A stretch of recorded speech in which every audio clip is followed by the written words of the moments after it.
you. I mean, honestly, though, does that not go super hard every single time? What can I say? It's just so hype, and it's actually perfect for today's stream. Because guess what? Hello, my name is Grandma. I'm coming to you live from Anishinaabe First Nations territory, and it's Final Fantasy Friday. It's flat fuck Final Fantasy 14 Friday, and boy do we have a stream for you today. But first, let me say my hellos. Claire with the 10 months. Welcome back to Grandma's Couch. You're still one of the grand crits. Meow, meow, meow, meow, meow. Can we get some hypes in the chat for Claire? Apple with the cookie. Hello, Wildest Cannon. Hello, Mario. Hello, Coco. Hi, Massler. Hi, Father. Hi, Espio. Who else is here? Let me see. I'm scrolling. Hi, Seeker. How's it going? I'm still awake, but I won't be here for long. That's fair. It's definitely different time zones all around the world. So, yeah. The green, this is like actually very similar. Well, okay. It's pretty much the exact makeup and outfit that I wore for the finale of Shadowbringers 5.0. Because that VOD went up today. That VOD went up today, and there was several people who were like, when are you gonna post it? When are you gonna post it? So that went up today, and it's doing pretty good for a VOD, because like VODs are pretty long, so like they don't tend to pop off like the short like MSQ videos do. But it's doing pretty good. It's doing pretty good. And it's a good timing. How are you liking the new Crafter Gatherer area? Oh yeah, that's for Claire. I was like, I do not know anything about this. It was, wait, is it like 7 hours long? That actually doesn't surprise me. It was a pretty long stream. Oops, I didn't mean to click that. I didn't mean to click it. I just wanted to see the video. Oh yeah, 7 hours and 13 minutes. You are not wrong. But like long form content like that does pretty well on YouTube these days. Because people want to just like turn on the stream and go to bed. Oh, you're Ramonia. Okay, understandable. Hello, Vince. Sometimes it takes a while to like connect people's names if they're not the same on Twitch and Discord and in-game. But yeah. Someone's like, on behalf of the other lurking emotional vampires, I sincerely thank you.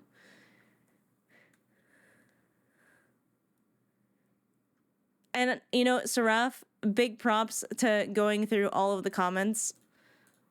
All the big moments and, like, tagging them. Because I certainly can't be arsed to do that. Yo, Seraph! Thank you for the Prime sub for 7 months. Welcome back to Grandma's Couch. You are still one of the grandkids. Can we get some hypes in the chat? That's a hype train. We also have Ramonia with the Prime sub. Thank you so much. Welcome to Grandma's Couch. You are now one of the grandkids. Let's go. That's a hype train. That's wild. For like, it's not even 10 minutes yet, y'all. Settle down. Settle down. But yeah, that's the plan for today. I have my 2-page document of all of my Shadowbringers thoughts that I haven't really touched it in a few weeks, but like after we finished MSQ, I've been writing stuff down as I think about it. I did that for like a month. Anytime something new would pop up, I would jot it down. And like obviously these are rhetorical questions. And we'll probably talk about them as they come up when we watch stuff today. I'm going to try and go through as many of the cutscenes as possible. Your 2-page single-space brain rot document? Yep, that's the one. It's I'm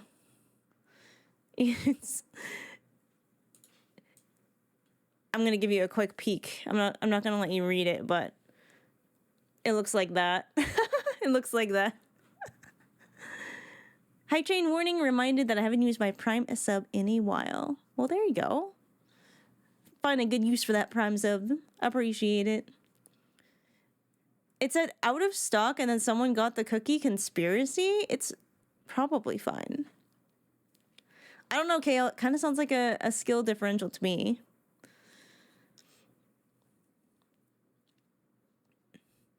There they are, the bragger. Wait, who's bragging? I live react to YouTube videos. Do you actually? It said unavailable. I was too fast. I don't know. I'm just not a YouTube watcher. I'm just not a YouTube watcher myself. I would maybe put on something that I'm not going to super pay attention to, but that's pretty much it. Oh, hi. Hi, Esper. You have to wait for the stream to actually kick over. Yeah, because otherwise, like, it's only once per stream, so a new stream has to start before it'll refresh. I'll comment with stamps as things happen. That's amazing. I can't even do that with my own. And, like, probably I should. But we will be doing, like, shorter, like, you know, GoldenEye has been editing down big MSQ moments for me. I don't know which one we should do next. We did the, like, Welcome to Shadowbringers moment with Alize. Oh, my God, we're going to have to watch that again today. Holy. I'm going to go through a whole gamut of emotions here. We're going to go through a lot of emotions, because not only are we reliving some of that trauma. Lots of Texas size 10-4. Dissatisfied, thank you for the 6 months. Welcome back to Grandma's Coach. You're still one of the grandkids. Can we get some hypes in the chat, please? And thank you. Not only are we reliving some of that trauma, but there's going to be stuff that I'm sure there's going to be stuff that I'm going to notice the second time around that I missed. Because that whole conversation with the Exarch before you go into the crown of the Immaculate, I was like, oh my God, there were so many clues. There were so many clues. And I was just so, I don't know, just like, so, I don't know. Like, Lots of Texas size 10-4. Didn't want to believe it. Missile Mage, thank you for the Prime sub for 5 months. Welcome back to Grandma's Couch. You are still one of the grandkids. Can we get some hypes as well? I brought tissues. Me too. Not that I'll need them. It's just for show. It's just for show. I have to say, I am excited and nervous. Like, not as nervous for this stream because I think recapping will be really fun for my brain. But I'm a little nervous to start into post Shadowbringers next week. Like, I got little like tummy butterflies from it. And I think the fanfiction that I did with like Mizo, like coming back to the first immediately to have a little heart-to-heart with the Crystal Exarch, I think I want to rewrite it a little bit just to give them more of a setting for this conversation to take place. Why are you scared? Why do you think, Kale? I think about how many times I cried during the finale, which was a lot of times, a lot more times than I remembered.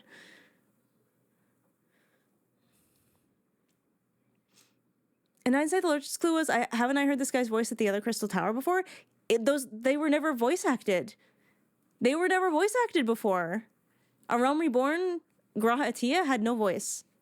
It was all dialogue. It was all just like written words. I feel like if he had been voiced, I would have clued in faster. No, he didn't have any. It was actually surprising because I did go back and watch some of them after the fact. Then I was like, you didn't have a voice. Side content, so no voice. Graha is voiced by one of my favorite actors, so I was in love from the beginning. Yeah, I've been a little bit tempted to watch Bridgerton because of that. I haven't gotten around to it yet, though. I don't know if I'll be able to handle it. We'll see.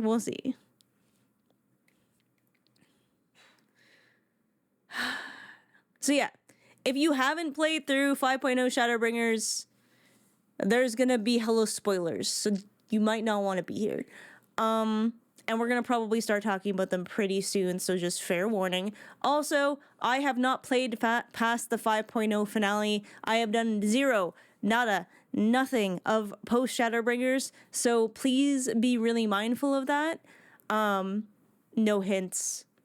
All of my speculation and questions are rhetorical, all of that stuff.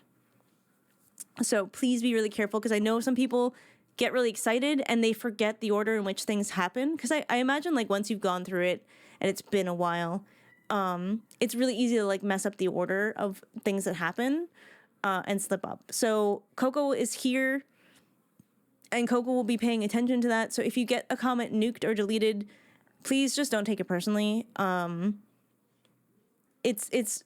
Even if you don't feel it personally, it's a spoiler. I'm leaving that discretion up to Coco because I don't like hints. I don't like foreshadowing. I don't like you're gonna find that out like soon or whatever. I want no expectations. I want to go into it the way any of you would, right? Because most of you have done the story without like an audience watching. Yeah, just smile and nod. If I'm wrong, smile. If I'm right, smile. If I'm like way off, smile. If you know I'm going to find out soon, smile. It's very easy. It's very easy. Yeah, like we just err on like the extreme side of caution. It's, again, not personal. Coco's just looking out for my best interests. Because, like, think about how amazing the Crystal Exarch reveal was.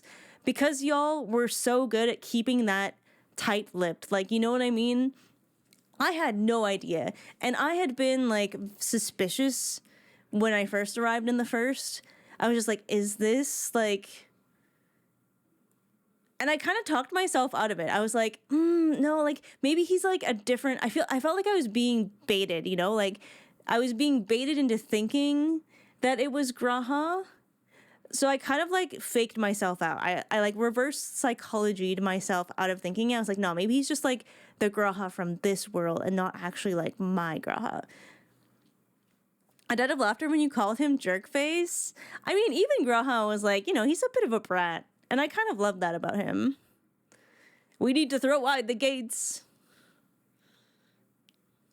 Oh, geez, is it movie night? It is, in fact, movie night, Meerkat. Oh, they are making the Hype Train emotes anime. That's so cute. That one's really adorable. Yeah, I didn't need anyone gaslight me. I fucking did it. I was like, no, this feels like a bait. This feels like I'm being, you know, like, obviously they're going to want you to think it's Graha, but it's not.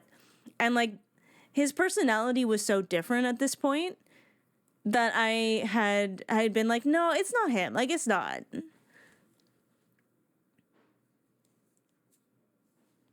And then I should have known in that conversation where you go and find him by the cliffside and he's all like tired and stuff. I should have known, but we'll get to that.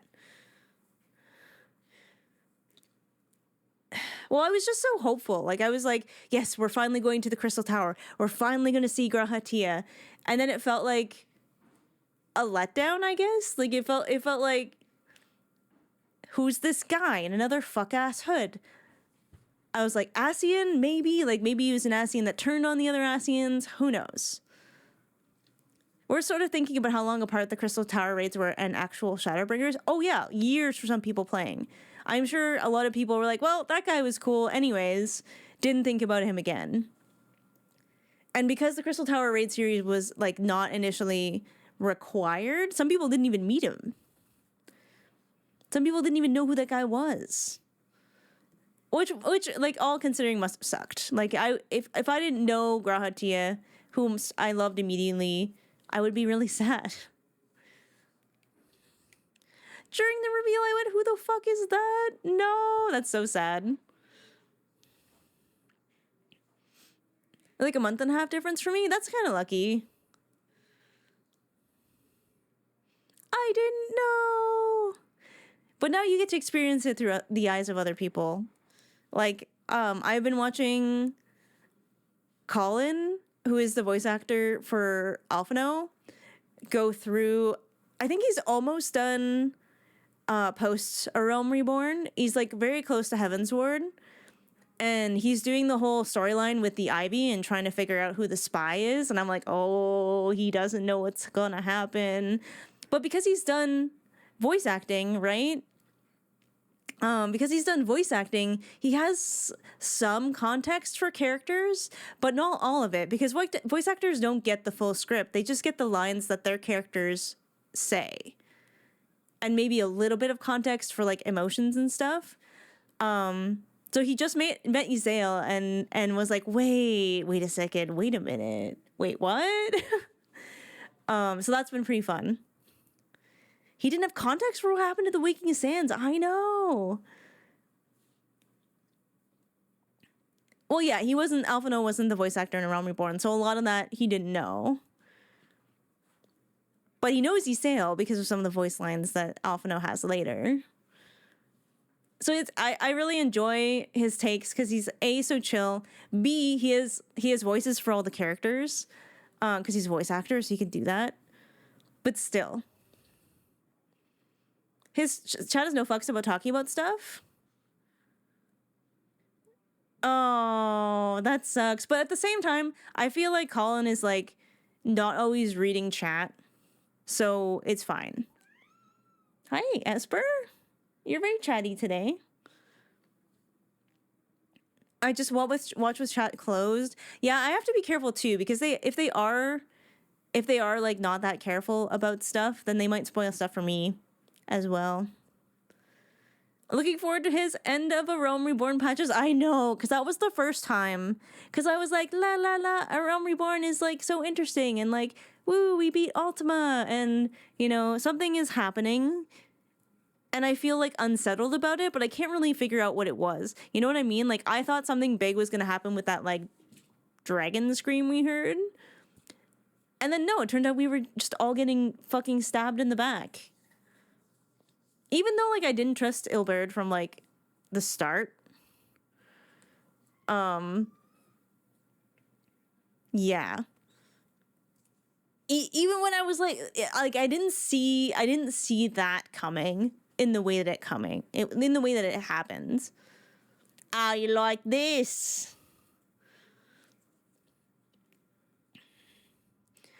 Oh yeah, I don't want to see Endwalker chat, so I am careful. I am careful for sure. Login servers on the fritz. Uh-oh. I usually type in my password before stream now because of what happened that one time. Thank you for the follow, by the way. I appreciate it. Was kind of sloppy, to be honest. Yeah, that was a great stream. Honestly, y'all got me so good with that one. Y'all got me so good. I know. That's why I think I psyched myself out about the Crystal Exarch reveal, because it's the storyteller has faked me out so many times that I'm like, nah, this is a fake out. I'm being faked. It's not real. And I just kind of like, I definitely talked myself out of it. And then there were times where I'm like, well, And then Emmett Selk was just kind of like, I think I posted this before, where I'm just like kombucha girl, where I'm like, no, well, maybe he's all right. I saw another streamer hit that sloppy point and it fell flat. No, I had the full experience. Because y'all teased me for an entire stream and I had no clue. It was so funny. I was on the floor. Like, if I wasn't in the middle of a fight, I would have been on the floor. I need a comic of Bizo doing the kombucha girl. I think I would try to do a little animation. Syra getting in on it because Syra, I think I would have, if it was just you, Coco, I might have been a little bit suspicious. But because Syra, I mean, y'all know Syra's vibe. Because Syra got in on it, I had no idea. I thought y'all were just teasing me on me not liking the word sloppy. Yeah, Syra getting in on it was so funny. She's actually back. Like, she's re-downloaded Final Fantasy 14, so I'm excited. I hope she will play with us again. Esper, what you doing? Hi. You've been so bad today. I refuse to go along with it. I know, Father. You hate fun. We get it. Syra is so cool. I've met her IRL. She said she would go to Distant Worlds with me in Toronto. Are you gonna settle down now? Yeah, there she goes. There she goes. Nope. No. You're not going back there. No. You gonna settle? Yeah. Esper, settle down? Never. Where are you going? Oh, okay. She decided to lay down over here. Okay. You know how they say, because I try to play with her before stream, right? They're like, yeah, give your cat a good play session, and then they'll, like, sleep for a bit. Not this one. She just gets riled up for hours.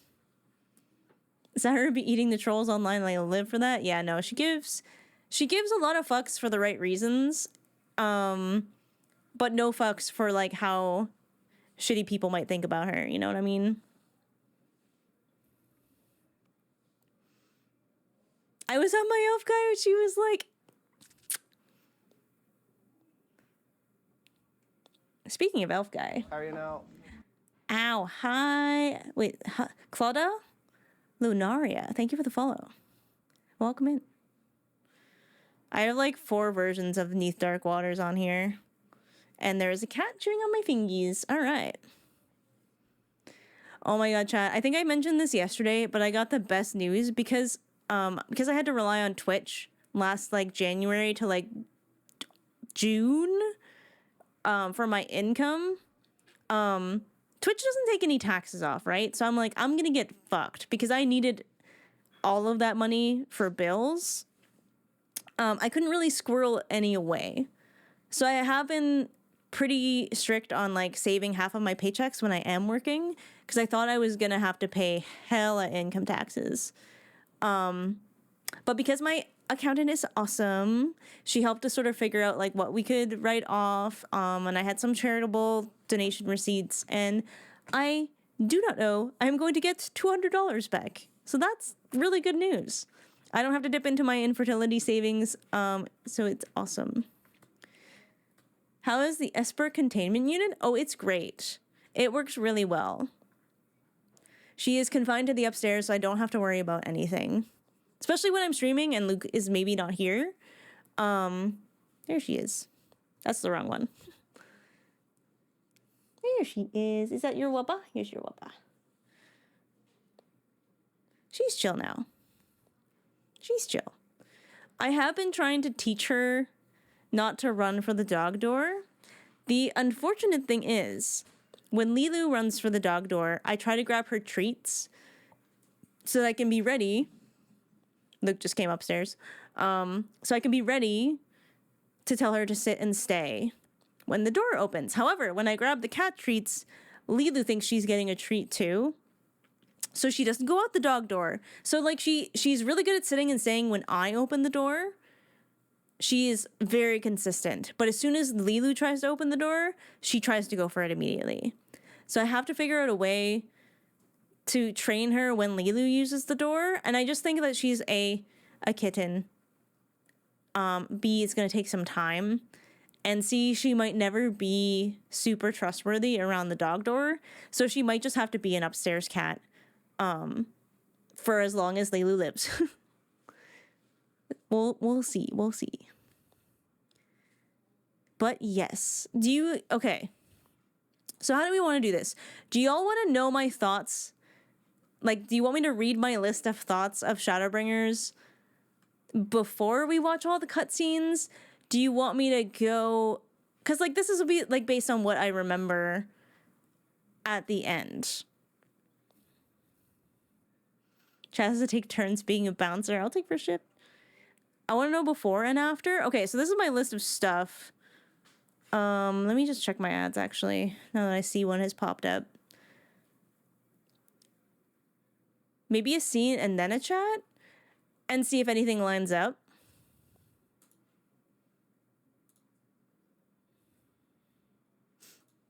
Not my channel. Give me my dashboard, thank you. Because, like, I have my Shadowbringers thoughts of, like, everything that I thought after the finale. Where is my ads? Oh, they are on 3 minutes. Okay, we're good. We're so good. We're so fine. Ooh, that's so bright. Sorry, I was reading the Shadowbringers lyrics as well to be like, is there anything else I can glean from this while I'm here? And do we watch the trailer again? I feel like I've watched it enough, but I don't know if there's anything else that I could possibly glean from it. What do you think? Should we watch the trailer again too?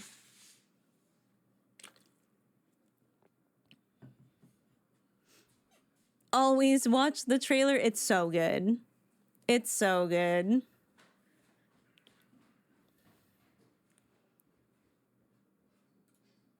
Because, yeah, it's a pretty long list. Watch the react. Oh my god, the way I turn into a little gremlin. My beautiful wife. The Master Matoya thing threw me off so hard, and then it's pretty easily explained when you get into the story. Yeah, and it was a pretty big bisexual moment between Y'shtola and Urianger there. Oh my god, the gremlin. Oh my god, the gremlin. That's true. We can start with the trailer and make commentary there. That's not a bad idea. That's not a bad idea. I love the gremlin too. Kale, how can you love the gremlin but hate Emmett? Explain that to me. Explain that to me.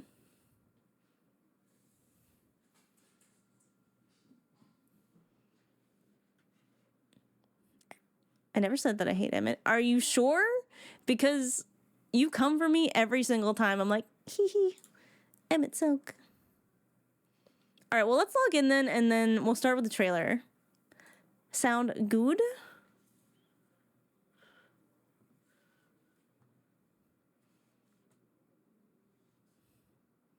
It's like, you sure, like, you sure judge me. Kale's now the one forgetting things. Feels old, man. You were straying from the light heart. I was not. I was finding balance. I was looking for cooperation. Not Namazu Selk. That was so cursed. I don't know if y'all have seen that. This is taking a long time to load in. What's going on? What's going on? Hopefully we're not going to have issues today. Please. You made artwork about being coerced? No, I didn't. What are you talking about? What are you talking about?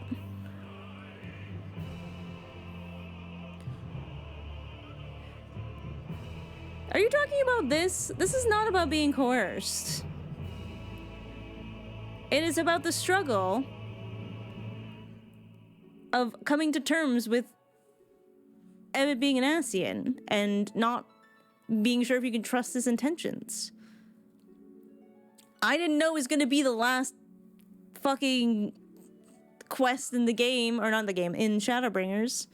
He's putting a sigil. No, he's presenting it. It's like in front. It's like in front of Mizo. Ah, yes. If y'all wanna speculate to your heart's content, we do have a spoilers channel in the Discord. Hi, Not Our Gamer. It's in the Discord. It's under the Final Fantasy category. It's a thread. So if you want to join the Discord, there it is. I'm gonna do my spiel real quick, even though it's not technically an MSQ day. The same rules still apply because we are gonna be speculating today. I am gonna be talking about things that I feel like I learned or thought while we were going through the MSQ of Shadowbringers. Here is my pin post. It will be manually unpinned at the end of stream. No spoilers, no hints, no backseating. Any questions I ask are purely rhetorical, so please avoid foreshadowing like you'll find out, or hints, do this to find out, or implying whether I'm right or wrong when I'm speculating. When in doubt, smile it out. You may, of course, come say hello in-game, but probably not today because I'm going to be in an inn all day. But yeah, I'm going to be speculating, and please be really careful, because the order in which stuff happens, or the order in which you remember it sometimes, people have accidentally spoiled stuff that way because they thought I had already learned something that I hadn't. So please be really careful. Please use an overabundance of caution. Coco is going to be here and deleting anything that they think I shouldn't read. So please don't take that personally. They're just looking out for my best interests. And like I said, because y'all are really, really careful about that, my experience has been largely awesome. Okay, so I really thank you all for being so diligent. It's been great. I'm off. Have fun with the rewatch. Thank you, Father. Hopefully we'll see you next week for kicking off post Shadowbringers. Hi, Boom. I'm doing good. I hope you're well. All right, let's get into the recap stream, starting with watching the trailer. I will never get tired of this. Never, ever. I kind of feel like the song is about Hydaelyn and Zodiark. Yeah, please don't connect the dots for me. I like to figure that stuff out on my own.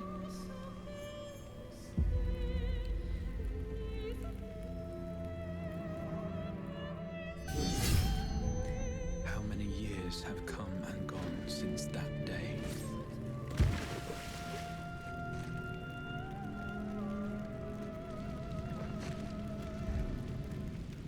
How many years have I waited for this moment? I realize that this narrating is the Exarch now. For the one that stood alone against the storm.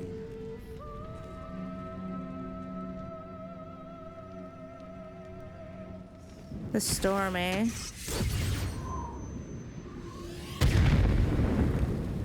For the one they called.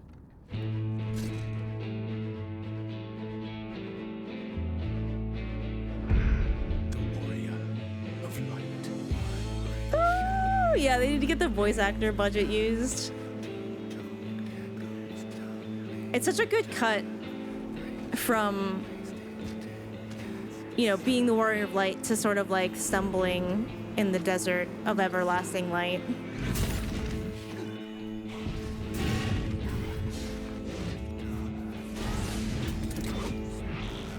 There's so much in this like flashback thing. There's like Dalmud. There's like, I'm pretty sure I see Nidhogg in there. Oh, this fucking little gremlin. No life left to live. No fight left to fight. Oh, it comes, the end. Your end. The way it backs away, too, from the light, like from the Light Warden, I guess. Oh, the changing of the jobs. Fool, who are you? No one, nothing. That fucking line kills me now. That line kills me. So this is what happens, that the fire hitting this, when you first get to Raktika. This is the destroyed village I think you end up in. Master Matoya! We may accept this fate or defy it, but we cannot deny it. Deny? I'm wont to run from my troubles. God, I love her.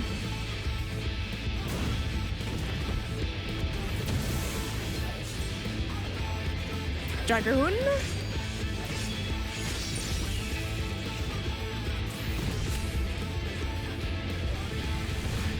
Monk? Riding home. Oh. Okay. Friend returns. I will hold the line. The way Strolla's hood whips off is so reminiscent of the way the Exarch does in that one scene. I'm like, ah! Ah! It's such a small detail, but it gives me chills now.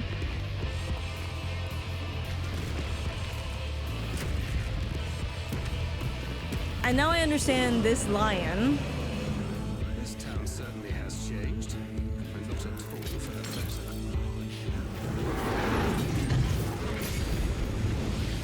Thancred definitely got a huge glow up. The Gunbreaker is so cool.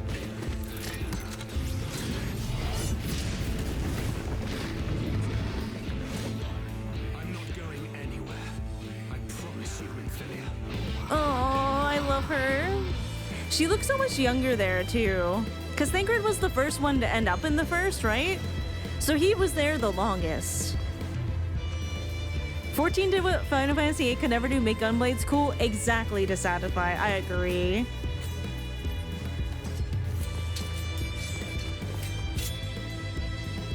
If you're a bun girl and you have this haircut, hit me up in DMs.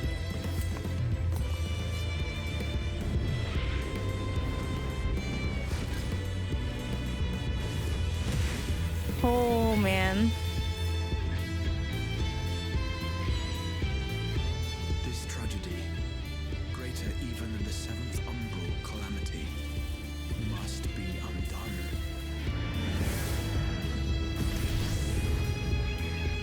Samurai? If history must be unwritten, let it be unwritten. History being unwritten is still interesting. Because that comes up again later. Come, you must.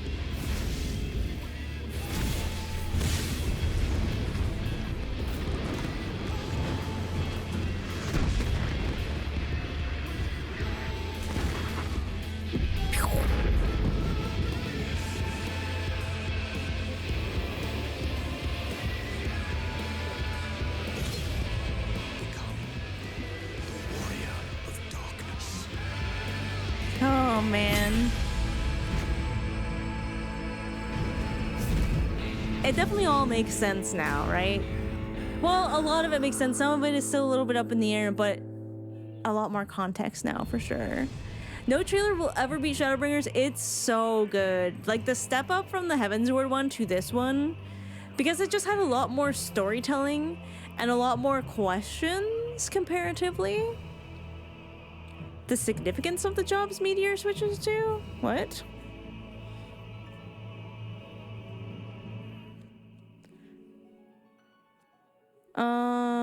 You've seen Omega Knight? I have. Shadowbringers launch trailer? I don't think I've watched any of the launch trailers, although people have suggested them to me. It might be something we go through after. Gunbreaker is still my favorite tank by far. I always forget that it's a tank, actually. I always forget. The sequence of every job. Okay. That's cool. I don't know if I find that significant just as, like, an interesting detail. But, like, I don't understand the word you're using. They're just like the Warrior of Light. Launch trailer and get outrage at the giant spoiler drop? Oh no. You don't really have to know everything about the game to appreciate it. Oh, for sure. For sure. That's my girl. That's my Mizo. I forgot where I logged out now. Just a community given name? I didn't know that. I didn't know that. Okay, I'm gonna go pee real quick while we log in. We have to wait anyways. I'll be right back.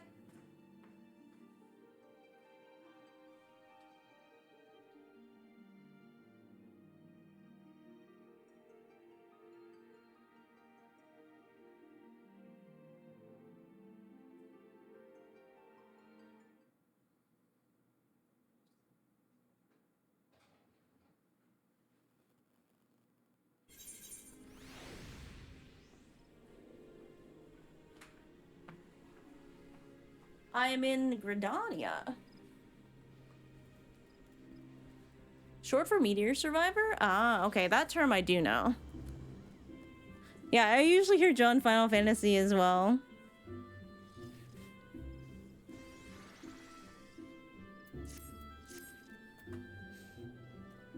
Alrighty, I'm gonna head over to the Crystarium. Because I think that's the best inn to recap in. Hi sis, how you doing? I'm gonna keep using John Final Fantasy.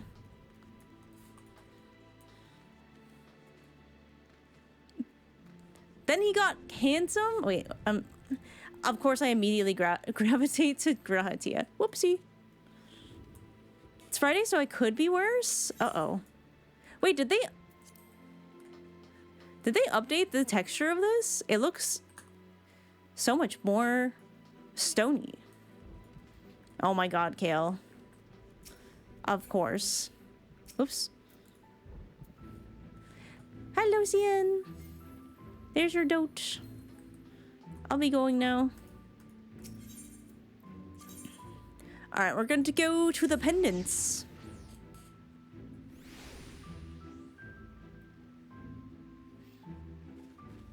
Well, obviously they upped the graphics game quite a bit, I'm sure.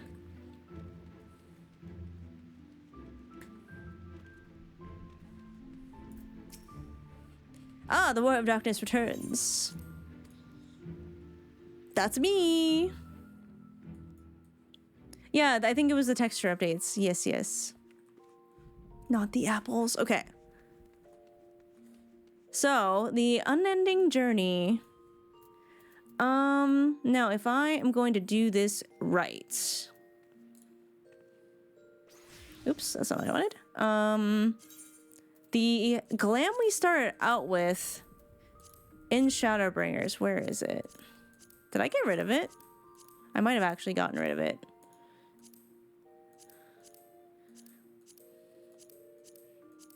I think it's gone. Oh no. That's okay. It wasn't this one immediately. We started with a different one. This was my Stormblood one for sure. But it was this one for a long time, so I'm gonna use that for the start. Even though the first one that she had was the one with like the horn on it. The horn on like the shoulder pad or whatever.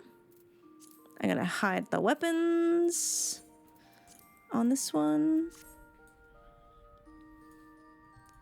All right. So,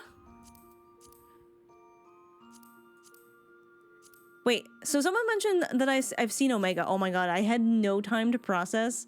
I did not realize, I did not realize how long that stream was. And then I was like, oh shit, my brain was mush by the end. Because a lot happened. Space and like space travel and dragons coming from space, which I think was implied before, but like hadn't really been overtly stated. Because like we know other worlds exist in terms of like the fragments, and that's kind of what I thought they were alluding to. But hey, aliens. Hi Kingween, how you doing? Oh yeah, aliens. All right, so how many of these are there? So the Circus Trench is the first one. Tadru excitedly shares the latest development in the hunt for the beacon. Apparently, your colleagues have discovered a path. This might be important. This might be important because there's like, this is your first exposure to the Crystal Exarch, and I want to see how early there were signs, you know? Okay, my chat is lagging again. Give me a quick second because last time this happened, if I restarted the game, it fixed it. So I'm going to do that again. Because last time chat was lagging behind so badly. Let me just restart quickly. I don't know why it does this, but it does.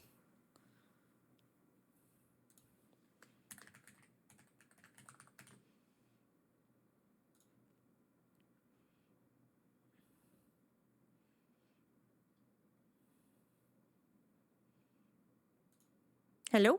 Login screen? Oh, I hope I didn't make a horrible mistake here.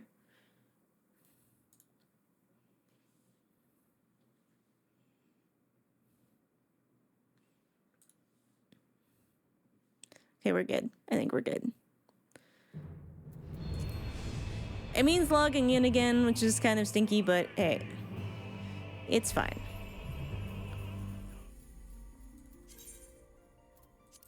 All right, chat is definitely still laggy again. Oh well, I think it's just can't be helped. It's just the emotes. As long as chat itself isn't laggy. Gotta get ready for D&D. Enjoy the recap and speculating. Thank you, gamer. I hope you have a good D&D session. Dragons came from the one place that hasn't been corrupted by capitalism yet. Hello, Chungays. How you doing today? Also, Esper came back. Luke has poker tonight, so she'll probably chill and she'll probably be good. All right, we get to wake up in the Quisterium. Love the eye makeup tonight. Thank you. I kind of recreated my look from the Final Fantasy, the Shadowbringers finale, since we're kind of doing a recap today. Okay, we want the Shadowbringers main scenario quests.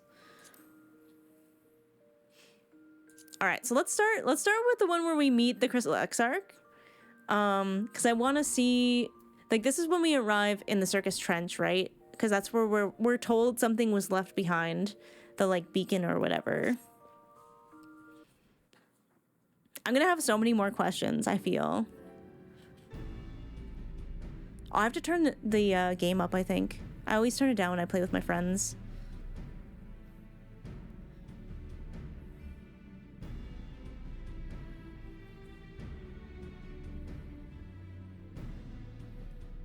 Look how many people there are. Tataru! Should we get to it then? Pick up anything that seems the least bit device-like and we'll make ourselves a pile. Just happens to be a bunch of devices laying around in the Circus Trench, apparently. Well, if it isn't the hero of the hour, maybe you'll change our look. We've found bugger all without you. It's because it's for me. Biggs, Wedge! Flats, Emong!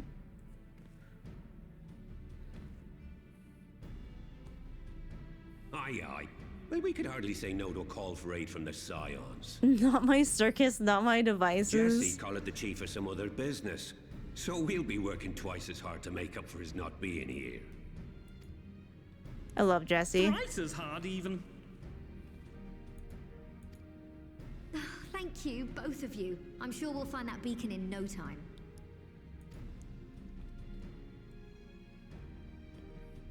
Does circus have monkey? I hope so.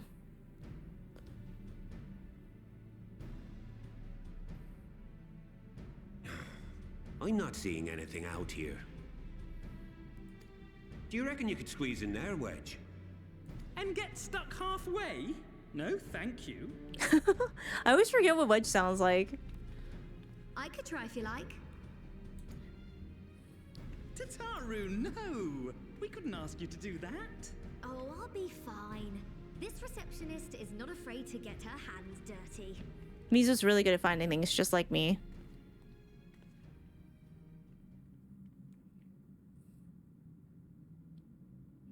Now, I want to remember what the device looks like. Sorry, I meant to say, the scholars haven't finished their preliminary assessment of the site yet, so we're not supposed to venture too far in. It's like a gear. What's that you got there? I forgot it has the ironworks symbol on it, which makes sense now in retrospect. Now that looks promising. Isn't that the ironworks symbol? Counterfeiters? Oh. Now I have you. See, this is what made me so... What's happening? Like, so suspicious. Now I have you? It sounds like a trap? Stay with me. Focus on my voice. Let expanse contract. Eon become instant. Thankfully, he gets so much better at this later. Wait, this must be it. The device. Oh, this is supposed to happen. Bless you, Tataru. Throw wide the gates that we may pass. Oh, safe journey, warrior of light. Find our friends and bring them home.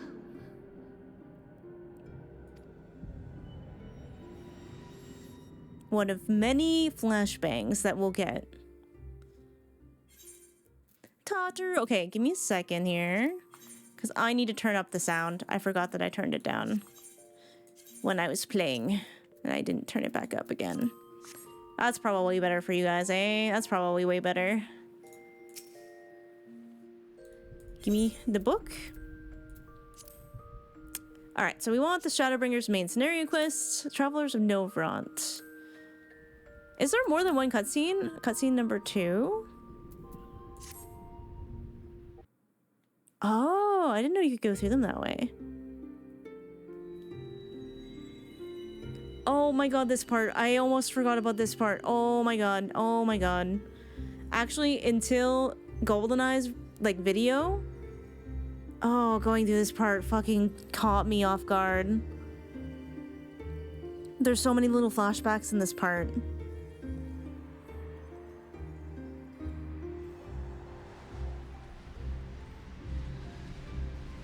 Or in the rifts.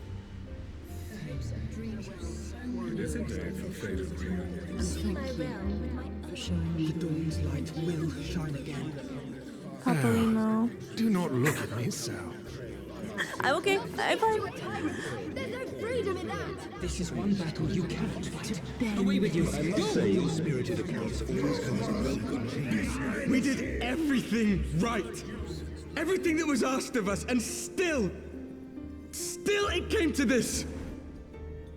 Reaching for Artbert's crystal in particular.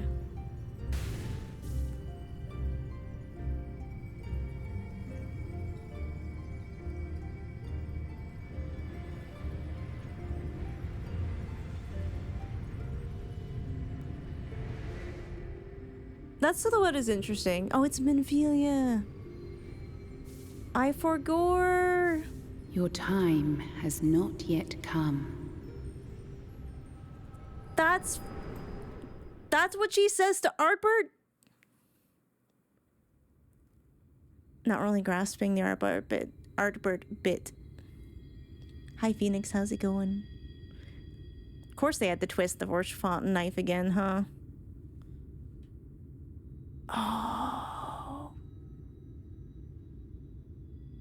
I forgot he was just kind of a wandering shade, just like his friends.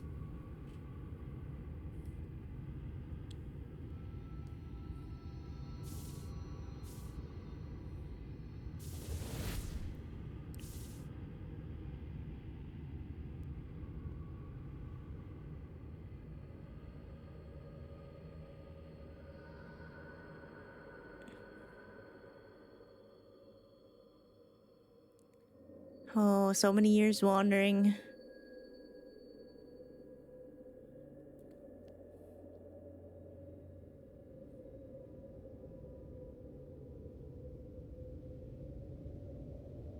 Lakeland is so pretty, though. You're like, wow, this new world is so beautiful. And you don't know. And you don't know.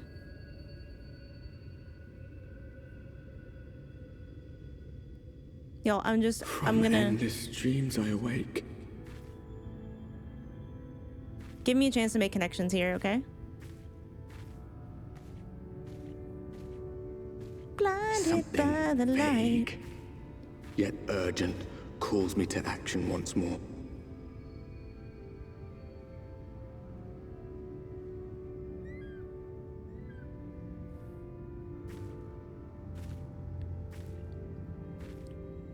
You were eating good twice that day, Coco, because then I also decided to go see Alizé first.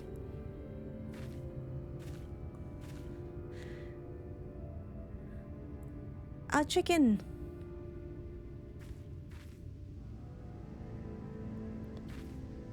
Now this guy, I remember him looking a lot like the dude who picks you up in Eorzea at the beginning of Realm Reborn.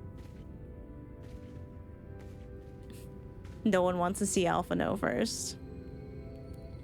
Am I wrong? Does it not look like that guy, or is it just like someone out here who's not a peddler themselves? What brings you into the wilds this time of night?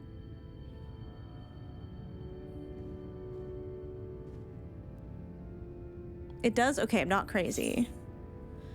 What do you mean this time of night? I'm so funny. Well, if it ain't the oldest joke in the book. Me granddad, God rest his soul, used to tell that one to the barman at kicking out time. Well, like, Coco, that's what kind of made me wonder, you know, if the Exarch was just a, reflection, And right? when, pray tell, did we last have a dark night? You rotten old drunk, you, he'd reply. Because it was, the Crystal Tower exists here, too. Yeah. So I was like,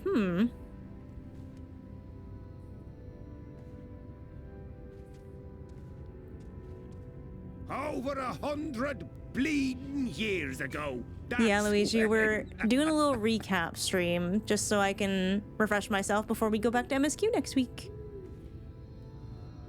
They're just reusing a model to say, I never think anything is coincidental in games like this. You got that look down to a T. I'd almost think you meant it.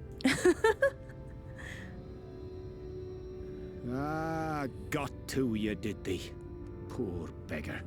Oh, That explains it. does he think that we're like turning into a Sin Eater and we're just like losing our minds at this point? Very convenient way of showing the ring. Well, I've roads to travel and wares to sell, but you'd best hurry along to the town nearby. Yeah, it's so exciting. Just head east through the trees and aim for the Shining Tower. You'll find the place soon enough. 'Tis the biggest settlement for malms around. Drinking the same bottle in A Realm Reborn too? Of course he was. Go on now, friend. They'll take good care of you in the Crystarium. What a nice man.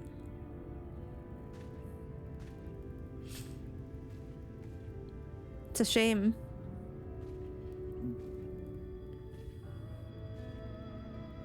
Slowly coming out of Shadowbringers recovery? Yeah, this is our... I mean, it's gonna be a tough night because...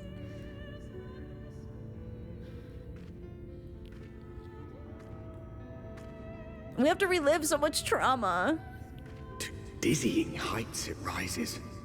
The gleaming spire. Its tip threatening to pierce the blinding canopy. There, it will all begin anew. Between dark and light. The pure and the corrupt. The one true struggle. So interesting how the dark and the light, the pure and the corrupt, pure being the dark in this case, corrupt being the light in this case. I am doing this to myself, but it's because I need to make sure I have all the information, because it's been a while, right? Especially since we did the beginning of Shadowbringers. I don't think you'll get through all the videos in one night. We might not do all of them. I want to do some of the main ones, especially the like beginning ones. Any ones that have like pretty critical information. John Dempsey, please read me audiobooks. Exactly. Halt!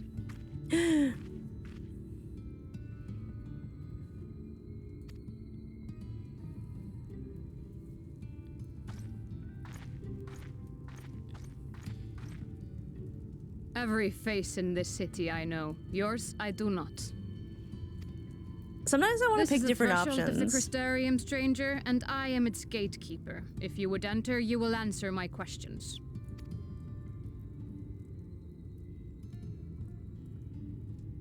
From where do you hail? Because I remember the first time I said Gridania, because I'm like, I don't know if I should say the source. But kind of want to see what she says if I say the source now.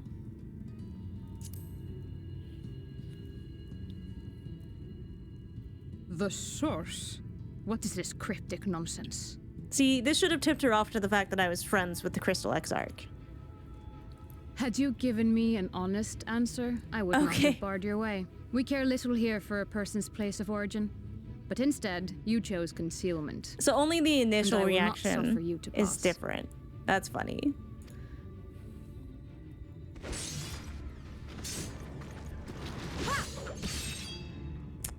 Baby's first Sin Eater.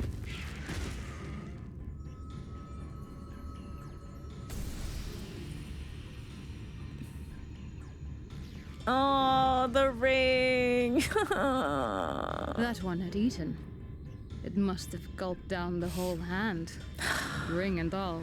They were so smart with that, and it hurts so bad.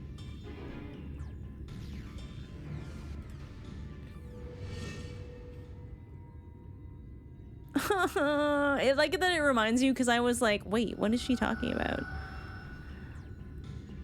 Oh, the nice person who we met the first person we met in the first. Everything all right, Captain? I'm gonna have such a different reaction now anytime the Exarch is on screen, now that I know. Oh hey, we all match. That's so Quite cute. all right, my lord. Just a stray Sin Eater, and a weak one at that. No longer the Pixel Exarch. I see. Weak or not, we should be on the lookout for more.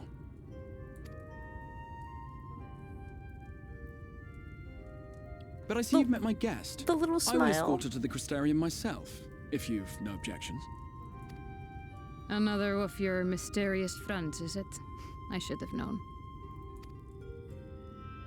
Very well. I'll inform the others your guest is to be given the run of the city. She's so over it. Pray forgive my less than cordial welcome. May the rest of your stay with us be a pleasant one.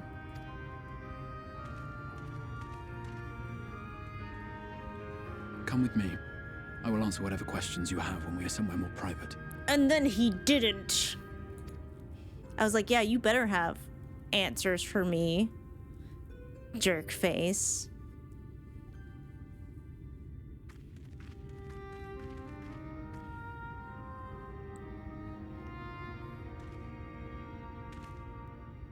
Right then, before we plunge into the wheres and wherefores, let me first thank you for answering my summons.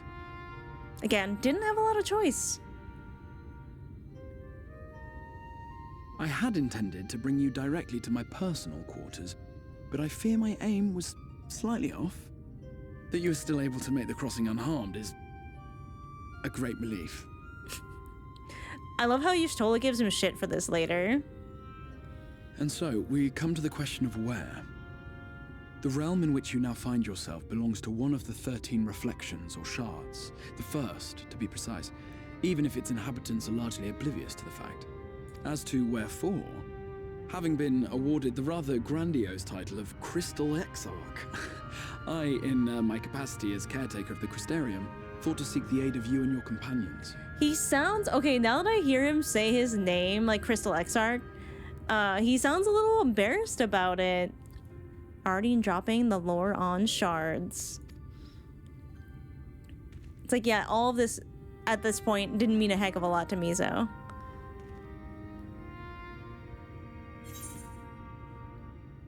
Do you have any idea how much trouble you've caused? I'm pretty sure I picked this one the first time. I kind of want to see what he says here. A little more sassy. An inkling, yes. I can only beg your forgiveness. Matters here forced my hand. But all shall be explained in due course, I promise you. He lied. Let us begin with the glaring skies up above. I do see a lot of the textures on his robes have been updated. Even in the most recent update, I think. How many of these mysterious friends do you have? Here in the first, the world has been all but consumed by primordial light. It began a century ago, by this realm's reckoning. A luminous flood swallowing everything in its path.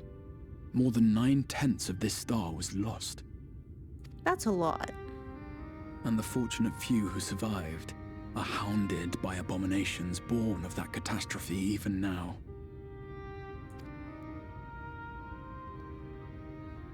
Sin Eaters, we call them. The creature you saw earlier was one such monstrosity.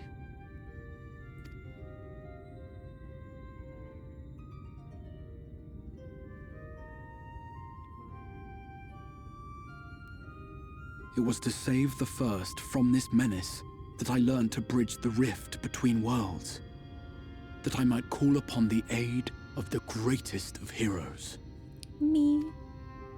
And though it meant depriving a world of its champion, I had to try, for in saving the first, you would bring salvation to the source as well.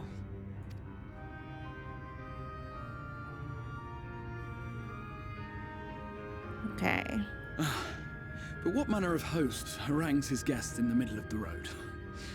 Let us continue our talk within the Crystarium. You can tell that there's like desperation here. Mom said it was my turn to be Warrior of Darkness.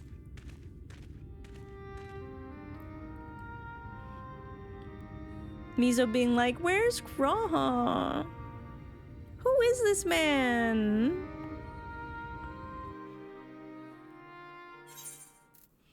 And then I guess we actually have our talk in the Crystarium.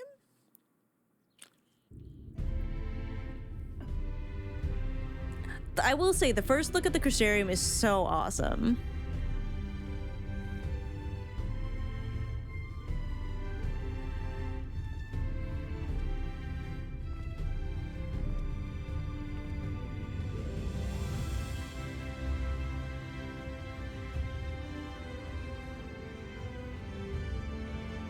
Such a proud and vibrant city. The sole sanctuary for the living in a world all but resigned to oblivion. Oblivion mentioned. Each stone was laid with hope. The town itself a symbol. A monument to defiance in the face of death. The librarian guy. I love him. No would-be hero could fail to answer its call. For who among us does not yearn for salvation? Oh, Ardbert.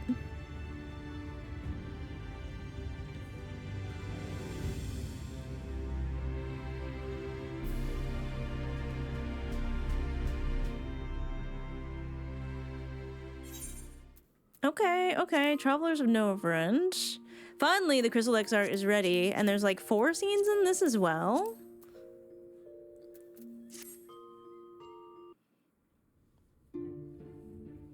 I feel like the first conversation is for sure important. I can't remember if he tells us about the different shards all at, like right away.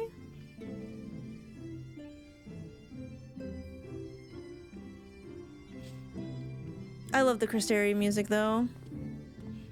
Welcome to the Ocular, my private study. Sorry, the Ocular. We can speak here without fear of being overheard. I have much to explain, but the truths which I must touch upon in doing so would cause only distress and confusion to the people of this world. Pray keep that in mind. It's like, don't tell anyone of who you are. Now, I am sure you are desperate to know the fate of your fellow scions. To put it simply, they are here in the first. Partially. Their arrival, however, was not as recent as you may imagine. Here, time flows at a different pace from that of the source. Yeah, because when we get back, Tataru was like, wow, you're back way sooner than I thought you would be. Is everything okay? In the space of a single hour in your home world, an entire year might pass in the first. And the reverse could also be true. The pace fluctuates without rhyme or reason, and it cannot be predicted. Oh, okay, that is actually interesting because initially I thought that time just passed slower in the first, in general. Not that it could fluctuate both ways. That said, we seem to be entering a period of near equivalence. And thus, for the moment, you need not overly concern yourself with the passage of time. It's good that he knows that. Thanks, Crossel. As for your companions, however, Yustola and Urianger have dwelled here for 3 winters, all told, while Thancred's count stands at 5 years Thancred was there. And 3 for Yustola and Urianger. Even our more recent arrivals, Alphino and Alize, have lived in the first for almost a year. A year. My intention had been to summon only you, but the art of reaching across worlds has proven exceedingly difficult to master. Thus it was that my fumbling hand closed upon those to whom your fate is most closely bound as well. As they were not the object of my summons, their transference was incomplete. Though they may appear to possess corporeal bodies, they are, in truth, merely spirits that one can see and touch. Very interesting point, that. Also, Thancred just tends to show up everywhere naked. It is known. While you yourself will be able to pass between worlds with relative freedom, they will not. Much as it grieves me, they are stranded here, unable to return. And funny story that got worse.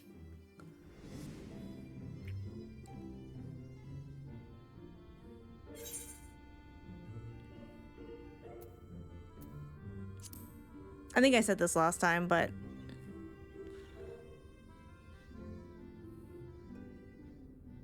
we spent every waking hour searching for a way to reverse the summoning.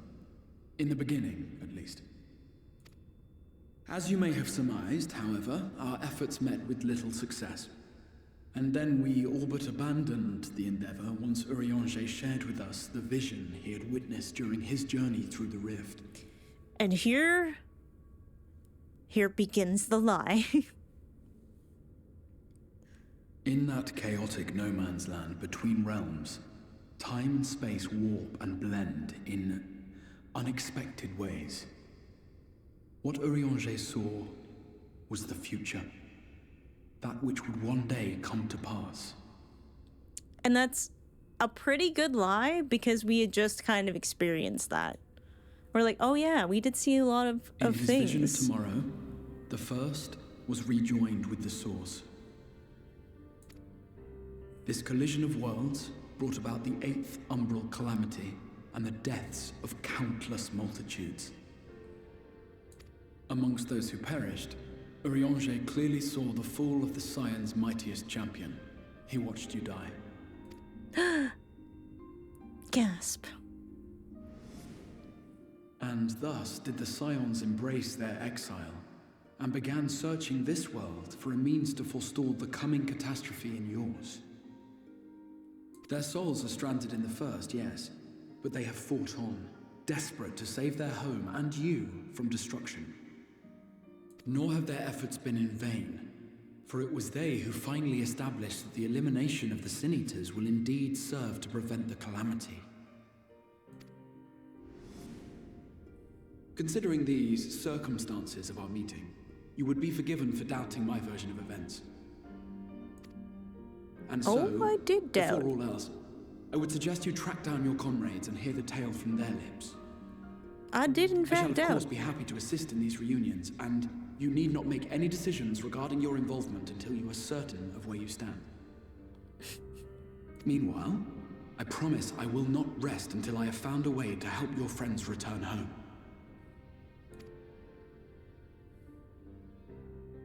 What say you?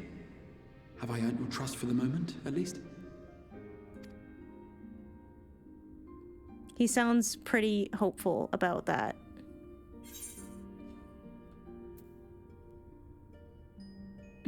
I'll see you keep that promise. Excellent. You will not regret this. With that settled, we shall have to see about getting you ready for the road. It still makes me a little mad, even though I Traveling across the know. rift has no doubt left you weary. I will arrange for a room where you might rest in comfort. While it's being prepared, perhaps I can show you around. Adventure!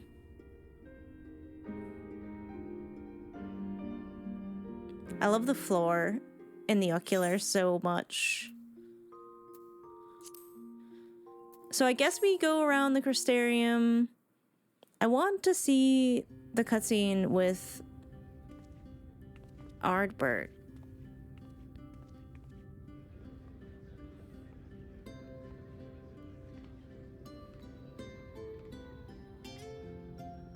But I wonder if there's anything he lets slip here.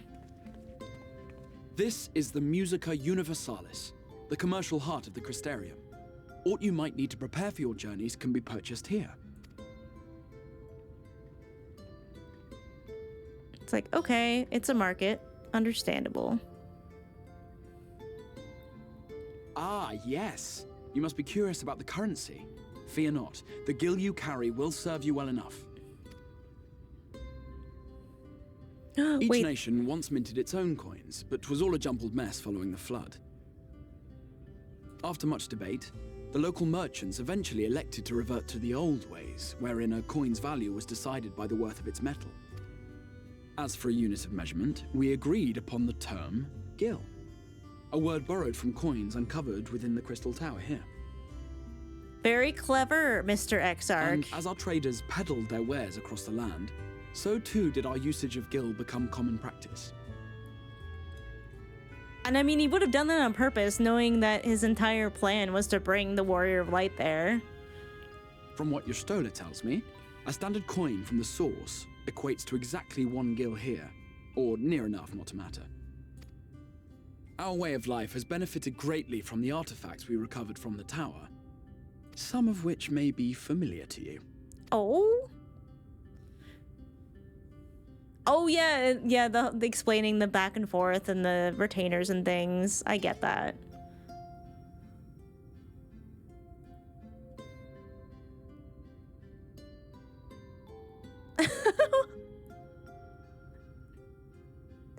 Trauma. But I fear it would not be practical for us to provide everything to which you are accustomed. You shall need a means to access the commodities of your homeworld.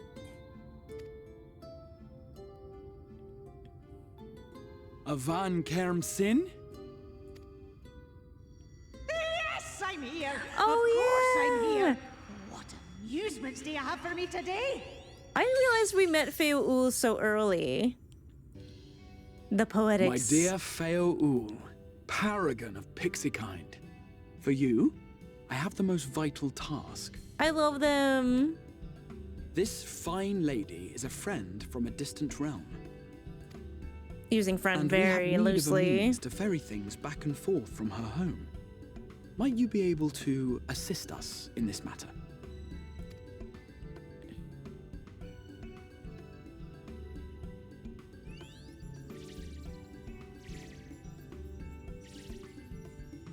You came from beyond, didn't you? From beyond the rift? How wonderfully exciting! What a brave and reckless and marvelous thing you did! You've the heart of a pixie, you do. After careful compliment, I consideration, I think. have decided to grant you my assistance. Make a pact with me and the fun can begin. Oh, hell yeah, it's pact But time. answer me this, traveler. Did your garments come with you when you crossed over? Your teeth? Your nails?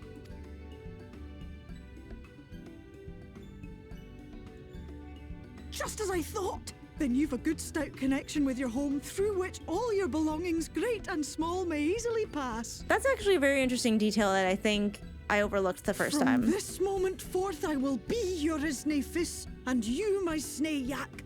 Like the branch which sprouts from the sapling, our bond will flow unbroken from one to the other. I am adorable sapling, it's true. Raise your hand. I'm a Satoon. They really said I'm a snack.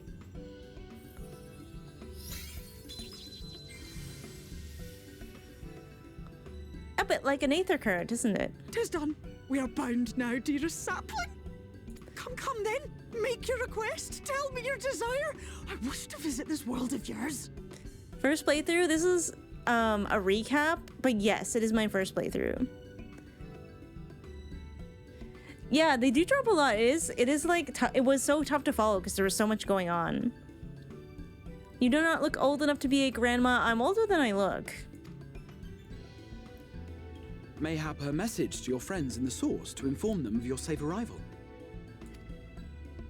That's a good idea. Oh, we have to send a message to Tartaru, obviously. Consider it done. So basically, Falulu, I have played to the end of Shadowbringers 5.0. So I did As the you Dying heard, Gasp and that was everything. Feo Ul of the Pixies. But that was like Their months kind ago, possess an so this is kind of a affinity for recap magic stream akin to before that we of go back to arcane MSQ. beings. Akin to that They of rarely show arcane themselves beings. in populated areas, but Feo is insatiably curious even by pixie standards, and seems to have taken a liking to the Crystarium. Right, we were going to organize a room for you, weren't we? Come along. I love the rooms in the Crystarium. Also, I really want that Crystarium umbrella.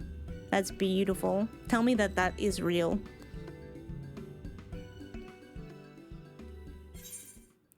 Okay, so...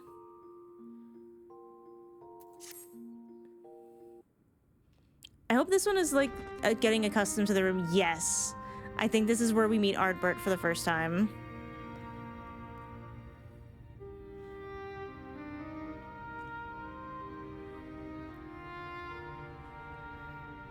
The rooms in the Crystarium are so nice.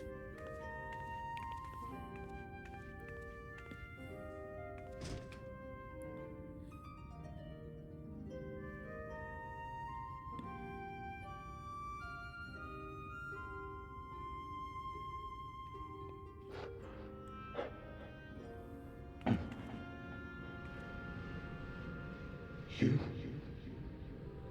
I forgot how muffled it was at first.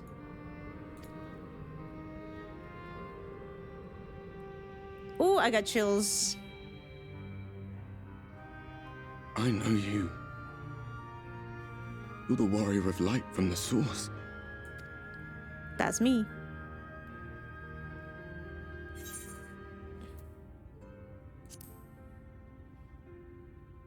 Yeah, I remember you. What? Did you just... You can hear me? Oh, gods, how long has it been? A while. It's been a while. That was what I called myself in your world. The warrior of darkness.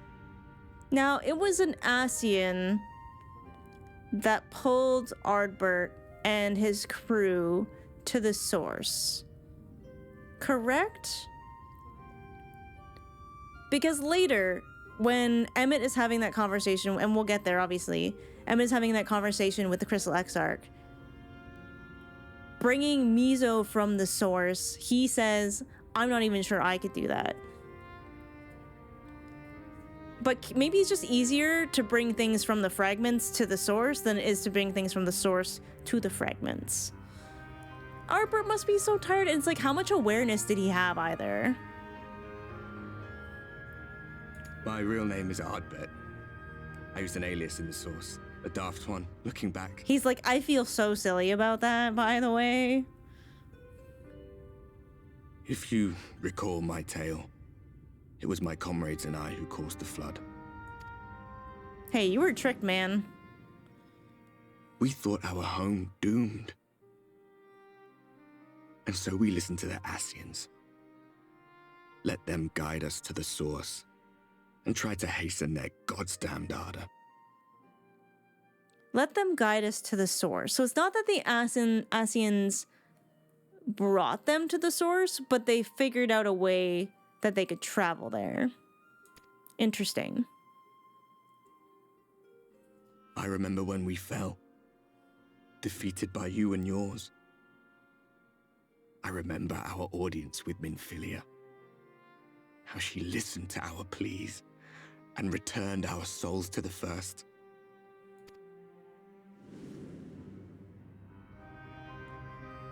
The flood was poised to swallow Norvrant, Minfilia and my friends. They surrendered what little they had left to hold it back.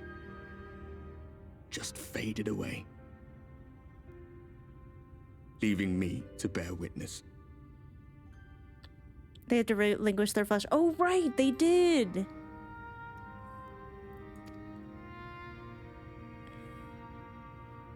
So yeah, very different than what the Crystal Exarch did.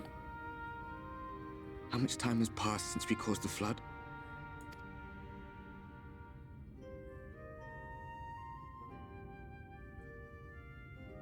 $100 years. 100 long years. That's a lot for a person who isn't supposed to have awareness for that long, technically. As we've learned in this game, being alive for a really long time is painful. Whoop. That clipping is awkward. It'll get you. My hands find no purchase. My gestures catch no eye, and my pleas, be they whispered or screamed, reach not a single ear. Which tells you he's tried. I am a shade, cursed to do naught but drift.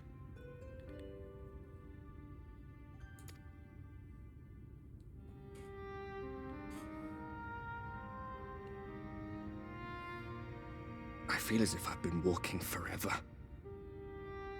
I hardly noticed when my mind and body began to fray at the edges.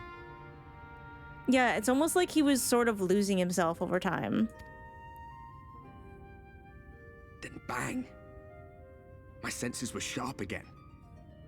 I felt like a fish being reeled in, and before I knew it, I found myself in this room. The shards are drawn. The shards are drawn together. Why is it that you can see me? What are you even doing here, come to that? It's because we share a soul. Fuck.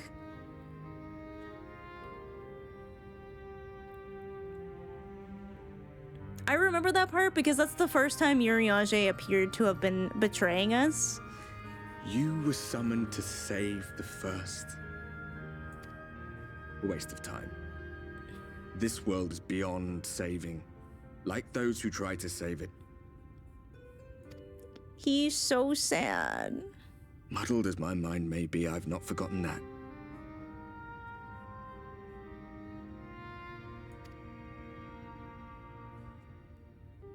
But if fate has brought me to you, the one person in this God's forsaken world who can see and hear me, then perhaps there is a reason I endured. There is, and Benfilia says it to you. If I can find out why I was left behind, then maybe I can bring this journey of mine to an end.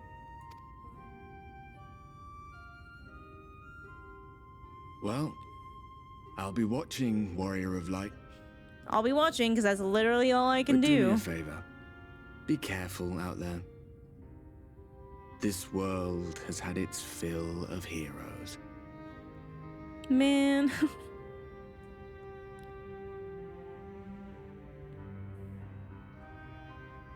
I'm actually carrying most of the game dialogue in my head. That's so impressive, Meerkat.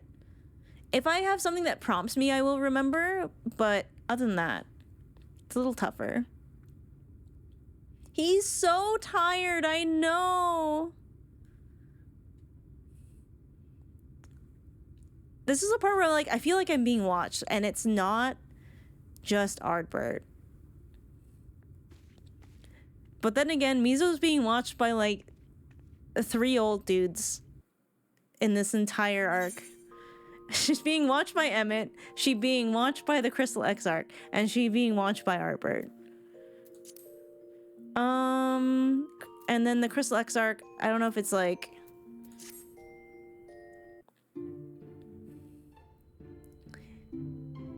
I'm hoping that there's something here too. How did you find your new quarters? I trust you were able to rest? Almost never.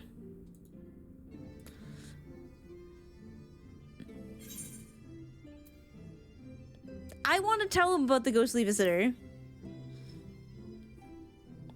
I want to see his reaction. I was not aware the room was haunted, and you were rather tired.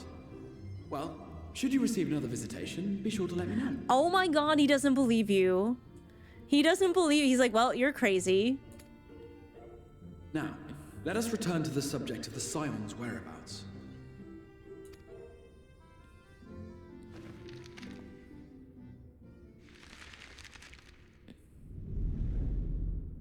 This map shows the lands of Norvrand, the only area to be spared the flood of light.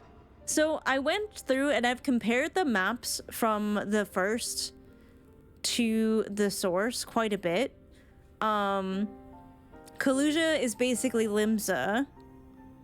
Obviously this is like more Dona because the Crystal Tower is in the same spot, which means this would be Ulda and this would be like Ishgard or something like that. Vilbrand. The Crystarium is here, in the region known as Lakeland. To the north is the fairy kingdom of Ilmeg. That is where you'll find Urianger. Man, the fairy kingdom is so different from Ishgard. To the east lies the once prosperous civilization of Raktika. Your Stola is stationed there, in the heart of the forest. So Raktika, would that be Gridania? Aldenard? Alas, neither location can be reached without considerable difficulty. So yeah, we'll just send you off to see the twins, which apparently is way easier. As such, I would suggest you first seek out one of the twins. We don't need to know super Alphino a is lot on of this. Pelusia, an island off the western shore. It is for his part in furthering our cause. Alphino journeyed there to meet with the citizenry and forge alliances. From what I hear, he has since kept himself busy gathering information around the main settlement. Alize, meanwhile, traveled south to the arid wastes of Armorang. I remember being like, why did she go there? And then it was like, I think she wanted to learn more about the enemy. And I was like, oh, that makes more sense for Alize. They lie upon the very edge of the inhabitable world, where the flood of light was halted. Those who dwell there live in constant fear of attack by the Sin Eaters. In contrast to her brother, Alize felt that her energies would better be spent learning about the enemy, and thus she sells her services as a guard, both to hone her skills and gather information on our foe. Wishing to creation you'd pick Alize, and I was like, yep, that's my girl. Let's go learn about the enemy.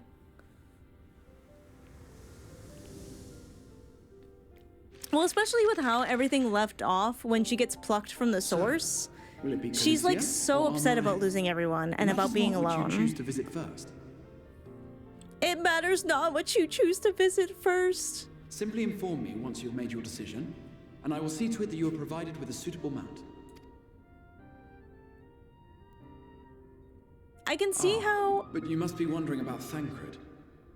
He has taken up with a new companion, and is presently engaged as a wandering hunter of sin-eaters. He's so vague about that. Being ever on the move, his whereabouts are often difficult to ascertain, but I am certain your paths will cross ere long.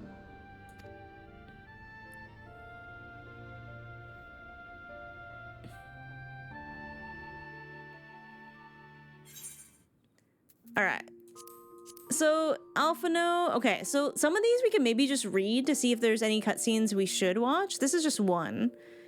In order to facilitate your reunion with perusing your letter of introduction, despite obvious doubts as to your skill as a writer. I'm not super worried about this one. I don't think there's anything in it we need to worry about, maybe. But I really have to go to the bathroom. I will be right back. Enjoy some cat cam while I'm gone.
My little blinky.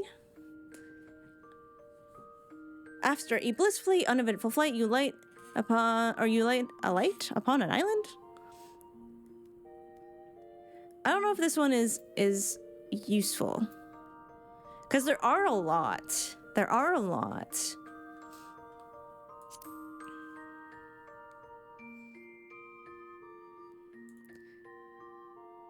Wait for Alphino, speak with Theva.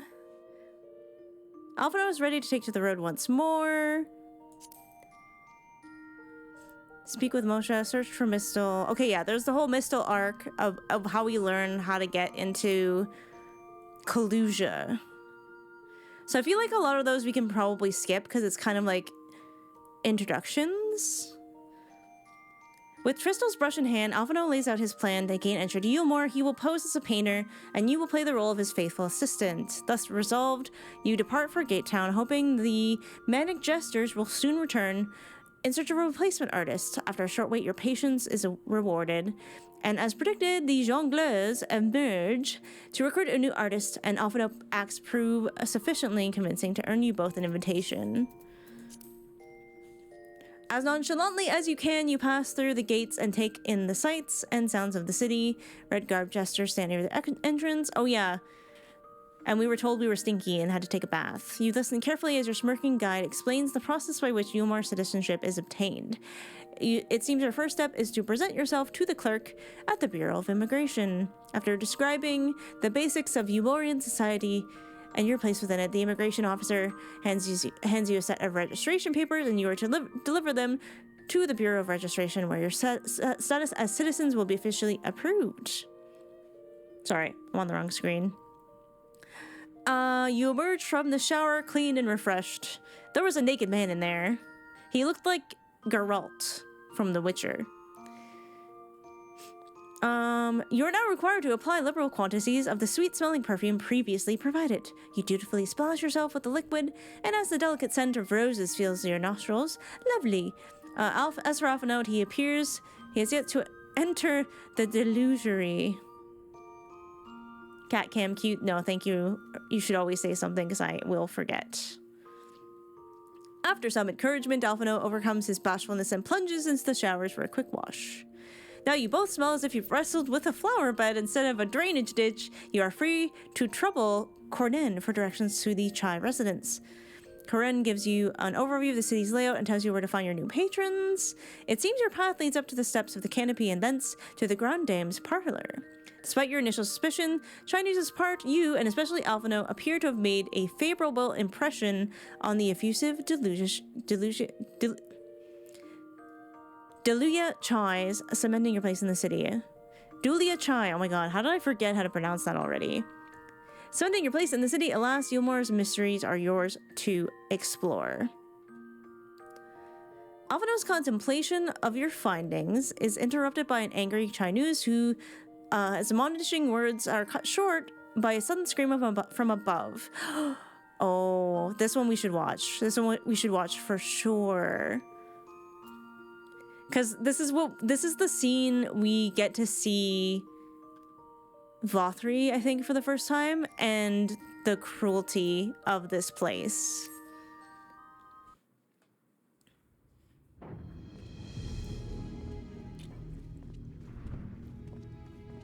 Where not everything seems as nicey nice.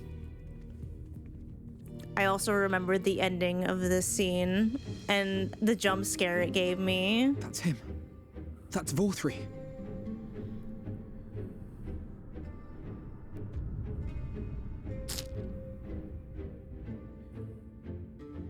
That's him, all right.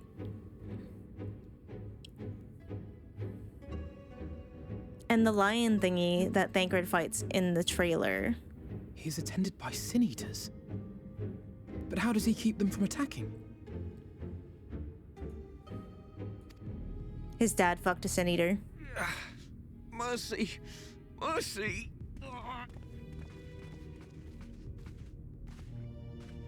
By the 12. It's not often you see blood in this game.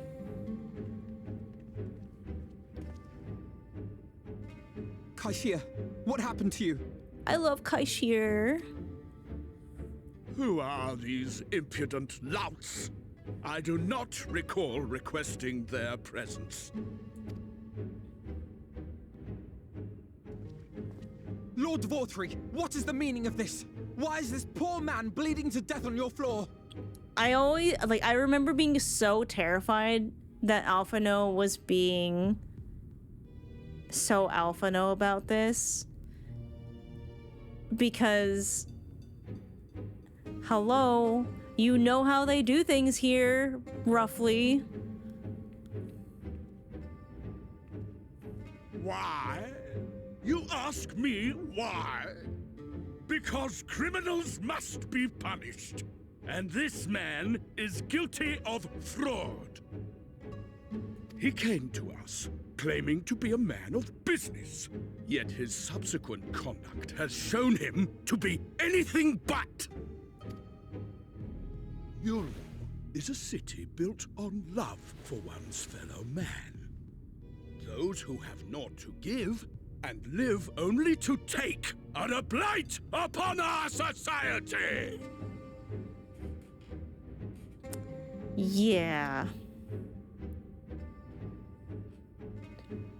To atone for this crime, I ordered that he fling himself from the balcony.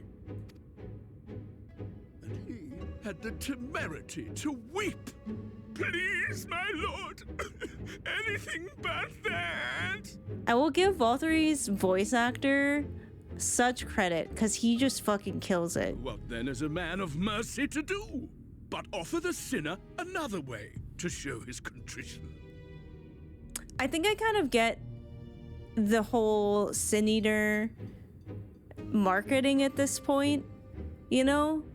Because it's almost as if, you know, Valtteri has sort of been raised up to believe himself to be like the redeemer, like he's gonna save this world and all of that stuff, right? Because he can control the Sin Eaters. And that, like, becoming a Sin Eater is like, you deserve it, you know? Another way? Meaning what exactly?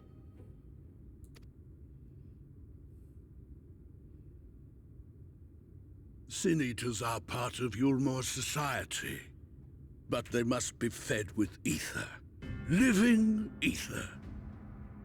So, I demanded an offering of flesh, carved by his own hand, from his own hide. And still, he could not do as I asked. A wholly unsatisfactory performance. This was definitely a fucked up time. 'Tis true that Kaishia won his place here by fraud, but his actions were driven only by a desire to share in your paradise. Thanks, capitalism. That you would cast him out I could almost accept, but to humiliate him thus? To demand his very life? Is this truly the way of Yulmor? Oh, Alfredo. Yeah, you can't see him yet. I'm looking. Oh, you dim, deluded child. Have you ever paused to consider what it takes to maintain such a paradise in this barren, broken world of ours? The guarantee of safety and stability. How did I never notice this fucking face? Abides by the rules, one has naught to fear. How did I not notice the face in this man's armpit before? Did I notice that the first time? I don't remember. I alone can offer these things, for I alone can command the Sin Eaters. Well, the face boob is clearly there. I think I was just so stunned by what we were being told that I didn't even think to examine the folds. And thus am I alone the voice of justice, and any who oppose me, villains to be punished. I don't think I can look away. Now I can't, that's for sure. His little feet as well.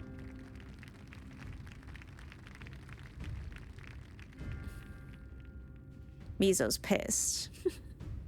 And people call this paradise.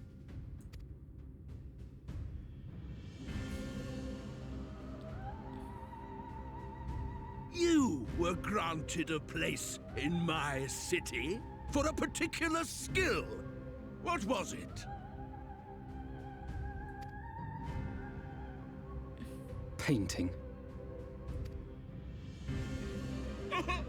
An artiste! Then you shall paint a picture for me of Yulmor.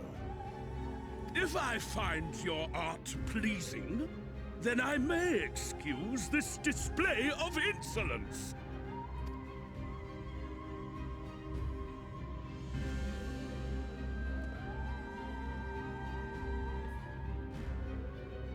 I like how we're just like, nah, we're good, thanks. We're just gonna leave.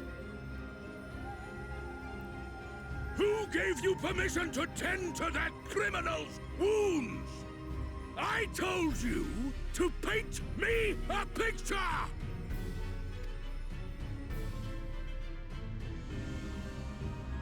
He's so not used to people who don't fear and respect him. What you need is a mirror, not a painting. It will capture the horror I see before me far better than I ever could.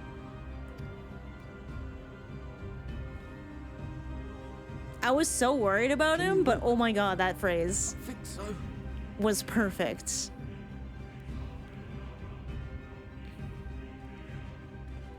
Still not there.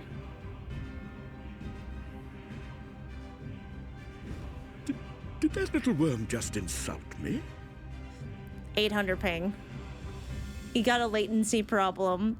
Well, I don't think he's ever had someone insult him before.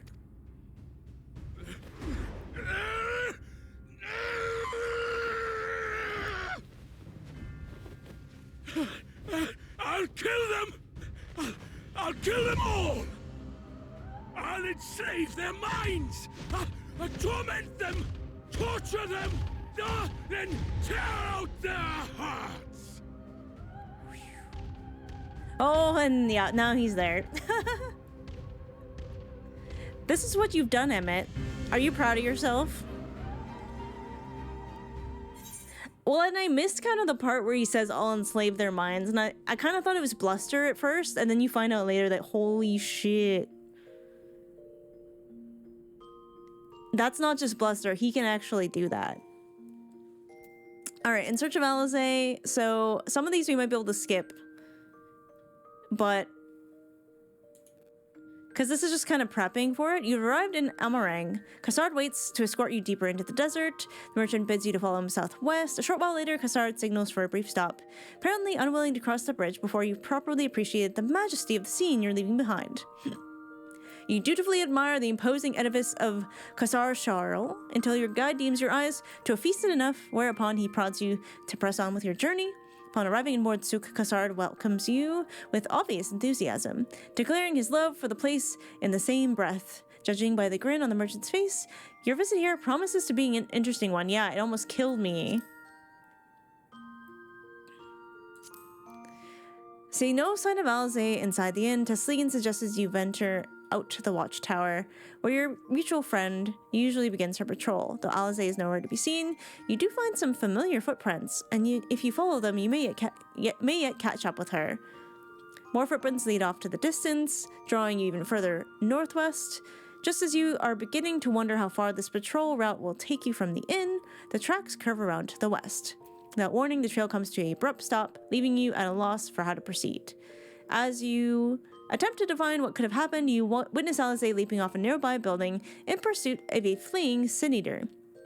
You approach as she finishes off her prey, and your long-awaited reunion quickly becomes an eager exchange of news. Alizé paints a grim picture of Amarang and the threat posed by the sin eaters.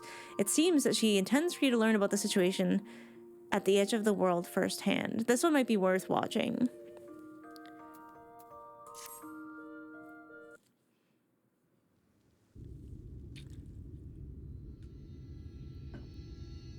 Because this is kind of our first introduction to the Sin Eaters. At least, like, because we did Alizé first. And the Flood of Light, obviously, is pretty incredible. Well, and terrifying. Get back here!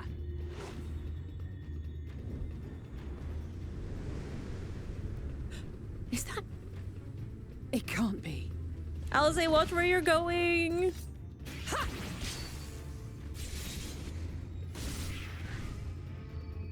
That's my red mage.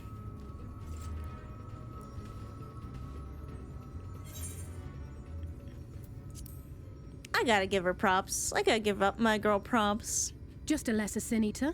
Nothing to write home about. I knew you'd turn up sooner or later, but I had been hoping for sooner. Aww, she's kind of pissed at us, isn't she?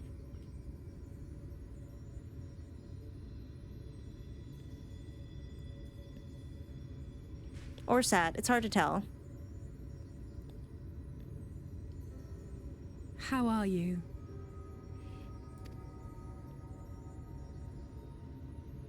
Now hug. Okay, that's a pretty quick one. I thought we were gonna get more information out of that one. Oh, okay, we are. Let's go. We've fought them to a standstill then. So many graves. The Exarch did say that the Empire seemed to have drawn back when he last looked in on the source. But without knowing for sure how fast time was passing there, I couldn't help worrying that a lot might have happened since then. I'm heartily relieved to hear that it hasn't, just as Alphino must have been. As you can imagine, both he and Urianger were desperate to hear the news from home when I arrived. I think I didn't hear this line because we didn't go see Alphino first. I haven't actually seen Thancred and Y'shtola yet, but they will have heard all the latest developments from the Exarch by now, or should have at least.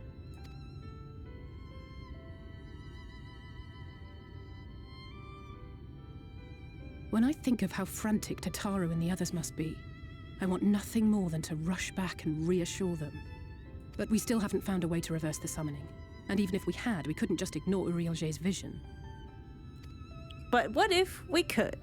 He may use 10 words where one would suffice, and they may often obscure as much as they reveal. But on this matter, he was as clear as day. I do not doubt for one moment that he saw what he claims. No, I forgot he had the Alizé endorsement. I actually probably would have mistrusted it more if not for that. Nor how difficult it must have been to speak about them. The 8th Umbral Calamity and your death aren't exactly topics for idle conversation. They definitely shouldn't be. As much as I might want to go home, I don't want to go home to that. We can't allow the rejoining to happen, which means we have to save the first from the Sin Eaters.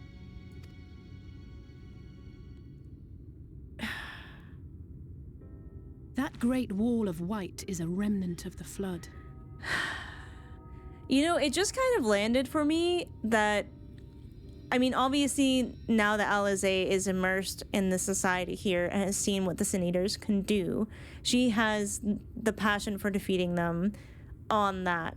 But the reason that she went there was because she didn't want Mizo to die.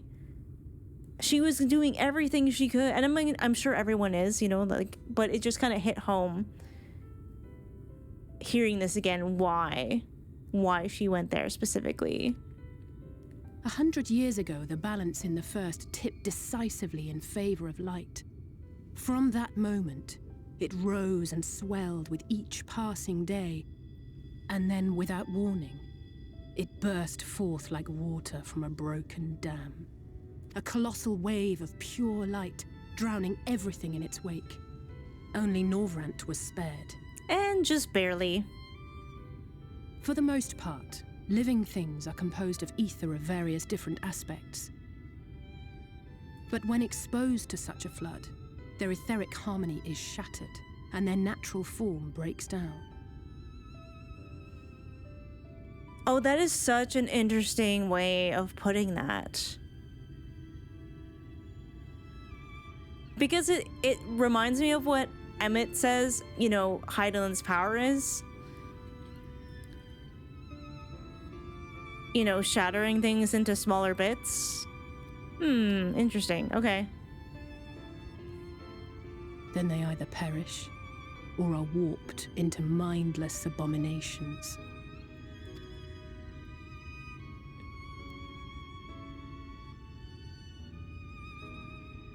Yes, that's how the Sin Eaters came to be. They were once living creatures, or people, that were caught in the path of the flood. Now it's like their aether is dispersing. Once the change is wrought, there is no going back. In that instant, they are gripped by an insatiable appetite for ether, and will happily gorge themselves on any living thing within reach. But even that is not the worst of it. The stronger Sin Eaters can plant light in us, like seeds in soil, corrupting our ether and triggering the birth of new monstrosities. Oh, that's still so creepy to me. They are creatures of base instinct that exist only to feed and to multiply. They feel no pity, know no remorse, and are utterly deaf to reason, which is why they must be destroyed. Every last one of them. And I like hearing Alizé speak about the Sin Eaters that way. Why does that make me think about how Emmett talks about us? You know, like, you're not actually alive and you deserve to all be destroyed so that I can have my way of life back. It's a weird... It's weird hearing her saying that. Sin Eaters' victims, left here to spend their final hours waiting for the change to overtake them. Describes them like zombies, exactly. But that's also like how Emmett sees the Sundered. Why is she angry? She is angry because people are suffering. What's also what I feel like, oh, I guess we'll get to that. Purchase of fruit. I feel like this conversation with Tesleen is also important. Does a submarine swim?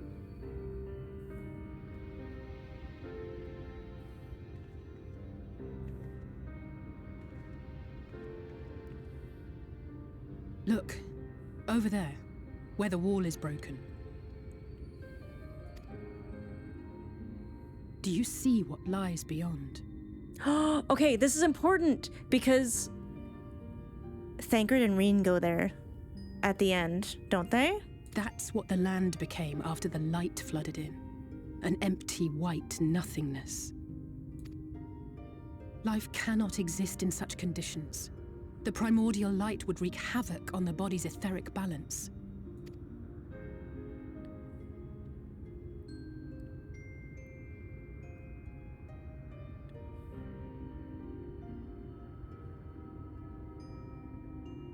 That nectarine you bought. It's Halric's favorite fruit. Oh yeah. They poison the fruit. Most of the patients, Halric included, survived the attacks of powerful eaters. You know, Emmett kind of giving Mizo the apple, which is like a fanfiction thing and not something that happens in the MSQ. All considering what happens, now that I think about it, is extra... Oh my god. Oh my god. Why do I do this to myself? But their fate was sealed all the same. The monster's corruption has entered their bodies, and their very essence is being subsumed by light. The twisted state of the world itself just makes matters worse. Under normal circumstances, a person's ether naturally tends to equilibrium. But for these poor souls, the opposite is true. Sooner or later, every single one of them will turn.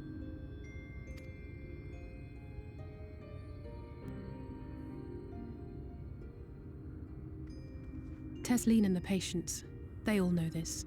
They know what has to be done before the change goes too far, before the eater within takes over. The preferred method is mixing poison into their favorite food. In my time here, I've borne witness to a lot of last meals.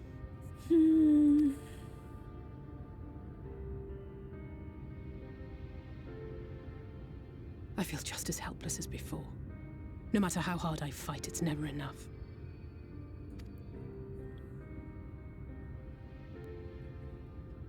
But it's a war I mean to wage, nonetheless.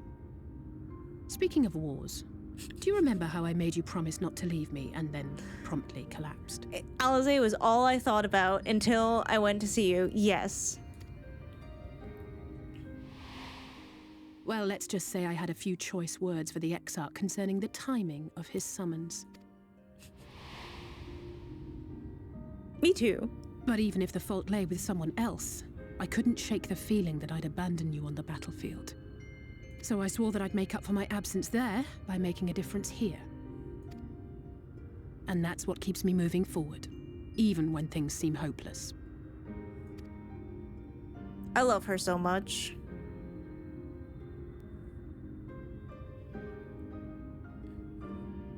On which note, it's time we headed back. The longer we keep Tesleen waiting, the harder this will be for her. Hi, Taco.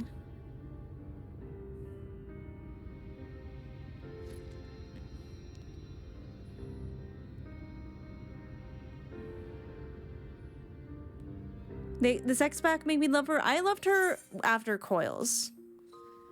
Determined not to inflict her own feelings of gloom on the patients, Tesleen suggests a meal to lighten the mood, and you are duly treated to a delicious stew. Time being of the essence, Alizé suggests to search the areas, and Tesleen claims the territory to the east. Okay, I think we learned some stuff at the dinner. This is where Mizo looks so small. So does Alizé, to be fair. But this is where we get the Tesleen lore. I know, Alizé's voice actor's so good. I made a little bit more than usual today. And you've added something special to the broth, if I'm not mistaken. Poison! No, I'm kidding. Aye, well, it's not often we have visitors from the Crystarium, so I may have thrown in a few extra bits and bobs. She's so small. Gonna go eep. Have a good eep, Turjo. I hope you're having a good day. That's what I like to hear. Give me a moment to warm up the pot.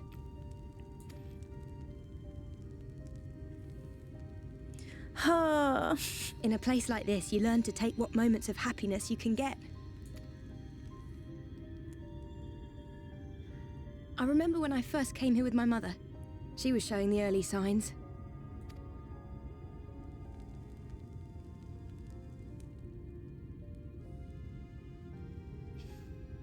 This part's so hard. I knew there was no way to save her, but I just couldn't face what needed to be done. That's the way of it for most people. Why they travel from arms to stay here. Beaten, broken souls come to wait out the inevitable, to receive the mercy of a painless death. Hi, Maddie. I missed that the first time her mother having early signs. Oh, I caught that for sure. You just arrived in time for this part. Let's go, Thistle.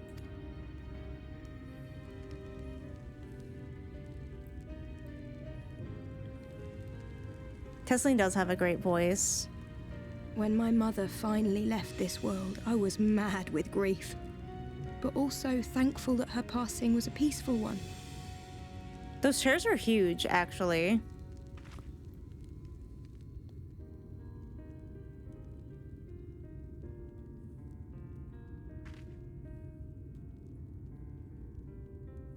It's never easy, ending a life you've cared for, even when you believe they go on to a better place. I often find myself wishing the Warrior of Darkness would come and do that part for me. The Warrior of Darkness? You've never heard the tale? I'm not sure where it began, but every child in Norvrent could tell you a version of it. I feel like someone implanted the idea of the Warrior of Darkness in this world, and I'm not gonna say it's the Crystal Exarch, but it feels like a Bene Gesserit situation, you know what I mean? Warrior of Darkness, servant of death, take care of our souls at our dying breath. Let sinners and eaters of sin go with thee, that all may return to the sunless sea. I wonder if that's a thing that comes from Raktika. Have you done any side quests? That's the version I was taught anyway. Awkward. It's just an old bedtime story. He's certainly never deigned to visit us here. Which is a good thing, surely. He sounds rather ominous. I'll say is like, I don't like this guy. Do you think so? I always liked the idea that he treated every soul the same. Even the Sin Eaters. They were people once.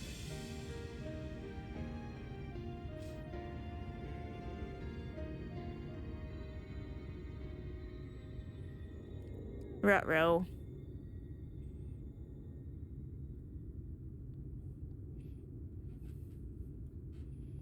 Hidden in yellow quests? They're coming. Yeah. I'm so bad at doing those. Desleen!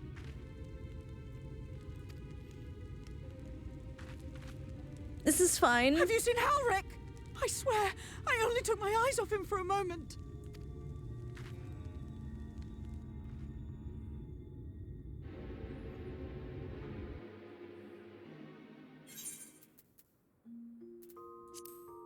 Okay, so the second cutscene.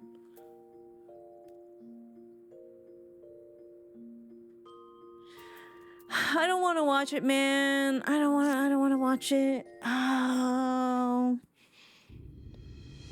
Why am I doing this to myself? Any sign of him?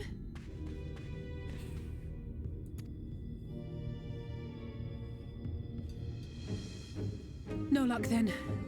But he surely can't have gone far. We should keep looking. The Sin Eaters are out in force, and if we don't find him soon, you can be sure they will. He got like a homing beacon. And it's specifically the one from the trailer. I did not think we would see the one specifically from the trailer so soon. It must be one of the nasty ones. It looks like one of the nasty ones. Wherever it's going, it can only mean trouble. After it!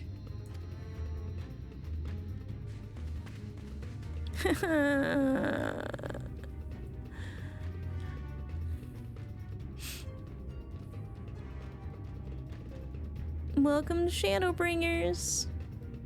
Again. There it is! Oh, man. Is that...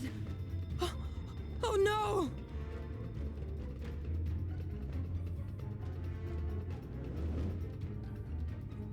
Ulrich!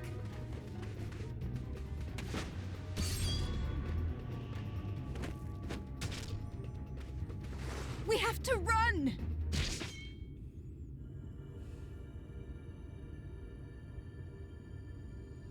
Tesleen!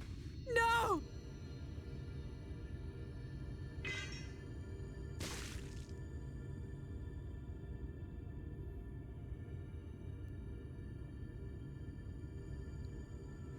And Hark has like no expression. We all deserve happiness, wherever we can find it. Oh. The time left to you is precious. No one should die in pain. She says, clearly dying in pain. Mother, I...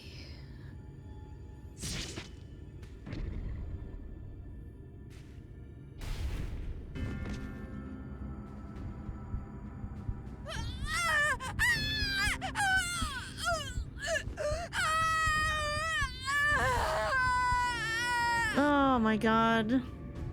It's not any easier, man.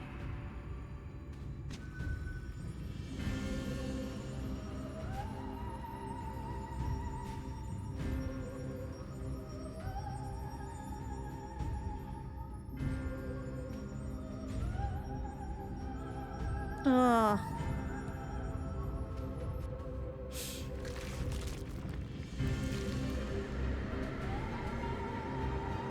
And this is a toned down version?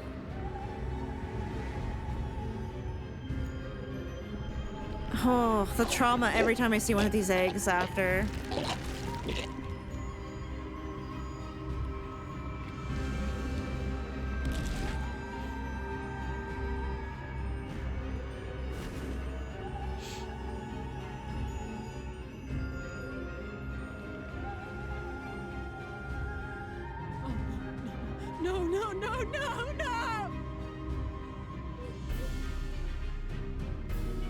Alizé, every time, man.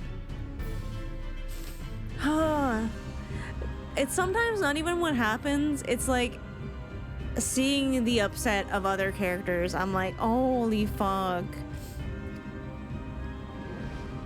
Like, just the desperation in her voice.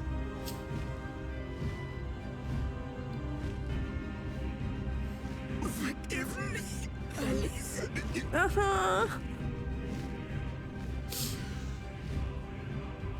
That's like probably the last human thought she had. I'm fine. I'm not crying. You're crying.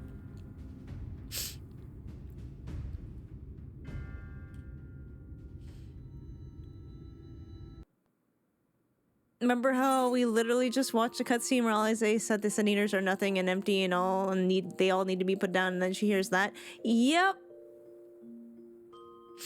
Yep. Yeah, Alizé knew her for much longer, and it was clear that she had become very attached to Tesleen. Oh, man, and then you're like, well, that was fun. Let's not do that again. Having listened intently to your experiences with the Leveille twins, the Exarch reveals the existence of powerful beings known as the Light Wardens, whose destruction he believes is necessary to save the first and avert the 8th umbral calamity. Soon after, your discussion is interrupted by a breathless Captain Lena, who reports that a nearby town, Holminster Switch, has come under attack by a swarm of Sin Eaters. Sounded very Nina Tucker Chimera. Oh, fuck, Jay Miller. You're just compounding the trauma. Not the trauma upon trauma. The Exarch quickly issues commands and requests that you assist in the settlement's defenses. You arrive. Okay, so this is like, I guess leading up. Oh, there's a bunch of cutscenes in here. These ones seem important though, because this is like your first introduction to the Light Wardens. Not Holminster Switch. Did I do that one in Trust? I can't remember if I did that one in Trust. And so you return.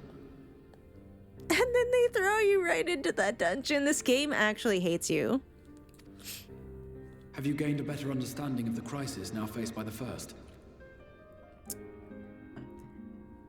Man, that feels deliberate. It's just like, hey, look how bad things are. I don't think I did. The boss at the end was spicy, and I'm pretty sure y'all were helping me out with that.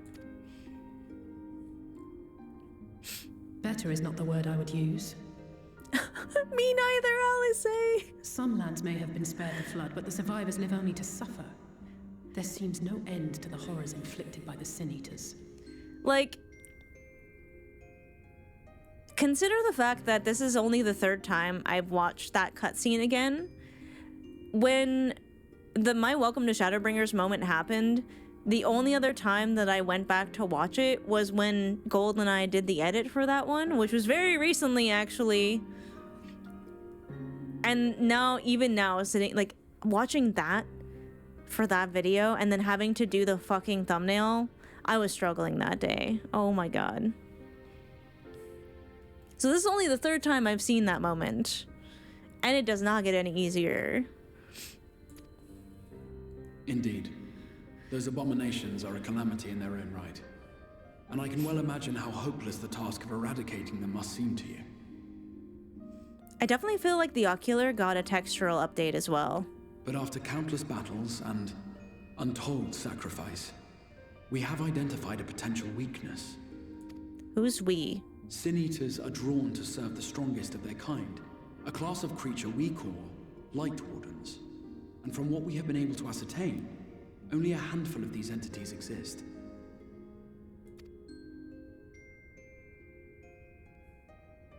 Just as an ant colony will perish in the absence of its queen, we believe that the death of a Light Warden will cause the lesser creatures within its sphere of influence to disperse. But not necessarily go away. I have a feeling Yulmor might have something to say about any concerted action we take against these monsters.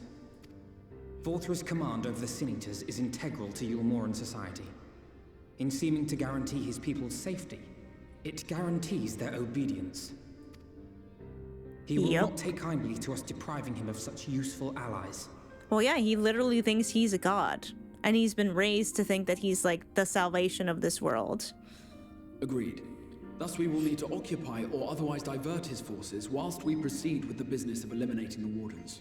I mean, really, you have to hand it to Emet-Selch. That is a brilliant tactical move that he made there by basically being like, hey, if people are content to be like, hey, the world's fucked, let's party. It's not really something that's conducive to creating heroes, you know what I mean? Yeah, he was gaslit from birth. Until we have done so, all other considerations must be set aside if we are to forestall the 8th Umbral Calamity. Man, bro really pushed the Light Warden stuff on us.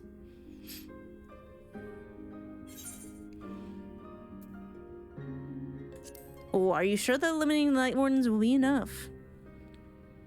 I think I asked that last time. Your uncertainty is understandable given the circumstances. Perhaps a more detailed explanation is in order. Yes. To begin at the beginning, then. I love this room. Okay, yes. This is lore. This is what I need.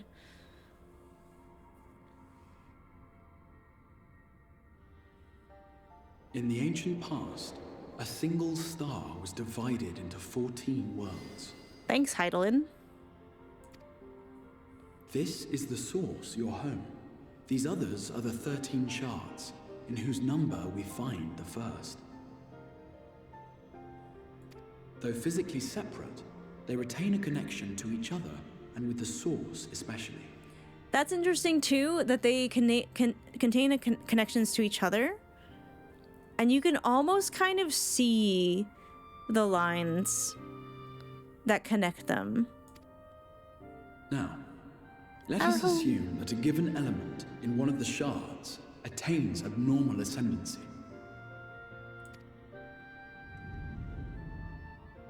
Just as water will flow from the highest point to the lowest, wind. The excess energy will begin trickling into the source. I remember watching this one again because I wanted to see which one of each of the elements from each calamity. So the first calamity, I'm pretty sure was wind, air, whatever. And such an influx of ether will of course exert a palpable influence. If the element in question were fire, then drought and wildfires might ensue. If it were ice, one might expect the weather to turn bitterly cold. Like what happened to Ishgard. Actually, no, I think Ishgard became cold after the 7th Umbral Calamity. As ether continues to pour in, such phenomena will become more and more extreme, until eventually, a single, untimely event triggers a disaster which cracks the barrier dividing the two worlds. So there's a barrier around the source specifically. What was once a trickle now becomes a deluge, sweeping the shard along to be rejoined with the source. At the same time, the element which held sway in the shard is unleashed in full, its energies amplifying the original disaster to truly catastrophic proportions. The first calamity. An earthquake thus magnified might strike with enough force to shatter continents. A tidal wave might swell to a size capable of drowning entire nations. These devastating events are what we refer to as umbral calamities. 7 times has a calamity befallen the source. 7 times has a shard been absorbed. So interesting. Now I'm like, obviously there were people on those worlds. Do their shards return to those people? Electricity.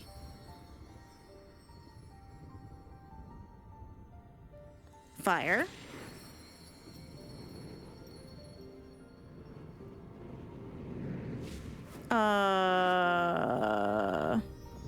I forget that one. I wrote these down at some point. Water, which was the 4th Umbrella Calamity, I believe. Ice. Darkness. I am my twin in the womb. That's crazy. And now we're at the light one. The other one was Earth. The light-drowned realm of the first stands I perilously didn't know close that. to meeting the conditions for a rejoining. Wasn't the Earth one that buried the Crystal Tower in the ground in the first place? It is the Sin Eaters who are to blame for the light's continued dominance. In addition to attracting their lesser kin, the Light Wardens I mentioned earlier radiate ether, saturating every corner of their territory with light. Hence the everlasting light. Even here in the flood-spared region of Northrend, their influence is strong enough to banish night Dalamud from is the its sky. own flood-spared region of Northrend. Their influence is strong enough to banish night from the sky. Thus, if we are to restore balance to the first and head off a potential calamity, it is imperative that we put each and every Light Warden to the sword. Does it always have to be that way? Oh yeah, don't forget Mountain Dew. To take the fight to the enemy ever since we first heard the Exarch's explanation. Though we have yet to claim any meaningful victories if truth be told. Apart from being confoundingly elusive, the Light Wardens possess a troublesome quality which compelled us to delay our plans until such time as you arrived. Oh yeah, this part. Not the Forgive Baja the Blast interruption, my calamity. lord, but Hallminster Switch is requesting reinforcements. They say the Sin Eaters are attacking in force, and the village could soon be overrun.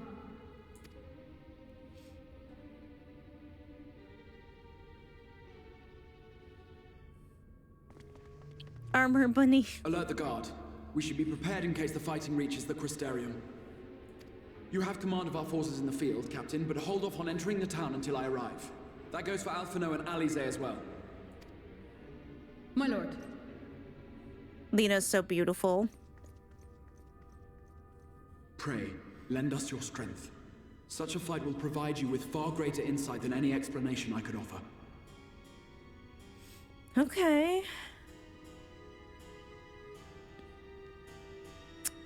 I like how Mizono, because like I was feeling this way too. She's just not quite. She's not quite trusting it.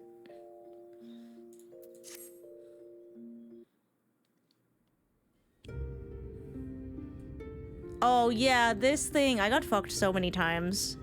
I just couldn't make it across the battlefield fast enough to not get whippies. It's releasing its ether. Fall back.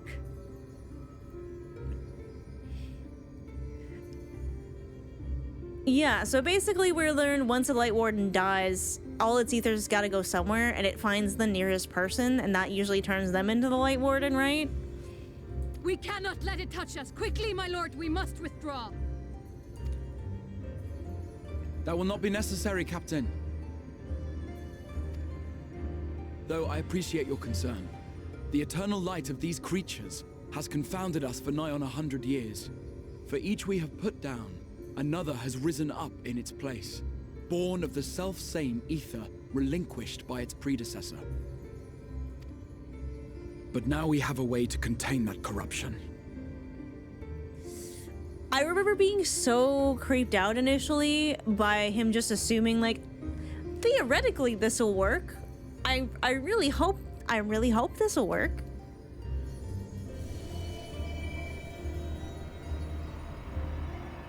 The blessing of light, and the hero who wields it now stands before you. But it's not the same. It's not the same.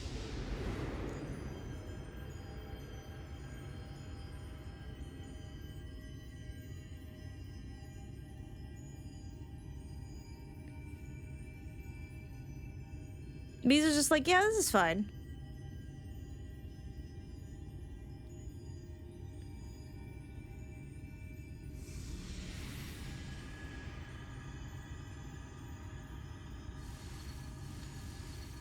It's almost like little shards.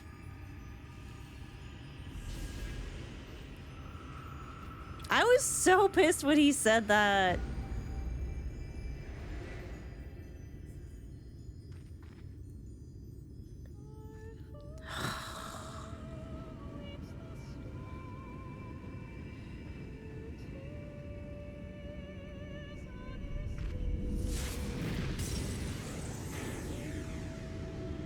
I forgot that the theme song plays.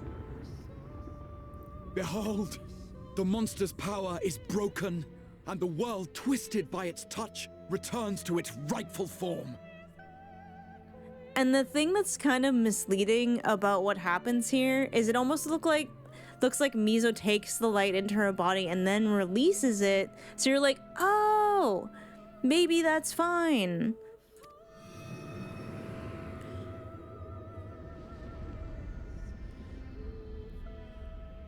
Who falls?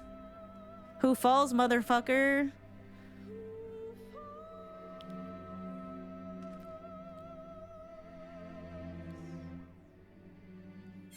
Jeez. Tesleen, stop too soon. too soon. It's gonna always be too soon.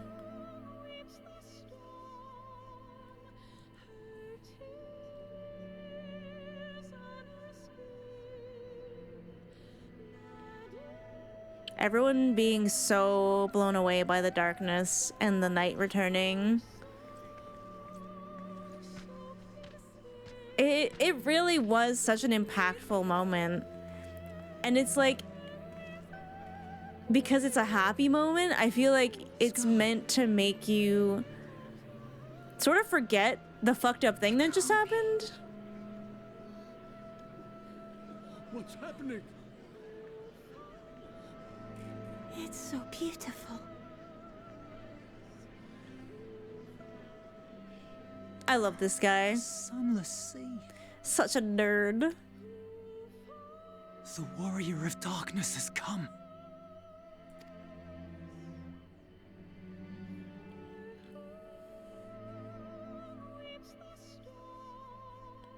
Love a good motif. But yeah, because it's like seen as a victory, right? You're kind of like, hey, remember that thing where you made me take the entire corrupted light from a light warden and you didn't necessarily know what was going to happen? There's a reason why I was pissed at the Exarch for a long time. It just restarts every time. Is that what I think it is? The night sky, as it should be. Who are you people? That's a valid question. You killed a warden, then bathed in its ether as if it were a spring shower, and now the sky? The legends are true. Lena's too smart.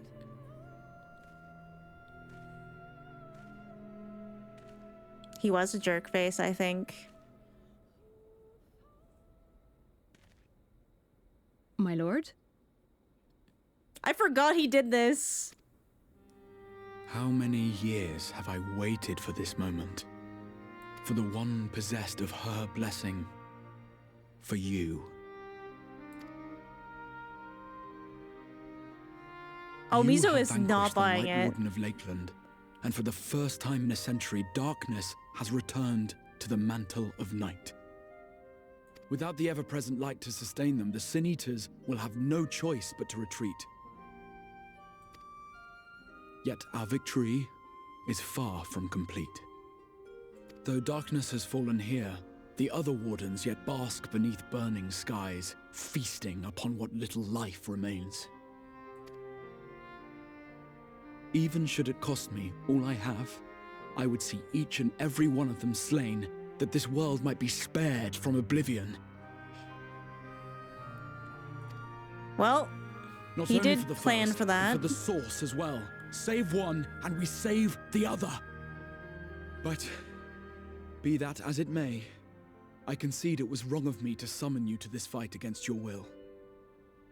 That's why I think I forgave him a little bit, because he's like, yeah, I kind of tricked you into this, it's not gonna lie. I swear, on my life, I will one day atone for that deed. But for the present? Oh no! Why did you have to say it like that? If you know, you know. I beg you, stay and see this fight to its conclusion. Cast down the wardens and restore darkness to the first.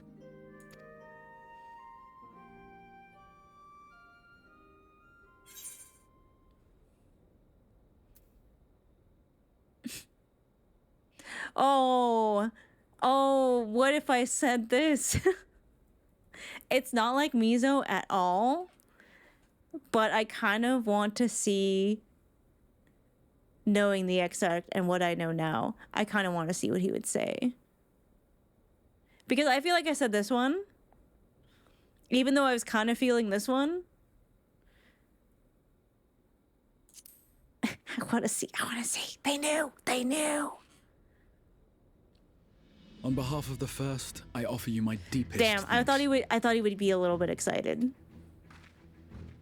I understand there is much at stake here, Exarch, but why do you risk yourself so readily? It must have been a dangerous drain on your ether to summon even one person across the rift. I do it for my people, of course. To give the Crystarium the tomorrow it deserves.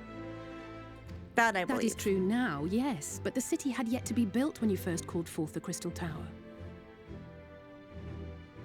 I'm simply curious to know what prompted you to commit yourself so completely to this particular course.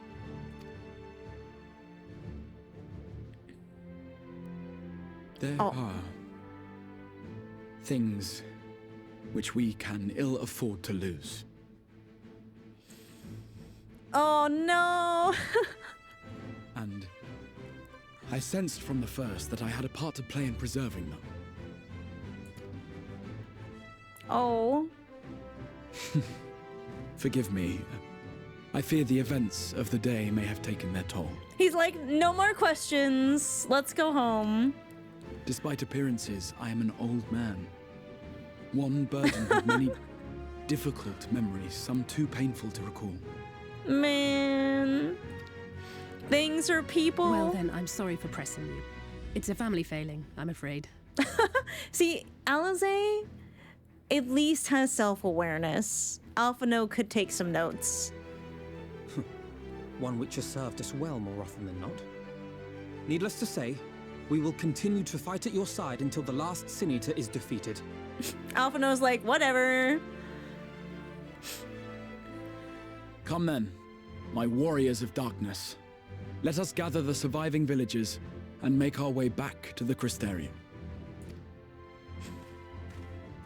I love him though. I know, I love him too. Like, as much as I, joke about how he was a bit of a jerk here, like, the things that he's clearly seen in the, time that he's been here trying to make this right.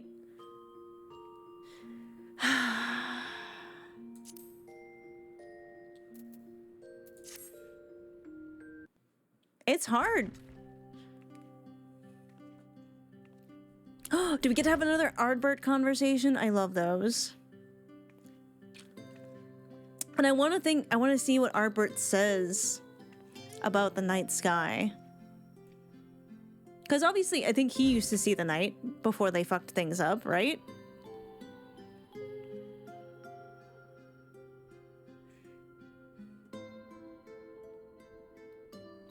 Feels like home.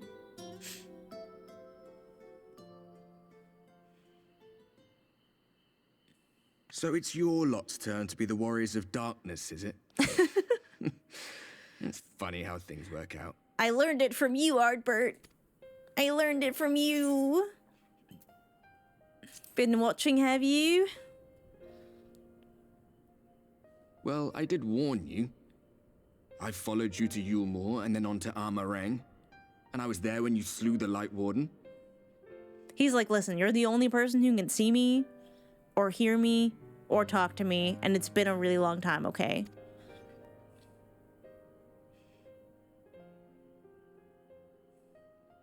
Those white-haired twins who were with you.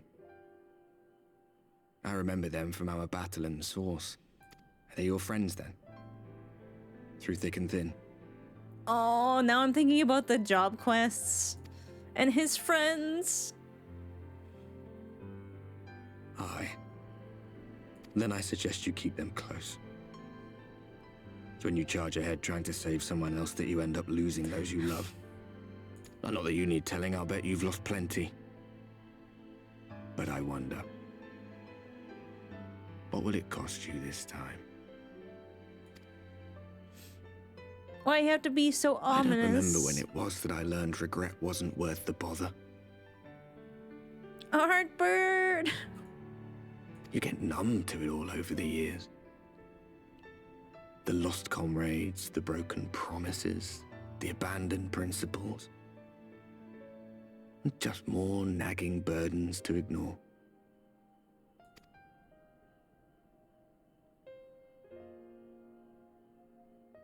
He really does sum up a lot of the doubts that Misa was having at the time, though. Like, he really does.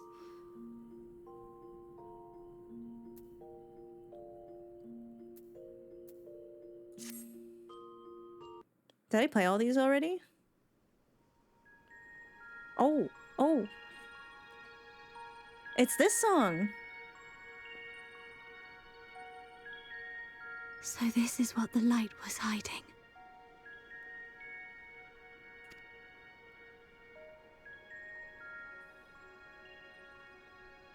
She's here. I must go to her. Oh, I forgot about this part. I forgot about Miniphilia.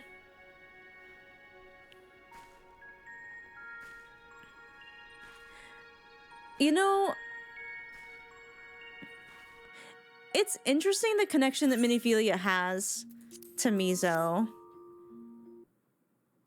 And I know they both have the Echo and they're both like connected to Hydaelyn or whatever, but still. Oh my god, I forgot about the Magitech stuff. Meanwhile, inside an Imperial Magitech facility. Intruders!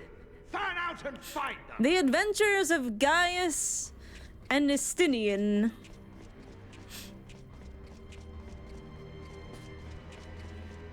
Out of my way!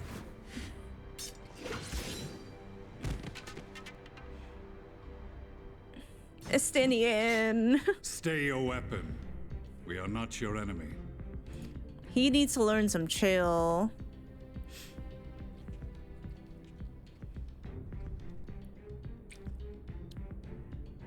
When the alarm sounded, I wondered what we had done to betray our presence.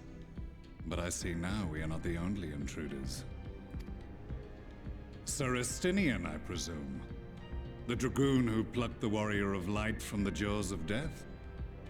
Your armor is most distinct. Hey now, I also plucked Estinian from the jaws of death. It was a mutual situation.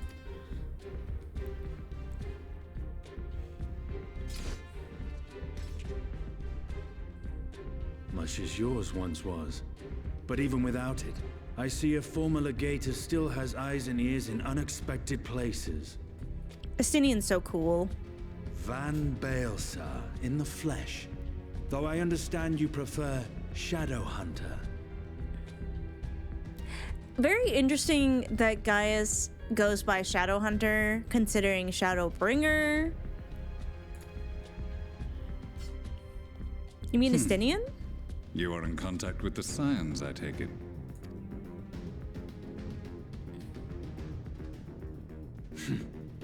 Through no choice of my own.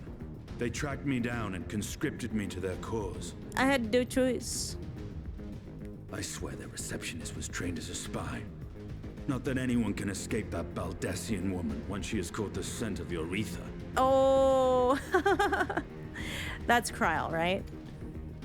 If they have resorted to using freelancers, I must assume their attempts to wake the afflicted have failed. And what of their champion? Away on other business. Thus, it has fallen to me to root out any trace of the Empire's new weapon.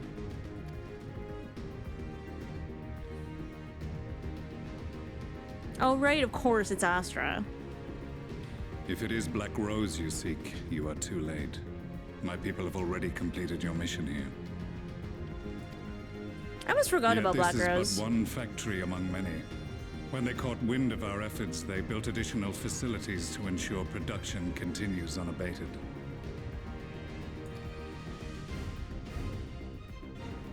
There will be no one left in the lands they conquer. No citizens to conscript. No skills to exploit. Nothing the Empire needs. And they will call it victory. And I feel like Emmett would actually be against this.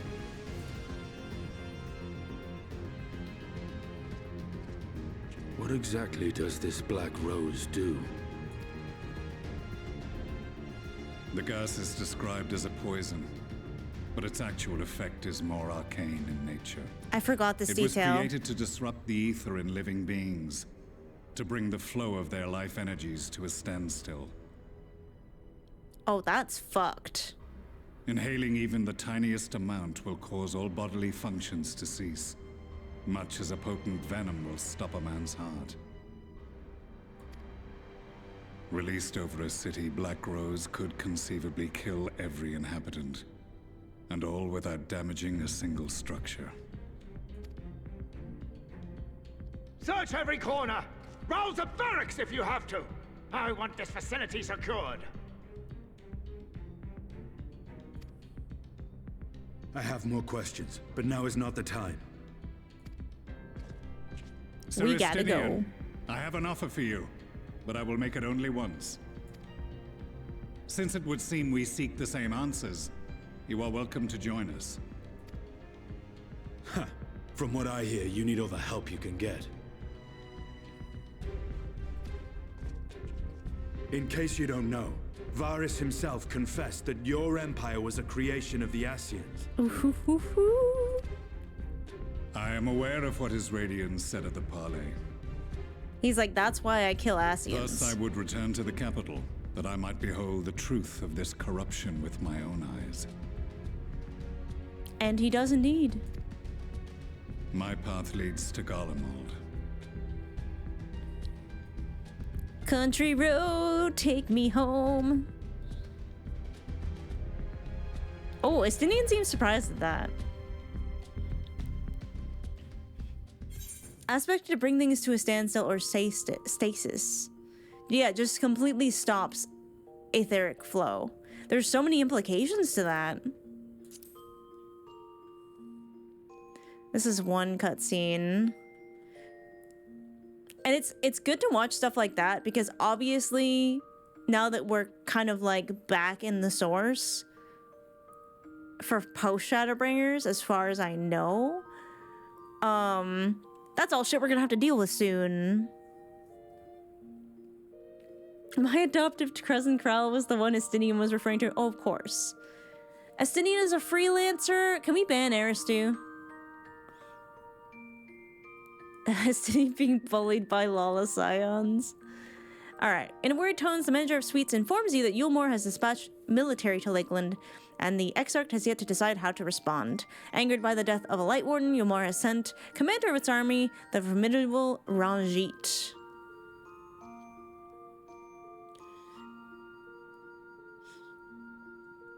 Yeah, Ranjit was really terrifying. An unwelcome guest.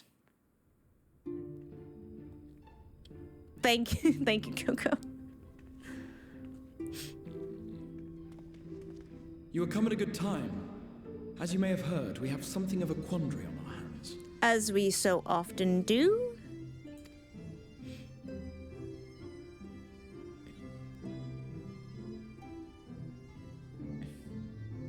Yeah, that's bad. Laxon Loft here in Lakeland. Yulmore has sent one of its airships. They have questions for us concerning the death of the Light Warden. Their emissary makes his way here even as we speak. Ranjit's so scary. I suppose the sky does rather give the game away. Indeed. 'Twas inevitable they would come knocking. The only question was how soon.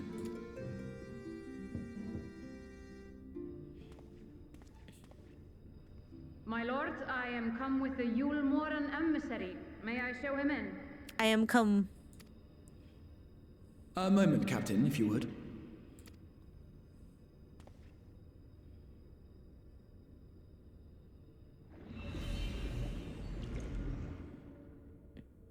Everyone, gather round. It's like, just so you know, that's how he watches you all the time. It's like, this guy is big, scary. I need to hide you. I do not wish to show our hand prematurely. Forgive me this liberty. Vanish.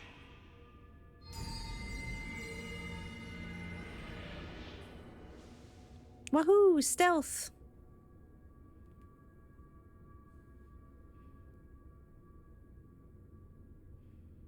Enter. Room is echoey? Yeah, it's like... Pretty sure Ranjit could hear us.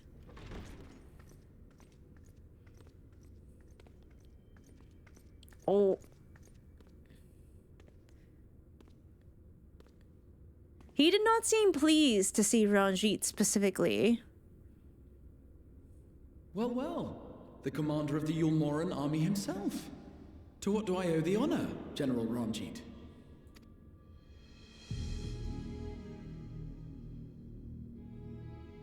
He's so cool, though.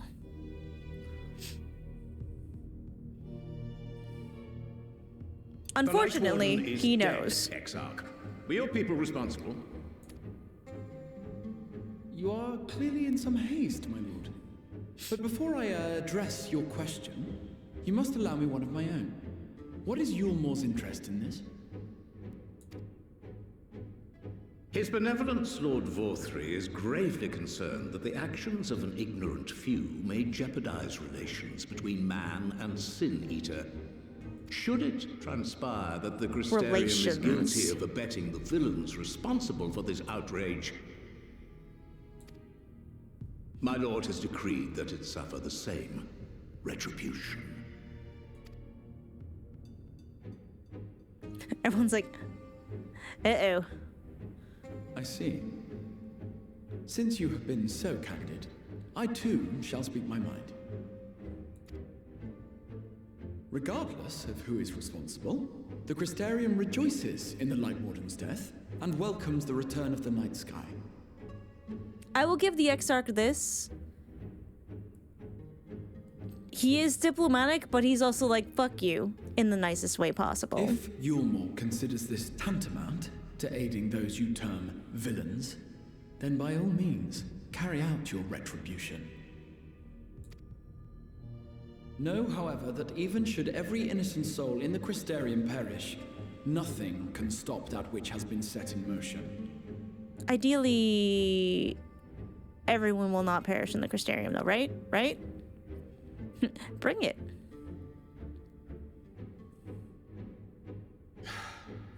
Folly. The death of one or 1,000,000 Sin-Eaters changes nothing. I have to wonder with Ranjit, because clearly he was someone who I feel like it's implied he used to fight against the Sin-Eaters and sort of decided that it was hopeless. Maybe he lost everything. But I wonder what changed his mind.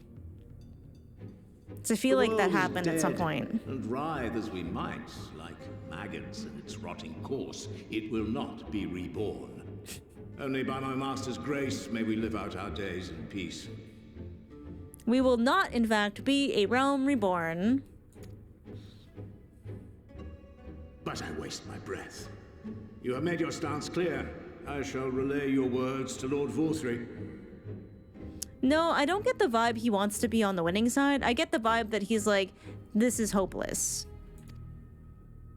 In the meantime, you would do well to counsel any here who have done more than merely rejoice in recent events, to throw themselves upon Yulmore's mercy.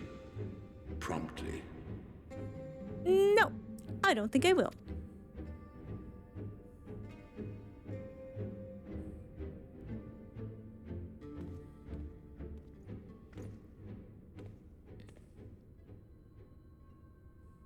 One last matter. We are searching for a young artist and his assistant. Know you of whom I speak?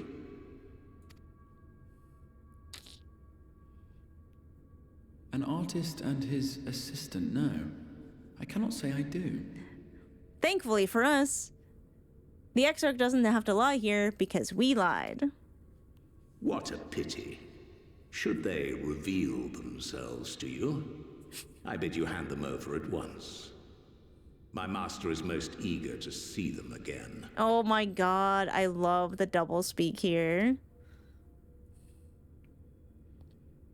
They're both so good at it. I love the wording reveal and see. So good. And this is why I was terrified of Ranjit.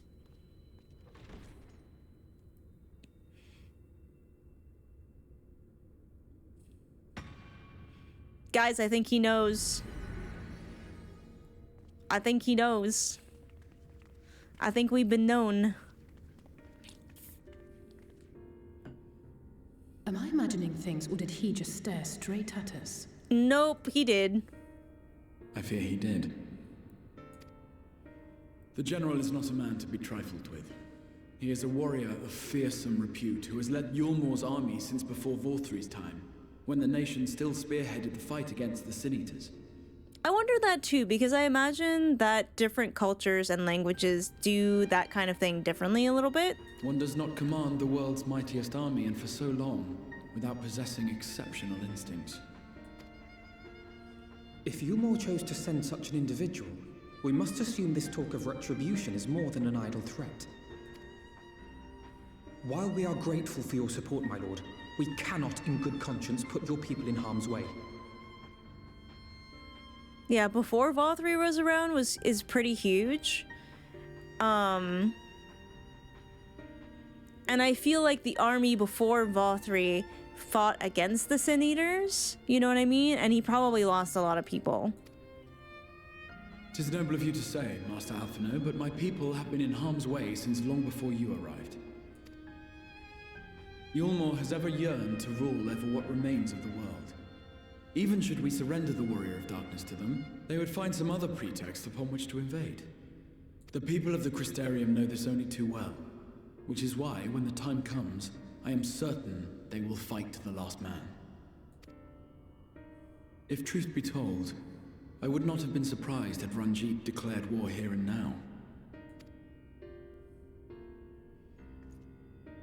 He may have reason to delay. According to reports, the Yulmoran forces at Laxan Loft were observed taking a prisoner. Uh-oh, I forgot about that. A young woman believed to be none other than the Oracle of Light, Minfilia. Ayo? It may be that General Ranjit wishes to convey her to Yulmore before commencing hostilities. I wonder if the picture books are in the cutscene things. Minfilius, it would not surprise me if he had made her capture his chief concern. That's right, there are so many Minfilias.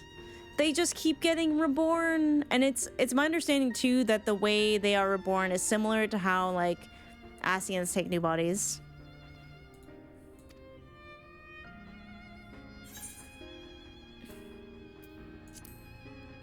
Generations of Minfilias? Ah, of course. How remiss of me. I had intended to speak to you of Minfilia. There is, however, much to say, and precious little time in which to say it. I think it best that you seek out Maren at the Cabinet of Curiosity. Yay! He'll be able to enlighten you. Alphino, Alize, would you care to accompany your friend? You doubtless have insights of your own to offer on the matter. All right, though I'm still not sure I understand it all myself. Sounds like a lot. I will set about making provisions for war.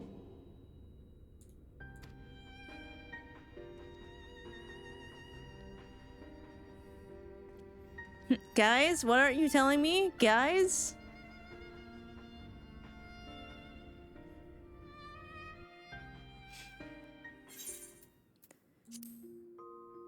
Details of his proposal, the Oracle of Light. Drink the vial of a princess kiss before Chesame. What's this one?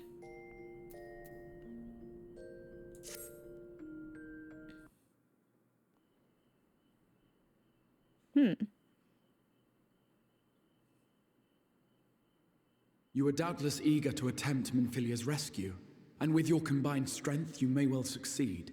But as I said earlier, I do not wish to show our hand unless absolutely necessary.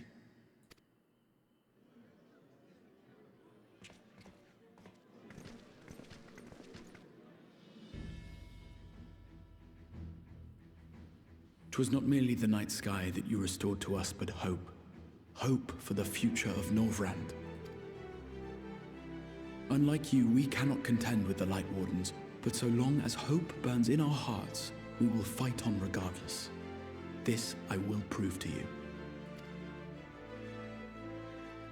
Interesting that he looks at his hand that way.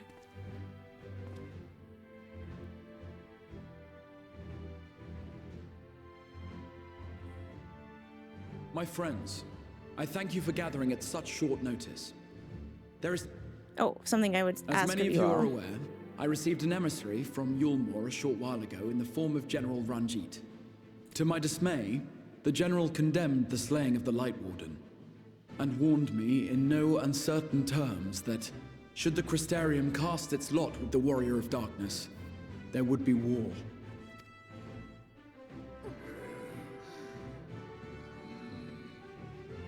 Let none be mistaken. We would be hard-pressed indeed to resist the might of Yulmor. Some would even call it suicide. And yet my heart cries out to fight. Better that than relinquish the hope that swelled in my breast when I beheld the night sky for the first time in 100 years.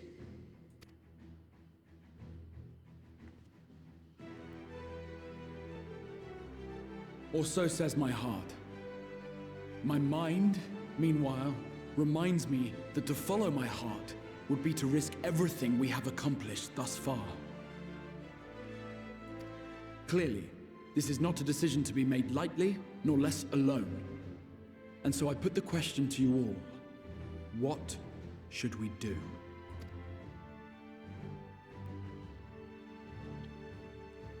I find this interesting in retrospect, and I'm going to say why in a second. My lord, you already know our minds. It brought tears to our eyes to witness the knight's return.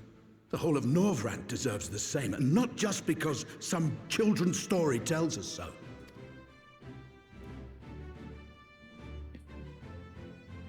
Yulmor's influence is far-reaching. Should war break out, trade would be subject to restrictions. The flow of goods will dry up, and we will struggle to make do with what little trickles through. But make do we will.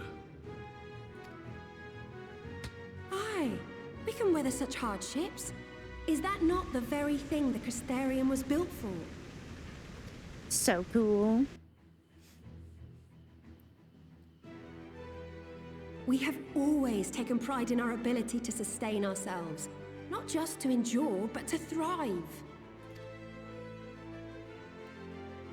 When all falls down around you, rise up. Those were your words. There may come a day when all hope seems lost, but even should the rest of the world give in to despair, we shall not. We shall fight on, that our children and our children's children might know a better tomorrow. Rousing words apart, I never much cared for those Yulmoran bastards anyway. No better than common swindlers, most of them. Wouldn't know a fair deal if it came up and kissed them on the arse. Trust you to spoil the moment. Now I love that guy.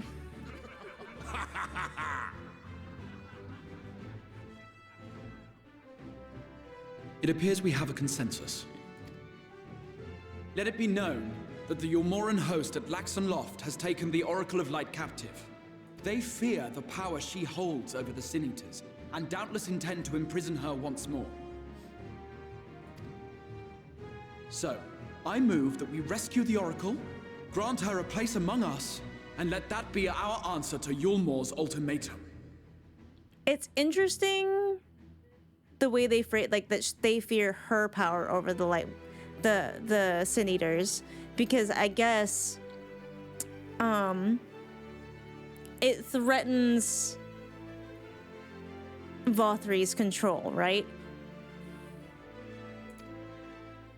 Here, here! Here, here!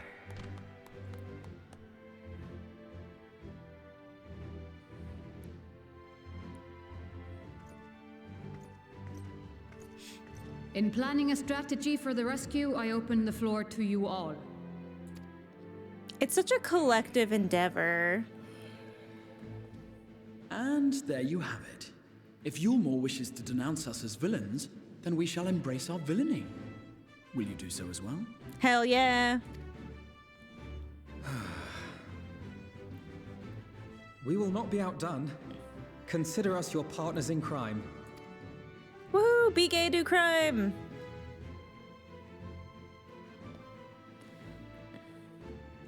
Oh yeah, data miners always try to find that stuff. They do in Overwatch all the time, too.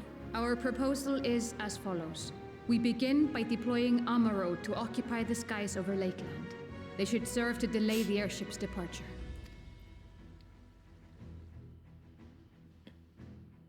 I love the Amaro. I forgot about them. At the same time, we scatter dream powder from the air. Not all will succumb to its effects, but it should thin the enemy's numbers, affording us an opening to swoop in and liberate the Oracle. We're a bit busy right now, Lover Dog, so I'll probably return that. Very good. Wait. See to your preparations. Today is the Crystal Exarch's voice actor's birthday. Let's go. Happy birthday. I want to call him Anthony Bridgerton. That's not his name. It is something else. Happy birthday. It's on the tip of my tongue. I know his name. I do. I promise I do. I promise I do.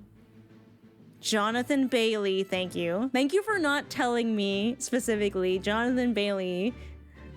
And now everyone says Jonathan Bailey. Thank you. Thank you, thank you. Jonathan Bailey. Happy birthday, Jonathan Bailey. That's really cool. He has a very nice voice, and I will never be the same because of the work he's done. Okay, so this scene is important, I feel. Like, the Exarch wanted to show this to Mizo specifically. And I think his intention was to be like, look at all the people that you inspired by bringing back the night sky. And what exciting crimes would you have us commit?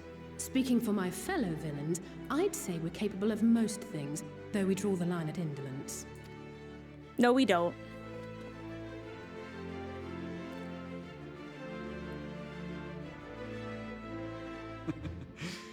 If excitement is your desire, then I bid you join the guard. Captain Lena will give you your orders. That gorgeous, lovely man. He is lovely. Hi, Kelsey. How are you now? Thank you for the follows, by the way.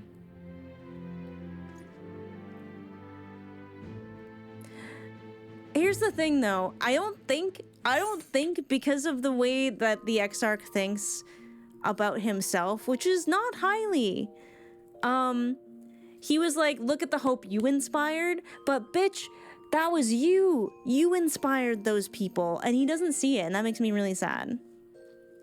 Happy to catch a live. I'm the SOB who is gnawing at their enclosure for part 11 on YouTube. Thank you, by the way. You are so welcome. I was not okay. I had to go in and clip some things for the thumbnail for that, and I was having a really hard time. But I'm glad you're enjoying it. Okay, so what I remember about the, because it doesn't appear to be the... There are 2 cutscenes here, I think? Oh, there's 3. Doesn't appear to be cutscenes of the little, like, storybook things for the Oracle of Light. I can probably go to the library and ask about them, though.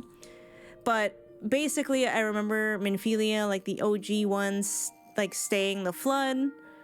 And then it's, like, she was leading the charge against, like, the light, like, the Sin Eaters. And then anytime she died, she would, like, be reborn. And you kind of find out later that they sort of, like, they're not, like, reborn in the sense of, like, reincarnation. It's sort of like they take over a body. They take over a body like the Asians do. And current Minfilia really struggles with that. You get to meet Sanguinet's actor tomorrow at Comic-Con. Oh my god, he's so lovely. I'm sorry, Harlan is so lovely. You're gonna have a great time. He's a wonderful person. I'm so excited for you. I hope you get a picture. I'm giving him a little gift. What are you giving him? That's so awesome. All right, I'm gonna give you guys cat cam for a second because I have to go pee again. Actually, I'll give her, no wait, if I give her a treat now, she's gonna get up.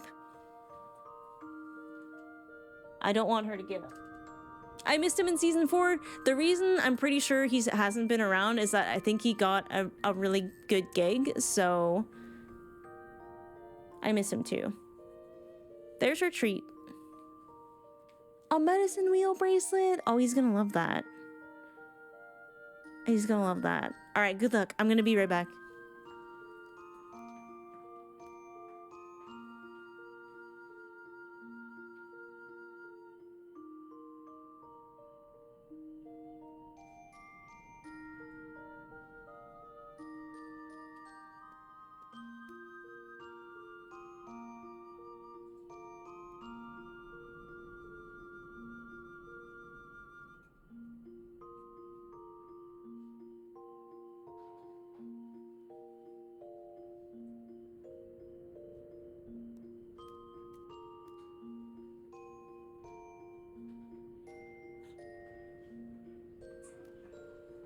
He did get it. She got it. Was that a good treat? Was that a good treat? Yes, a good bear. I picked it up at Powell years ago, but it doesn't get the love it deserves. Aww, that's so special then, because that's like, you know, specifically something that you experienced, right? Oh, I hope he likes it. That's so cool. Definitely tell him that you know the art director that works on that works on Shorzy, if you want to. Okay, so the Oracle's light. Operation, blah blah blah. Amaro are unimpressed. You succeed in finding Minfilia, only to find your path barred by Ranjit. I remember that. Leads you away to the neighboring region. Okay, there are 3 cutscenes here, so let's see where the first one is at. Also, where are we at? We're like, I say a little less than halfway, and we're probably not gonna watch all of the ones. Cat cam, oh sorry. Hee hee. I know there's a scene with Emmett in here, and I want to remember what he says.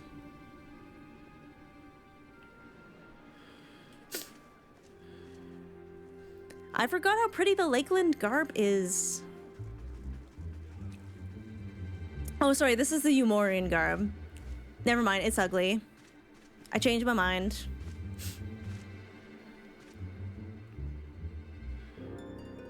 Keep moving.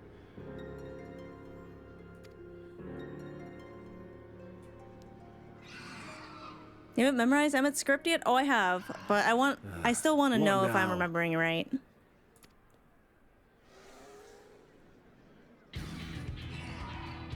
Oh yeah, the sleeping powder. The Crystarium at a guess. Desperate fools. It'll take more than a handful of overgrown lizards to ground us.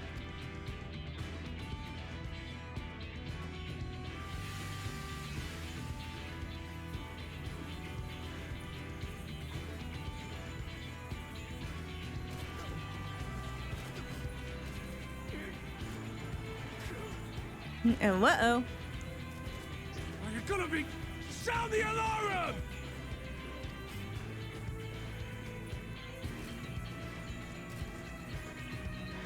For some reason, I feel like Eulmorian soldiers, they're gonna have a lot of good training. Because they don't have to fight Sin Eaters. No one really opposes them.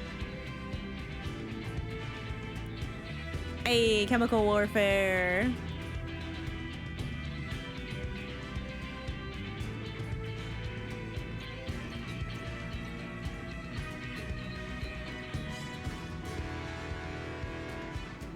Yeah, those overgrown lizards are gonna make you go night-night.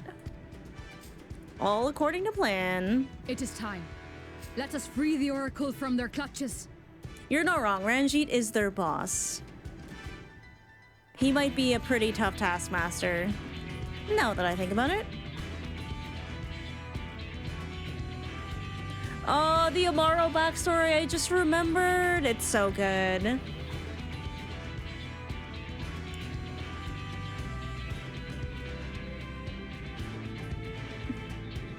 And working with Lena.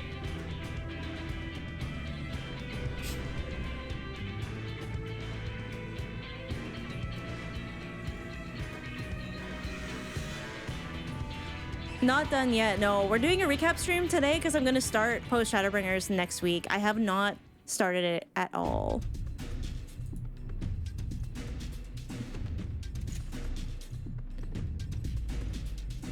And duty start. Okay, so there's that one. What's the second one?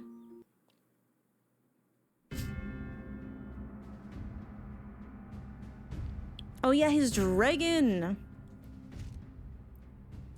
Do dragons in this world also come from space?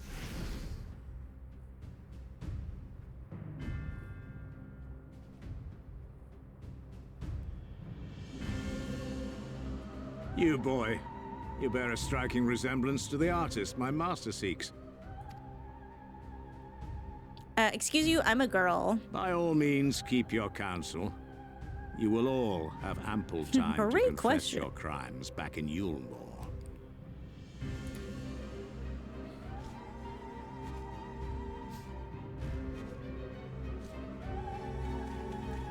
Hey, Thancred. Stops him with his fucking toe.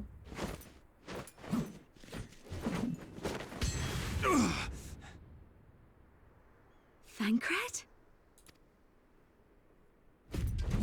Man, I was so pissed at Thancred through a lot of this. You are the wretch who stole her from us. And what if I am? And I'd do it again. Whoo! What?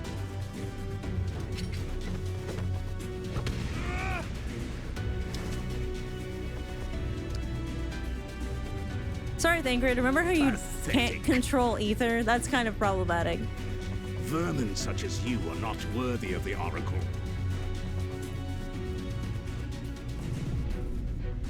Man was going through it? Yeah, but I didn't realize why. Because he doesn't talk to people.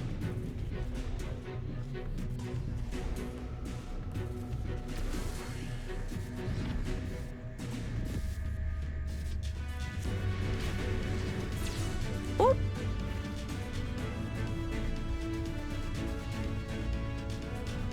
Yes, the Exarch and his, he's getting a lot better at that. I'll give him that.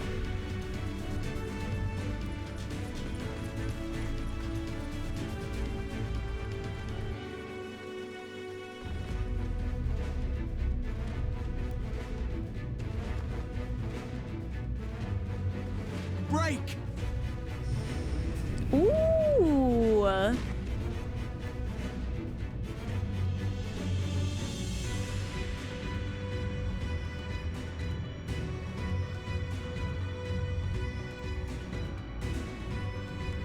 The good old companion cube. Fool! You would see your city razed. I would sooner see it razed than conquered. Suffice it to say, we are ready to receive you. So polite. What now, Exarch? Will you face me yourself?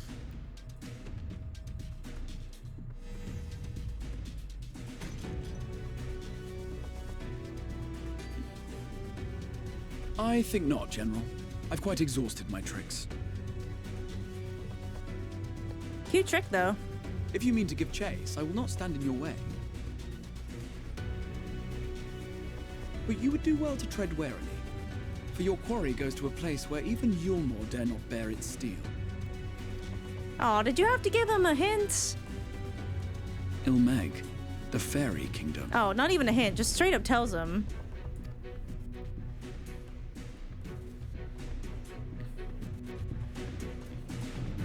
You know, it probably hurts to get punched with that. Like, imagine being punched by a crystal hand. Oh, I forgot. Here it is. To think that mountain of indolence still had the energy to unleash his hounds. That mountain of indolence.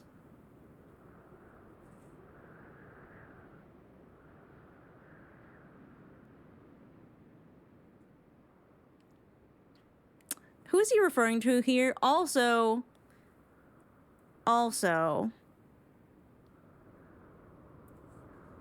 Emmett Selk's butt bow. Agreeers? Any agreeers? I just wanna pull one of the tassels and see what happens. I just wanna pull one.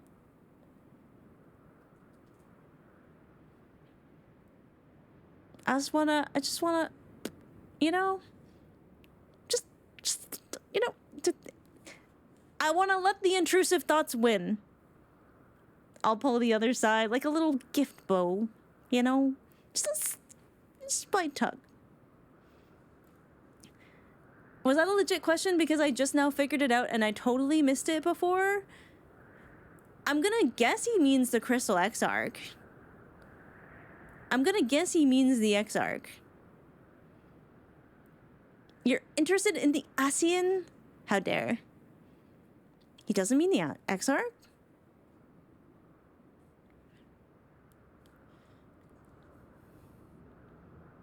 Can I help you? Mountain of indolence. Well, like, Vothri is also an option here, but I don't see how this, like, interferes with Emmett's plans.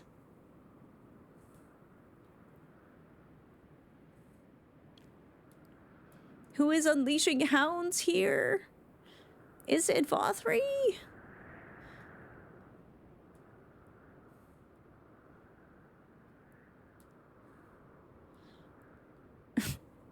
Free the hounds. Oh. Is it Emmett? Emmett's the Mountain of Indolence. I vote for Vothri?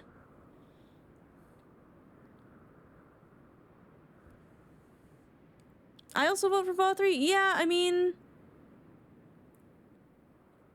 But it's just like, I don't, like... Vothri obviously has the resources to do that, so I don't know if that makes sense. Hello, Syraxis.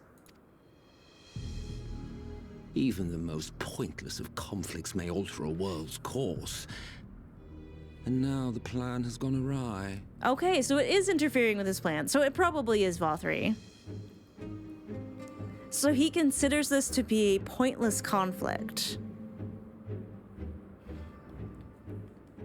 I don't think Emmett's calling the Exarch lazy. Well, indolence can mean a few things.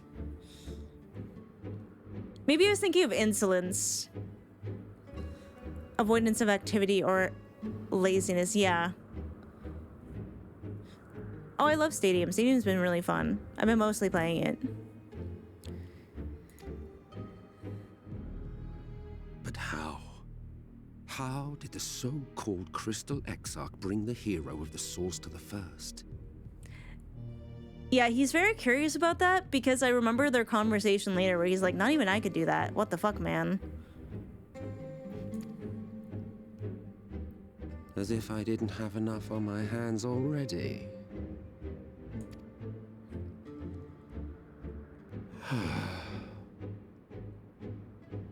Then again, with a soul such as that. This is the first mention where I'm just like, what does he mean by that? What does he mean by that?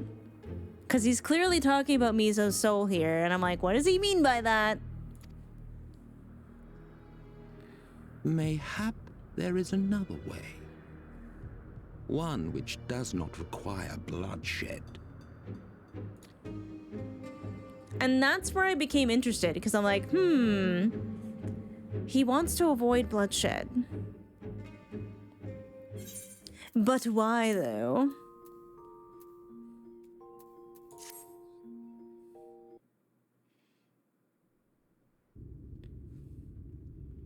This is where we get into the Fairy Kingdom. I don't remember if this is useful. Not so long ago, here in the shadow of the northern ranges, lay the great kingdom of Verbert. Okay, I do want to know about Verbert. A nation with a proud history that the Sin Eaters cut short, just like all the rest. Since that time, these lands have become a haven for Fey folk. Dreamers frolicking amidst the ruins of a forgotten realm. I love Ilmake, though. It was so beautiful. Ah, yes, the Kingdom of Sherbet in the town of Ice Cream.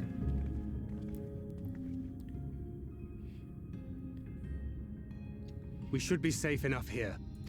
And of course, that's where Urianger was hanging out.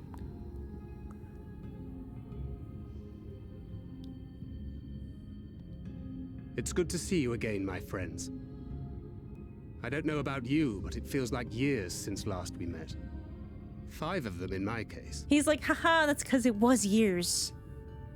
Why, it only feels like 1 to me, but long enough to warrant a more convivial reunion either way. What brought you to Laxon Loft?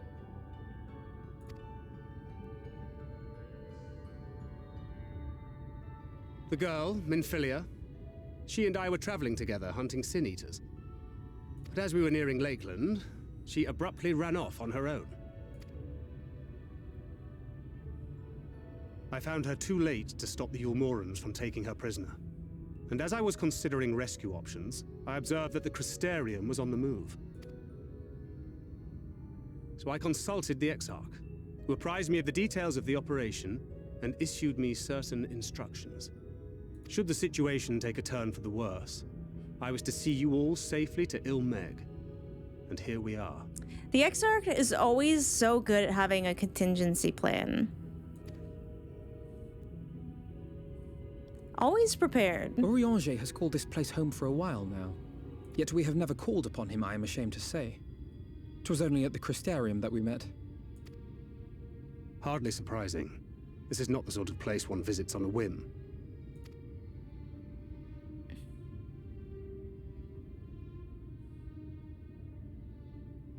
Happily, having trespassed on Orianger's hospitality for a spell, Minfilia and I have an idea of how things work around here. Sooner or later, the Ilmorans will come after us. But before they do, the Exarch bids us accomplish two things. First, rendezvous with Orianger. And second, eliminate the Light Warden of this land. No biggie. We've done that before. So, Minfilia? She's been so somber this whole time. What made you leave Thancred behind, if you don't mind me asking?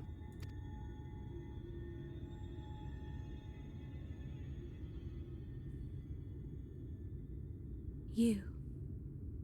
The hero from another world. Me? I was asleep when I felt it. A presence. Someone I was meant to meet. They were close and I knew I had to go to them.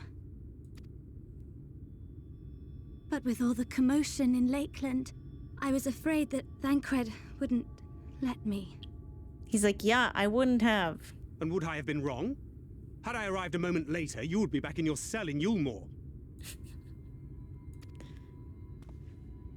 And now we have Ranjit snapping at our heels. You really have outdone yourself this time. Young lady, we're gonna have a long chat about this later, except we won't, because I don't do that kind of thing. I'm sorry. Thank you for saving me. She's like, you know I get some urges. Oh, poor thing being scolded so. It's Faye time. Poor thing. Who said that? Show yourselves. Come now, put away that frown and have some fun with us. I love the Fae. Yes, let's have some fun. Very creepy origins, though. Which way was it to Orianger's?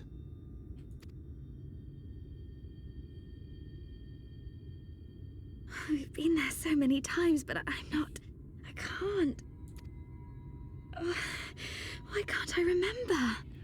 Relatable. Damn it all. We're already caught in their spell. Hooray!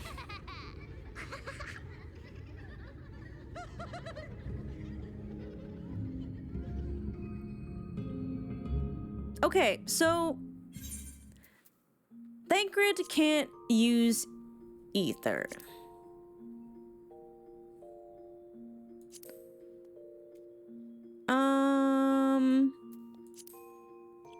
Now, was that something that happened to him as a result of being teleported through the live stream, or like has Thancred never been able to use ether?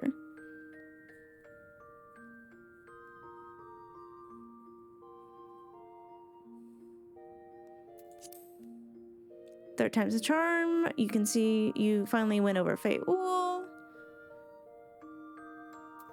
I'm assuming the second cutscene is talking to your Urianger. And that's more what I want to see. Legit question, yes. Like, if I've learned that before and I just forgot. If it's something I'll learn later, then rhetorical question. Oh, it was this live stream trip. That actually is really sad. Urianger! It's never like... Are you in? Discussed. Even with Y'shtola's eyesight, everyone just kind of accepts it. You never have a conversation about it. Very interesting.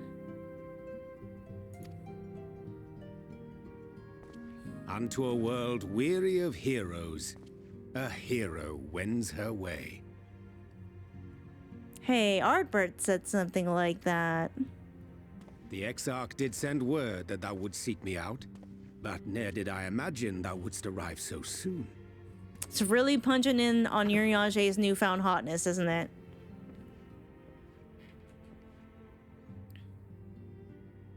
I didn't know Y'shtola was blind until she had asked to have Urianger describe something to her. You didn't? I noticed right away. I was like, what's wrong with her eyes, chat? What's wrong with her eyes? Why is no one bringing up her eyes? Chat, my beautiful wife's eyes have changed color and they look... Well, no pupils, right? They looked glazed over.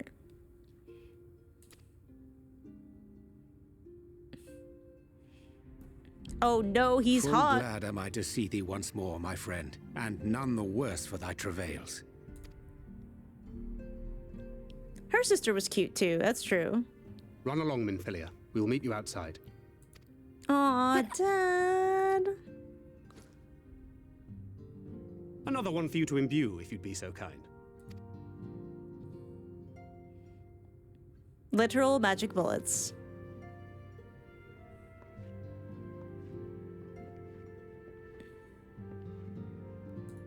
I take it thou hast met with our other comrades already? All save Y'shtola.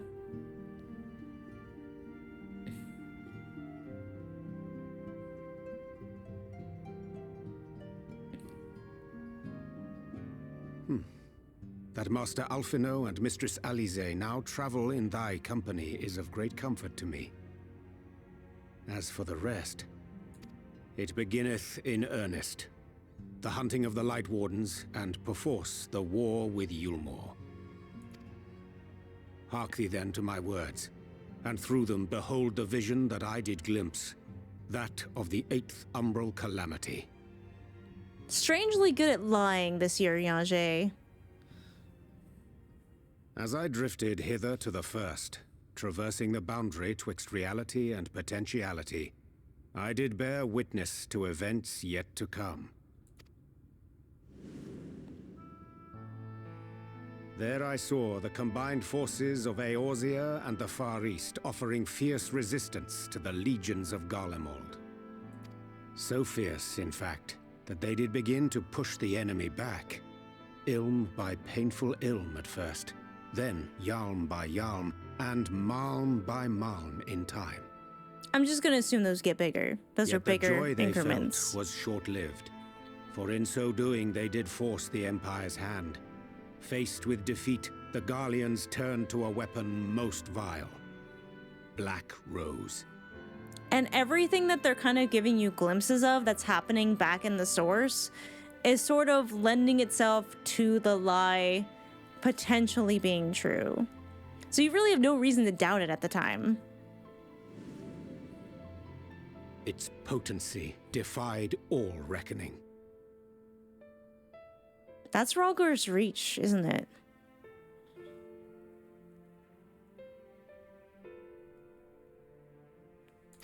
Once released, the gas took on a life of its own, wreaking untold carnage not only in Eorzea, but in the provinces of the Empire besides. From fighters upon the front lines to babes in their beds, none were spared. And as the casualties became too numerous to count, so did the fabric of civilization begin to unravel. Nor did the land itself escape unscathed, for spreading from the site of its release, Black Rose brought death to the very soil. Well, that makes sense, right? If it completely stops the flow of ether, it would kill everything. Because it's my understanding that everything has ether.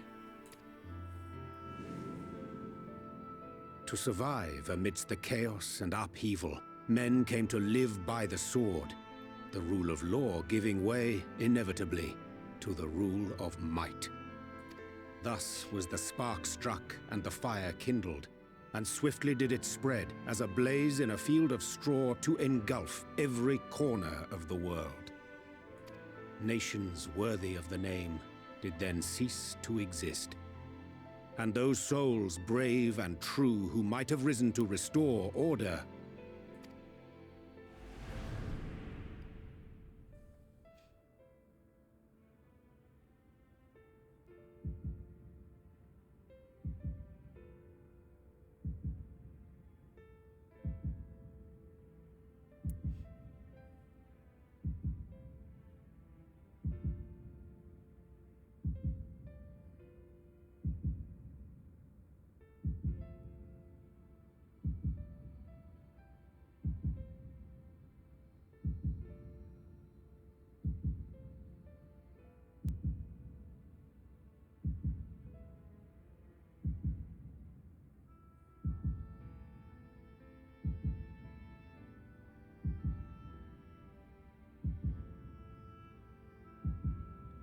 were no more. For the weapon spared not one, not even thee. It's wild because I feel like everyone died, you know, in Urianger's version of events. Like, everyone. It's not just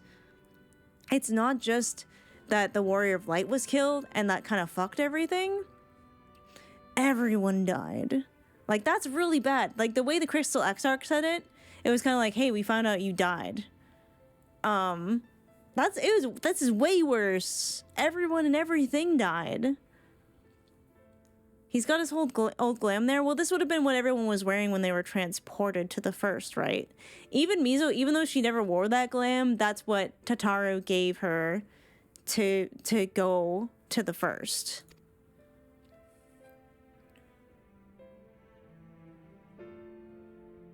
I felt so sad for Urianger because I was like, oh, he had to see everyone he cared about An endless die. age of war, begotten by the blight of Black Rose.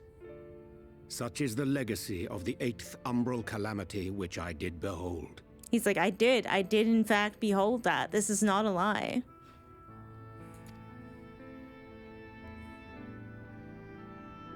Yeah, the vision was of the future, allegedly. No matter the cost, we must forestall this tragedy. To that end, I have labored during my sojourn in this world, discovering in so doing the answer to a pressing mystery. Which that is? of Black Rose's inexplicable potency. Come. I didn't doubt him, but I doubted the Exarch. That was my struggle. And I was very upsetty later. Dost thou recognize yonder chart? Yes! Yes! I think this might be the chart that I consulted to figure out which calamities belonged to which element.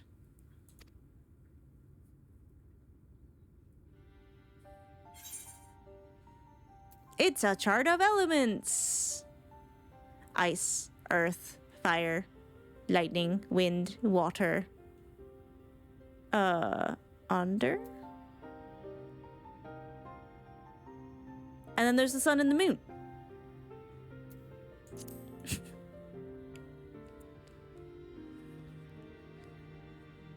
Indeed.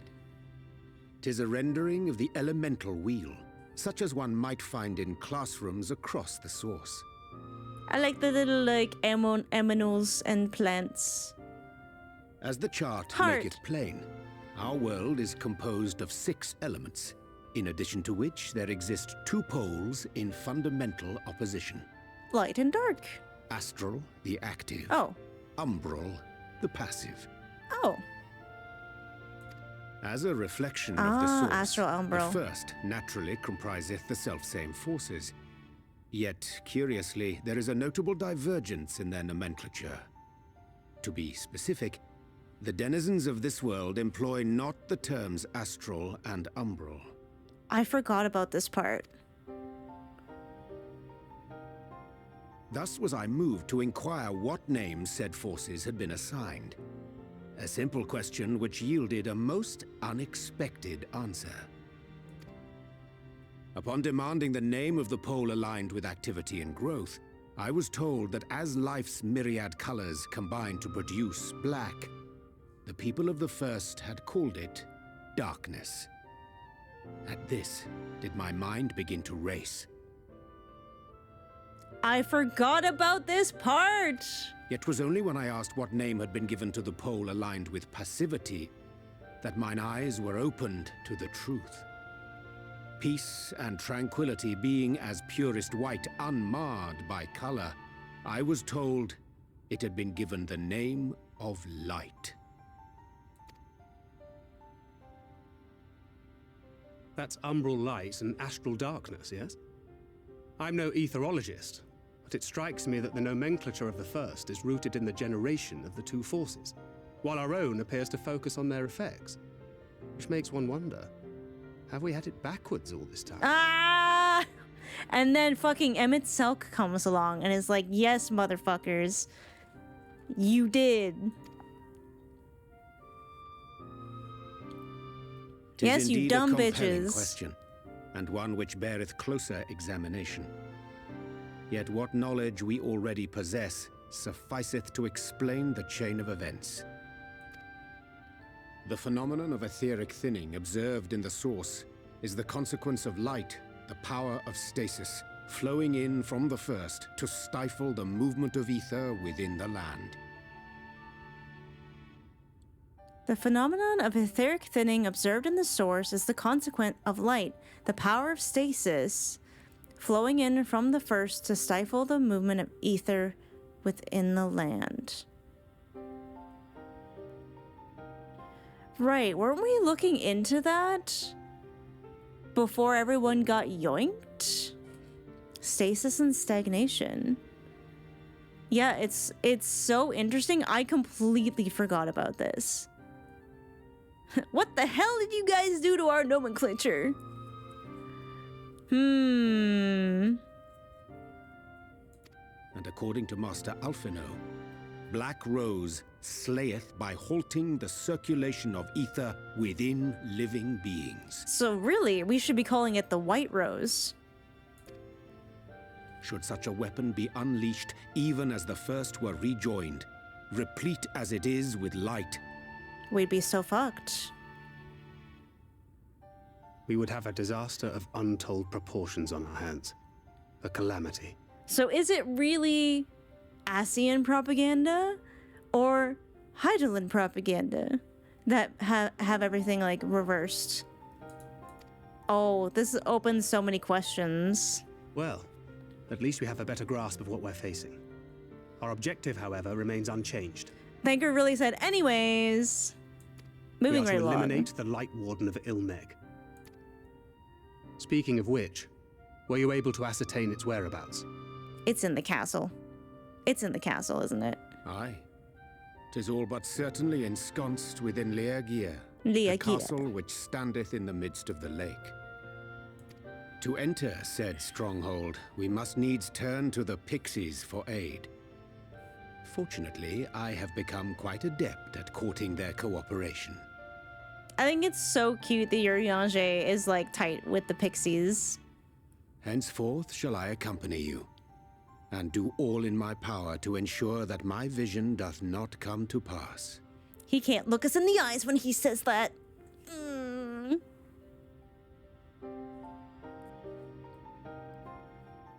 Can't look us in the eyes. All right.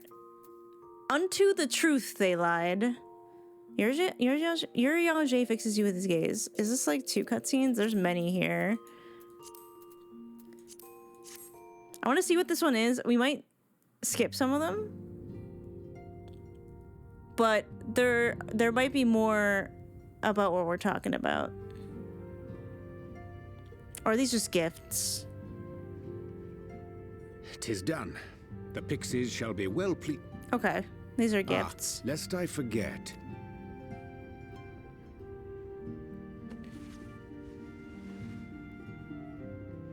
Bye, Taco. I forgot about the white auracite. White auracite, newly forged for thy use. Moon Brita would be so proud. Our mission being to thwart a rejoining, we will most assuredly cross paths with those who crave the contrary.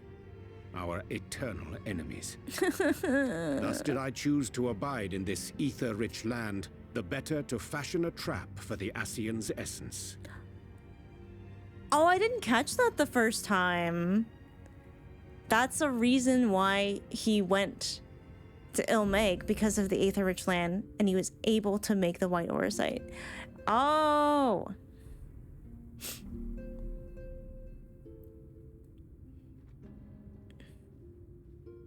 The Pixies haven't been the same since Kim Deal left. I understood that reference. May I come in now? You may indeed, assuming you've finished. Are you done with your chores?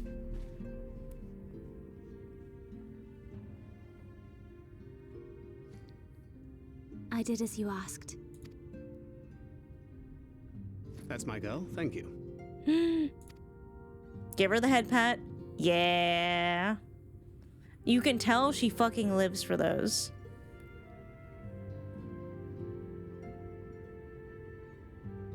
I should probably explain. Though my body remained behind in the source, its limitations saw fit to accompany me. Which is to say, I cannot manipulate ether. I took up the gunblade for its defensive advantages, but on account of my little impairment, I cannot imbue the ammunition myself. Luckily for me, Minfilia has quite a talent for it. Minfilia, once we set forth, we are not like to return for some while. If It was thou the wouldst only choose appreciation tomes to he'd take ever with give her, I know. Let it be now. Really? May I? Of course, my dear. Yet have care thou dost not add overmuch to thy burden, lest I incur Thancred's ire. Not doing his 1, 2, 3 combo feels bad, man.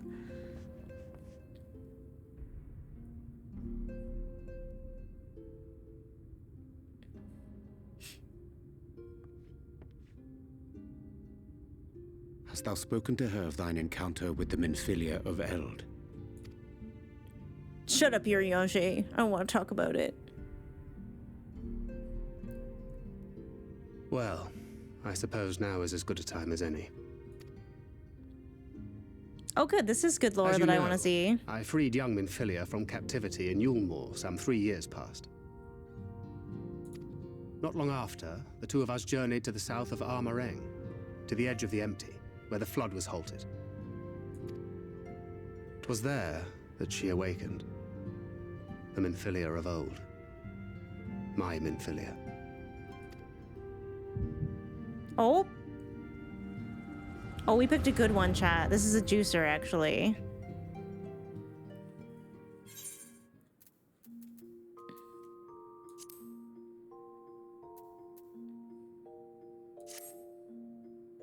Give me the echo.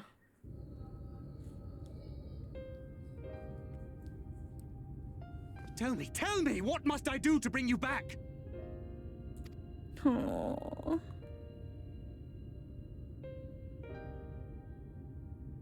My dearest Thancred, as I am now, I am no different from an Ascian. This child is but a vessel. One of many I have used that I might spread word of her enduring blessing and preserve the flame of hope. In my name, each has died, never having lived her own life. That's so fucking sad. I have taken enough from these children. I will take no more.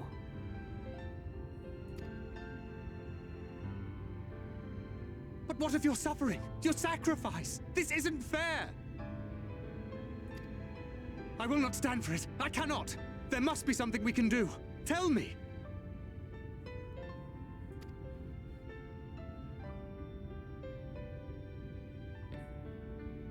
Should the day come when this child grows weary of fighting and wishes to cast it all aside, Then shall I take up her burden. But should she wish instead to become the master of her own destiny, then shall I bequeath to her my all.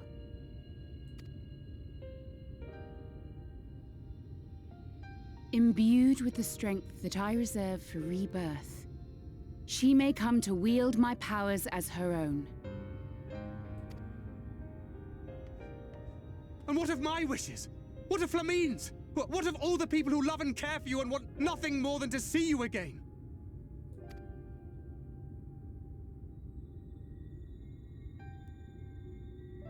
It is not their decision to make. She's so right, though. It is hers. This child's. This Minfilia's.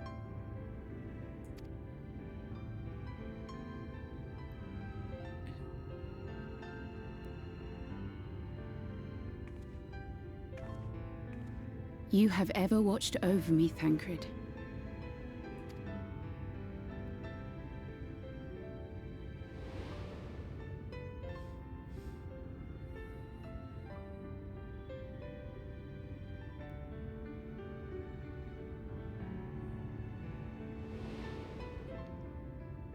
Yeah, because he felt responsible for killing your dad. Now I ask that you do the same for her. Protect her. Teach her.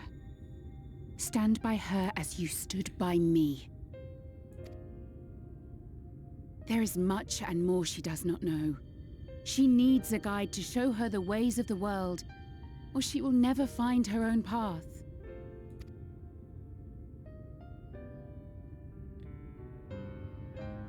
When the time comes, you will find me here. Until that day.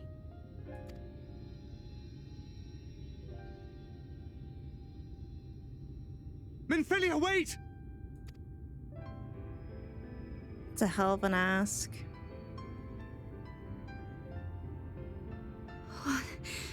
What happened?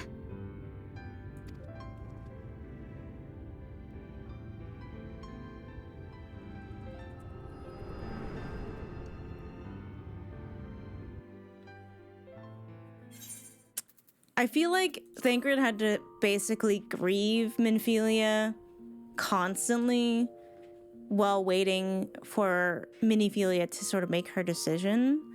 But I also feel like maybe in a way he pushed her, like, you know, kept his distance, not necessarily out of protection for himself, but because he didn't want her to make the decision for him. Because I feel like if she was going to make that decision for the benefit of Thancred, she would have let Minfilia take over her body. You know what I mean? At least that's what I think about.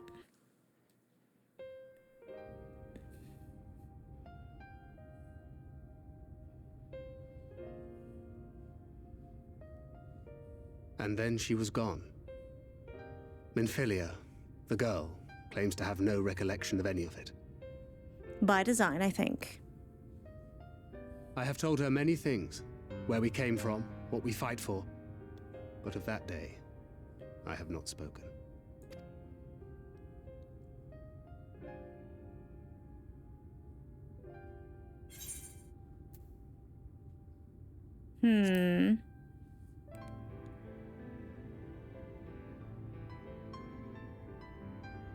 I feel like that's what I said last time.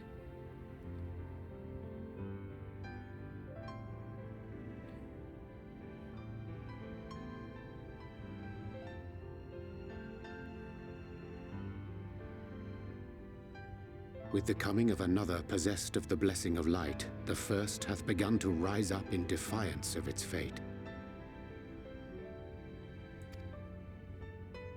The question remaineth, however, who shall take up the flame of hope which Minfilia hath borne for so long? Whether we will it or no, the choice must soon be made.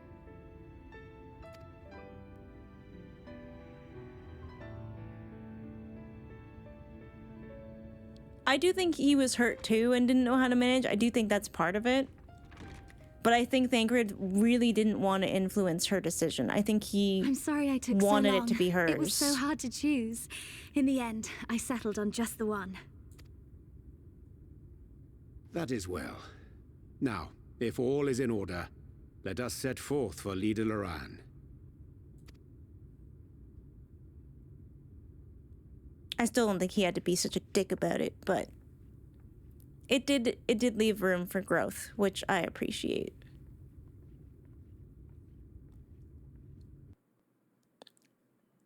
I'm actually surprised at the nuggets of lore that we're remembering. You might vanquish the Light Warden, only then do you learn the quarries. In fact, the king and ruler of the fairies, Titania, who has defeated a Light Warden that threatened Ilmeg, only to be corrupted by the Aether that was subsequently released. Standing before the untouchable gate, you call out to the Fuoth, but there's no reply. Oh yeah, this is where the Fuoth were like, we're gonna drown you so that you stay with us. And you awaken in the depths of the lake with Ardbert yelling in your ear. At his urging, you set out to rejoin the others on dry land. I don't think we need to see the first part of this, but I want to see the part with Ardbert, I think.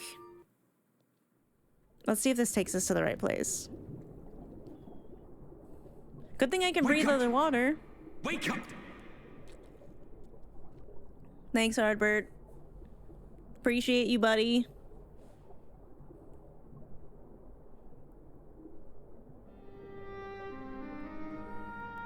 And you're a ghost, so you can breathe underwater too. It's great. Ah, you're alive. Thank the gods. I don't know where you learned to breathe underwater, but it's lucky you can. That's so lucky. Wow. Honestly, that was the whole point of Stormblood. That was the main point of Stormblood. I love being a turtle.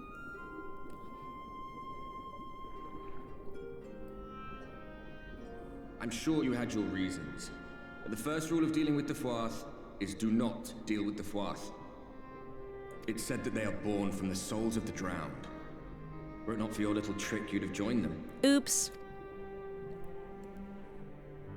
Your friends are safely back on dry land, in case you were wondering. They'll be searching for you, I expect.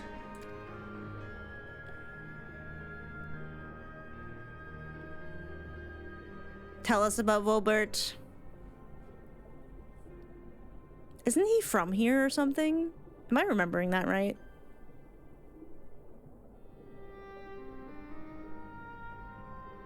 That's the royal capital of the Kingdom of Verbert down there. It's seen better days. They were a stubborn lot, the Verbertites. Set in their ways. But once you got to know them, you couldn't find a more welcoming people.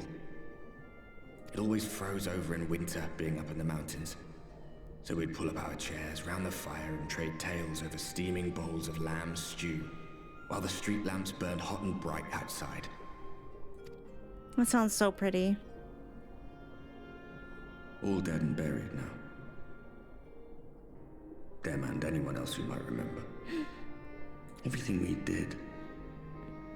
Everything we gave. What was it for? I wonder. I hope you'll have a better answer than this when all's said and done.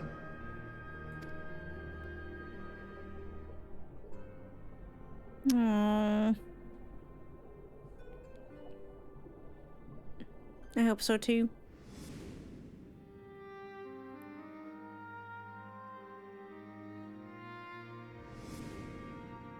Oh, Mizo's thinking of Ishgard.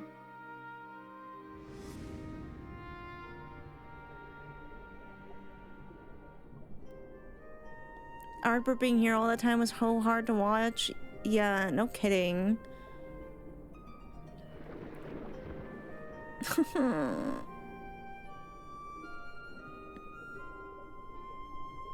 And it's like, you get a little bit of a taste, right? Like, Ardbert's just been wandering for 100 years. The Exarch for a couple hundred years. then you think of the auspices, like the trials we just did from Stormblood, and how the auspices, you know, being alive so long, you start to build up rage and sadness and pain and trauma, and that needs to be released. And then it's like, Emmett Selk's just like, hold my fucking beer. Like, honestly, a lot of this is sort of like being like, man, all of these people had to endure the pain of their losses and their tragedy for like hundreds of years. And Emmett's just like, bet, bet, 1,000 years. Yeah, someone who lives 1,000 of our lifetimes. That perspective is wild. And it's all like little things like that that are just like, oh man, that really does suck for Arbor. That makes me feel really sad for him. And then Emmett fucking Silk. Aw, wide lad. Okay, I don't think we need to know too much about the Numu, but I love them. Sato. With the Umorian army. Wait, let me just read some of these. Some of them are very short.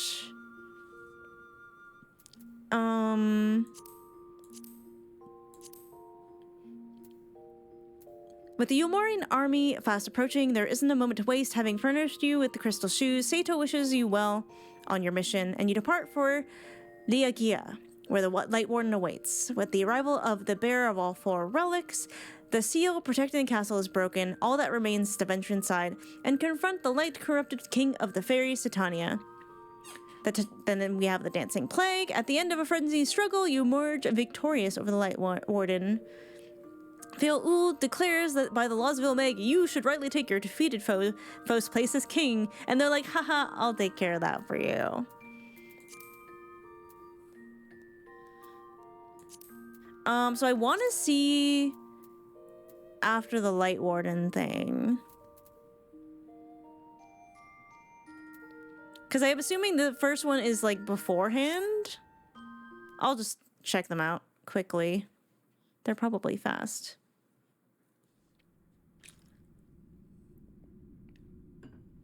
That fight was great.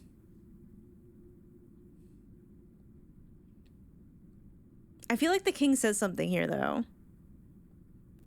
Who goes there? Are you the ones that broke the seal?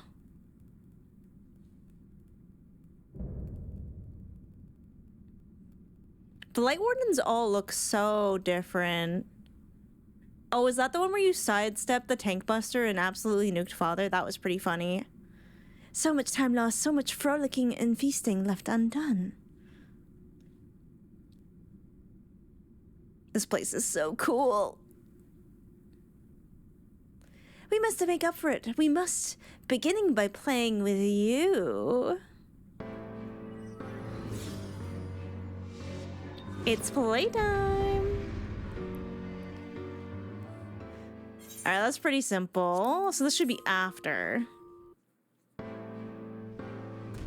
We can play no more. The voice actor reminds me of the one from The Dragon Prince. The assassin girl.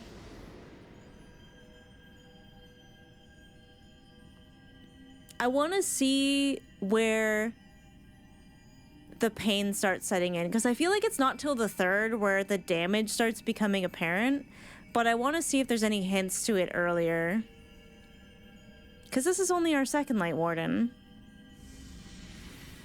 And Mizo seems so unbothered.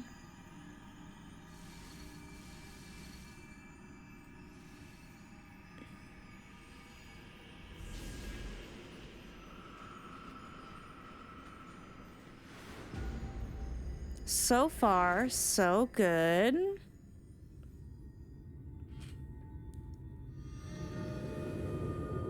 See, this time though, the light wasn't like released. It was just kind of absorbed. It's just kind of absorbed. Wait, there's a third one?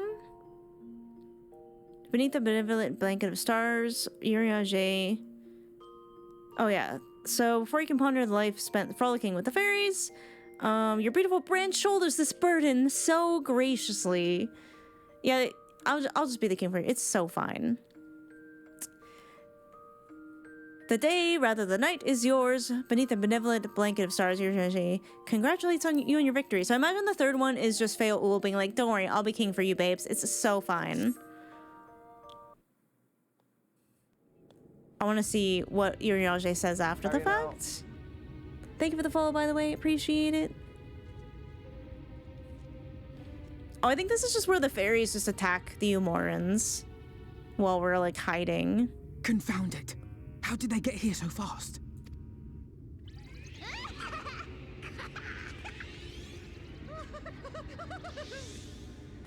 Damn these pixies and their tricks!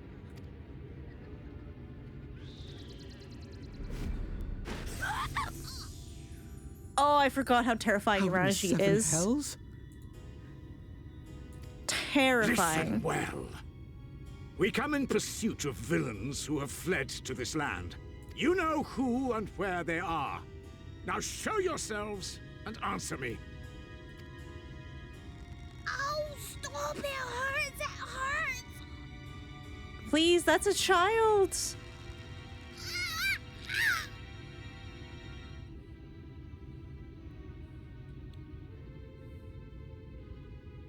Enough! Lift the enchantment! Nor...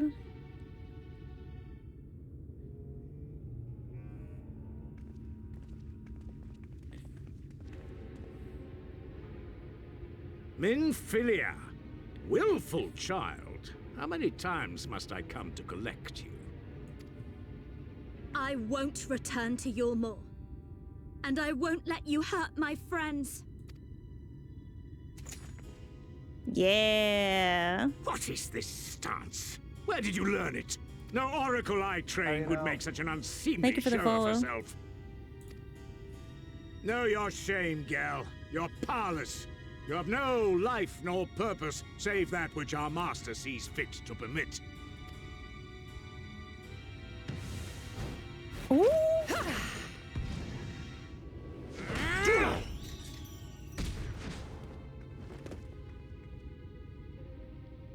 Alze, Mappe.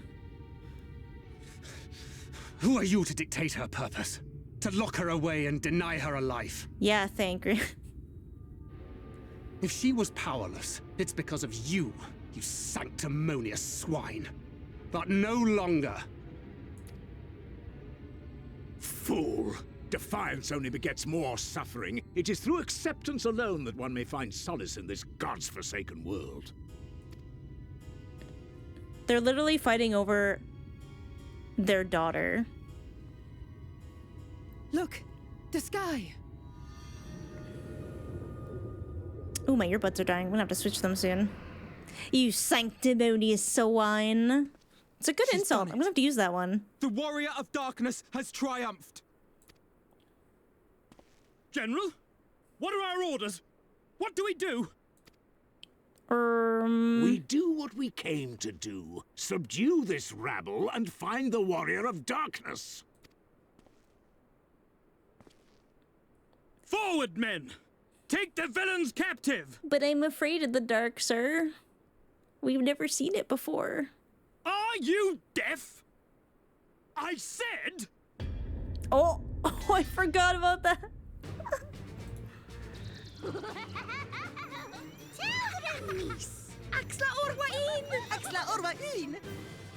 What? What's happening? Yes, they have a new king. Amazing. Those were people once.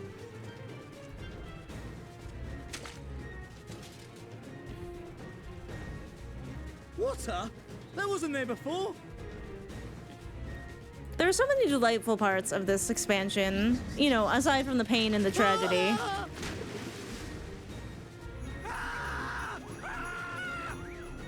Listen, if children had the powers that Faye had, you bet your ass they would be terrifying.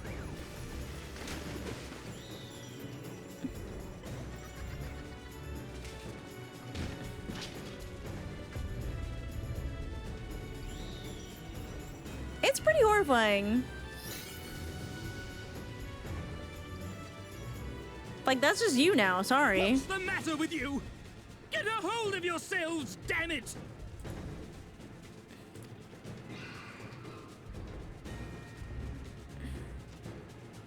I love the Numu too. My precious dog friends.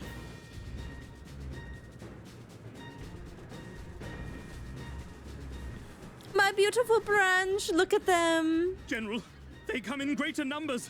We must retreat.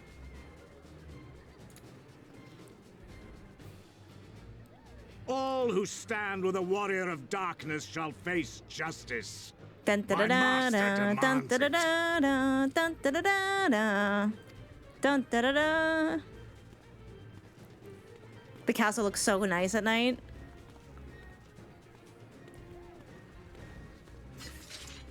That guy's like, oh, thank God, we're getting the fuck out of here.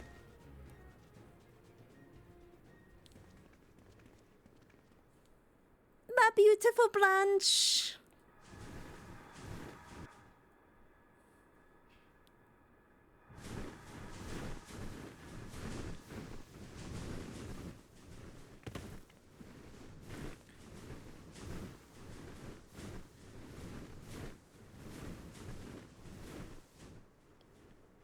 She's so pretty, right?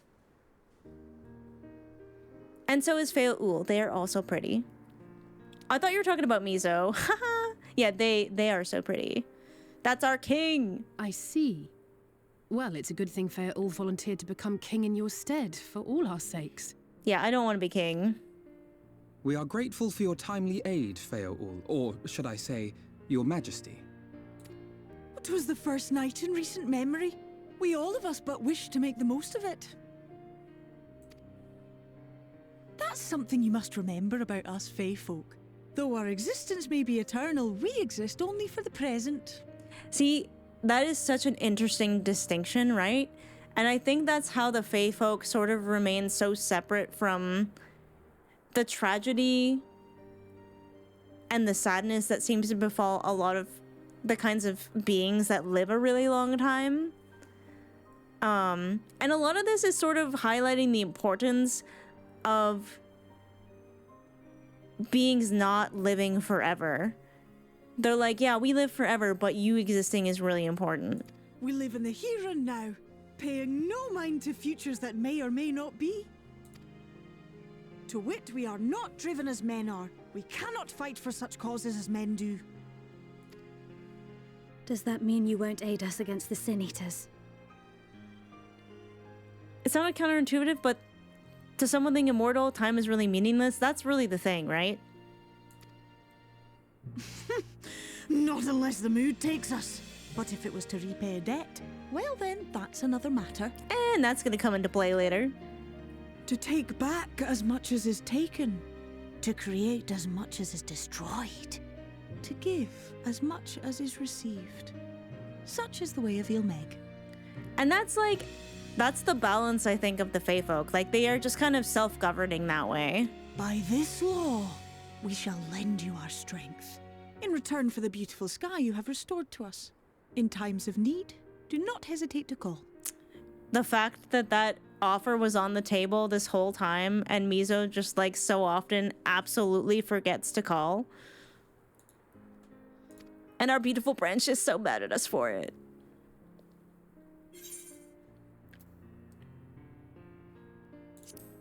What about our pact? I'm gonna miss you. Silly sapling. I shall remain at your side.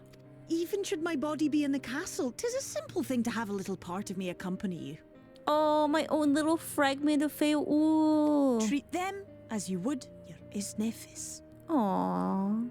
They're also not solitary like other immortals. That's a good point.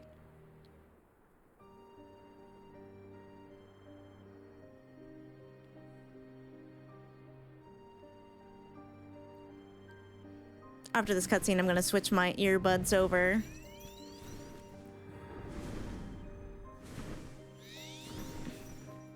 So pretty! It felt like it took forever to get to this part, like in terms of playing Shadowbringers. And I'm like, oh my god, we're only like halfway through. Okay, so We haven't even gotten to like Emmett Selk being like, hey, cooperation.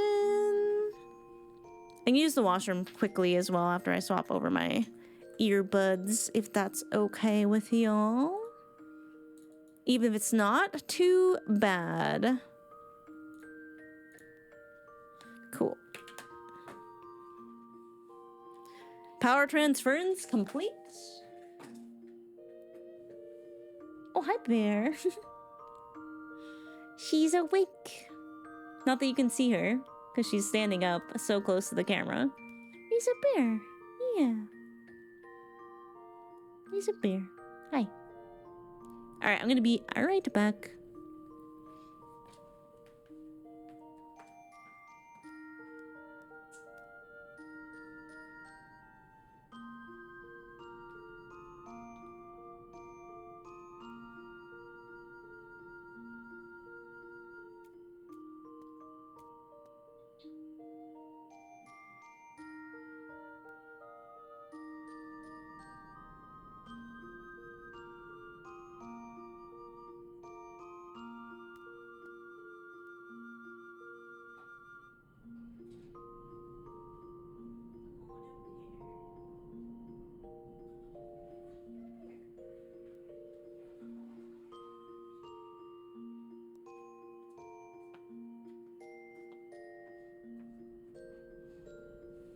I have a kibby. I don't know if she wants to stay with me, but it's okay.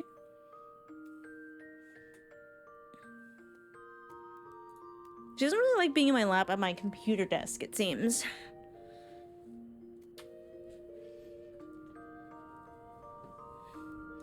Okay, so Ilmeg. Thancred wishes to have a word with the hero of the hour.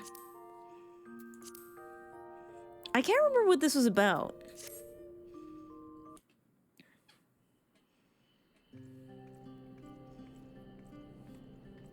She wants to be on the computer? It's true. She do want to sit on the computer.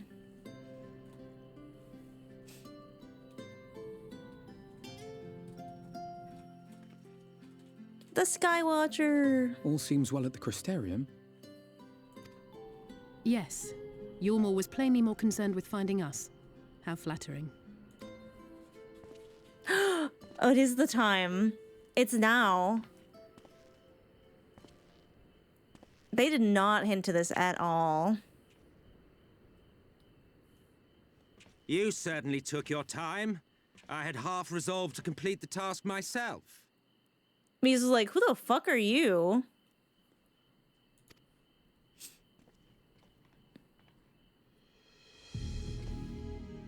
Because we've seen them and we've met them as and Solus.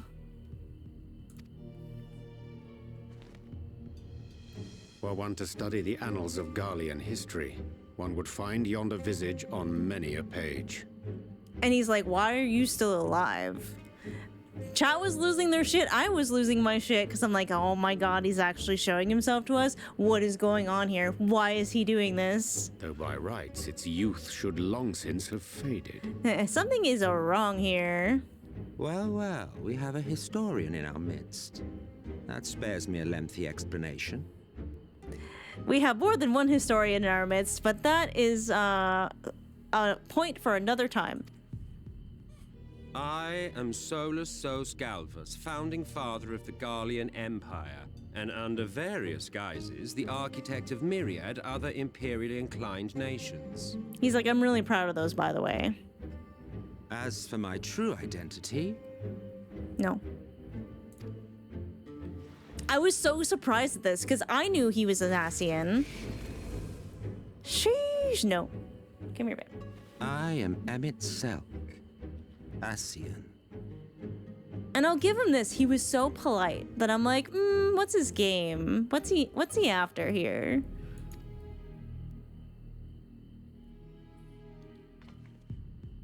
Gaius spoke of you, a native of the Source. The elusive Emmett Selk. A native of the Source. Aren't all Ascians natives of the Source, though? Equal in rank to La Habrea. And you came all this way just to introduce yourself to us? Behold the sky, restored to its former glory. Have you ever seen a more affecting spectacle? He's like, ignoring all that, time to be dramatic. Oh, it is truly, deeply infuriating. Do you have any idea how much you have delayed the rejoining? And he's pissed. The new textures look so good, oh my god.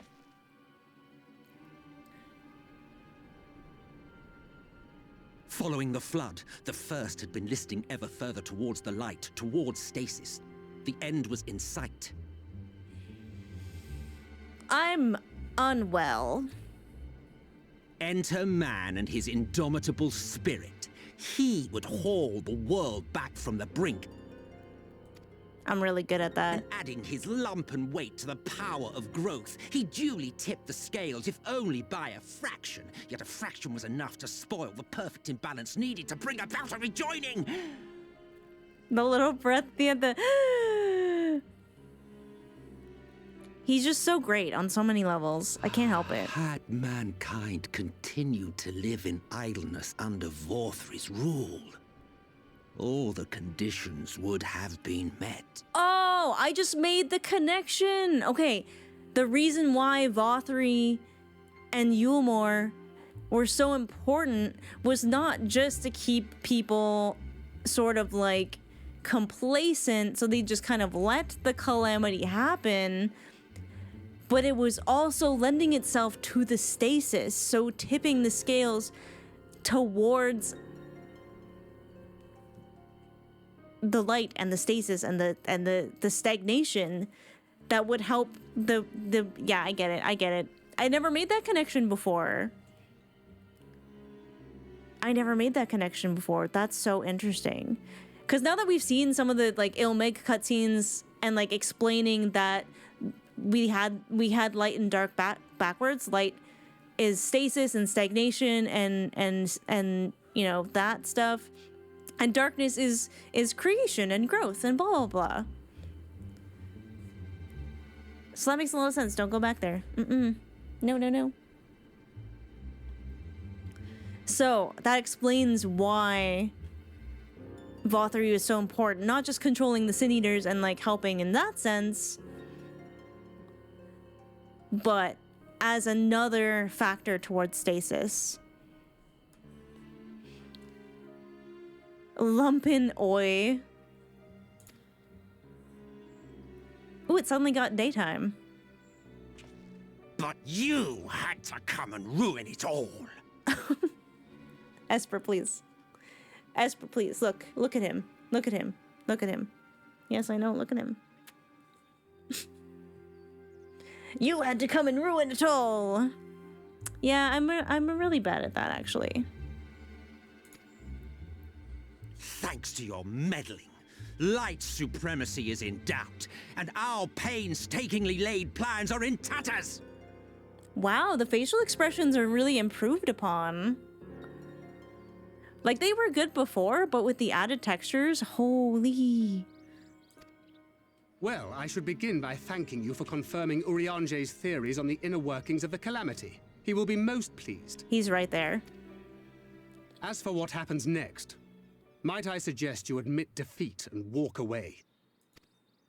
Happy to let me go, are you? Because the murderous glint in your eye suggests otherwise. Indeed, it is enough to make me think better of confronting you alone. He's like, I'm so scared, Thancred. We are so mean. Look, it did cross my mind to simply side with Vorthry and kill you all. But that's no different from what Lahabred did. And we all know how well that ended for him. Badly. And I'd do it again. And so, while it is liable to be troublesome, I have settled upon a different approach. I need to put the cat out of my room for a second because I am absolutely not emotionally ready for the look that I know Emmett Selk is about to give us.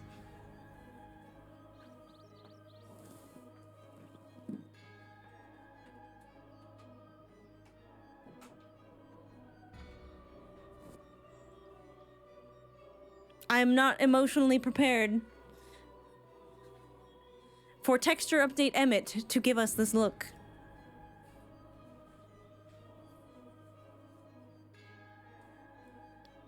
I'm gonna press the button. Cooperation.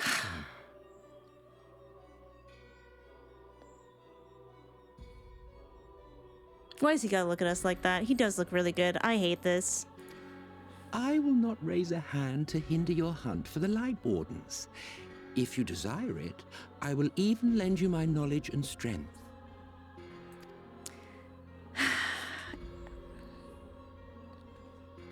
Since time immemorial, you and yours have labored to rejoin the 13 shards, at the cost of countless lives. He's like countless worthless lives that aren't really alive. Do you expect us to believe that your objective has suddenly changed? Nay, our objective is the same as it ever was. Though I dare say, you do not know our motive.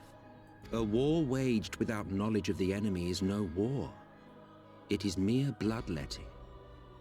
Just once, might we not seek to find common ground?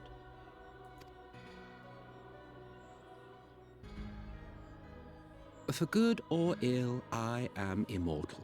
Provided I have the inclination, I can always begin anew, scheme and conspire to my heart's content. He's got a point there, right?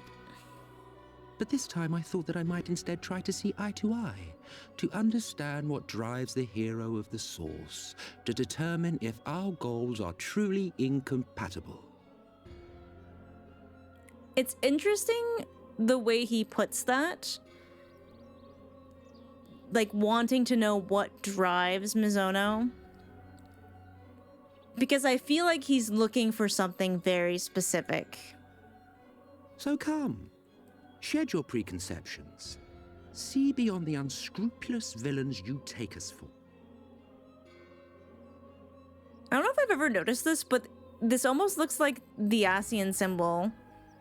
Like his Ascian symbol is like etched into parts of his outfit. When all is said and done, we may find ourselves pleasantly surprised. The proud discoverers of a path of cooperation rather than opposition. Think of it. I think you just brain-rotted it. Listen, you're not wrong, but you shouldn't say it.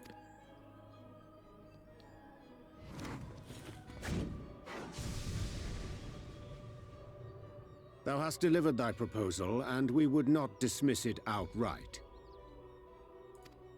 If I may offer thee counsel, however, to make thy case via an illusion reflecteth poorly upon thy sincerity.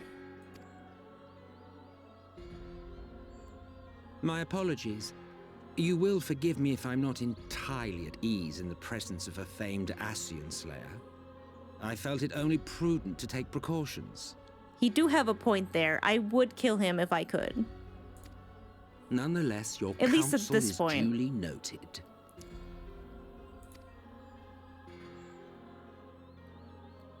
I take my leave, friends. Rest assured, we shall meet again soon. Bye-bye. It's like, well, that was weird. I was losing my mind after that cutscene. I was losing my goddamn mind. It was downhill from here, chat. It was so down here. It was so downhill from here. It was over for me.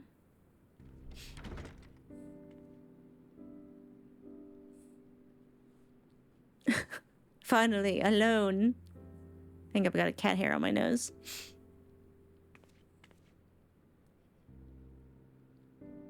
Aw, sandwiches.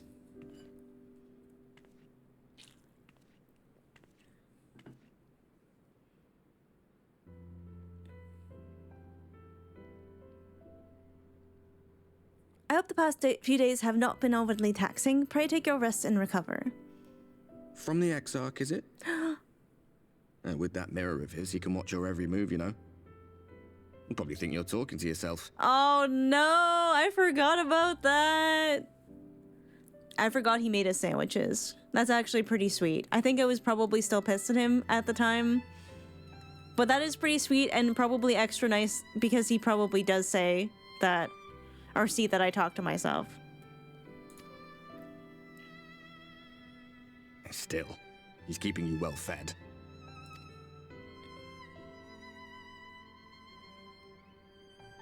Judging by his people's faith in him, he seems to be a decent sort. I remember being so pissed, like, shut up. So much about him remains shrouded in mystery. Like, what was he doing back in my day? There was no such person when I was around.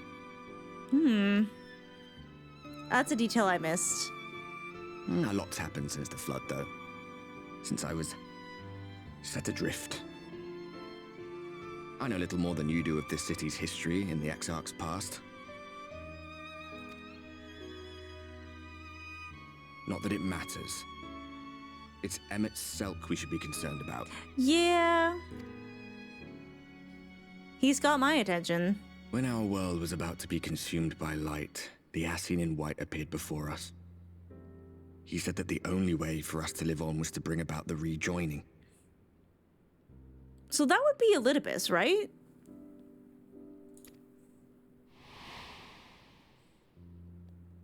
The fucking moon! They're like, just in case you forgot. Desperate as we were, we heeded his words, not realizing that the flood was of the Ascian's own making. They cannot be trusted. None of them. But Emmett Selk had one thing right. One should not fight blindly. Yeah, that is definitely a mistake Ardbert has made. That's what we did. And it cost us everything we held dear.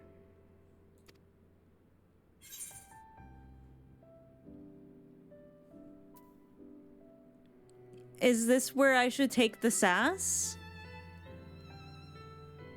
This feels so mean to say, though. He's like pouring his heart out, and you want me to sass him? Like, I've done this cutscene before, so I am fine experimenting. Because I'm pretty sure I said, tell me about Saito. Yeah, this isn't canon. This is Mizo going, what if? What if I said this differently? I'm pretty sure I asked to tell me about Saito.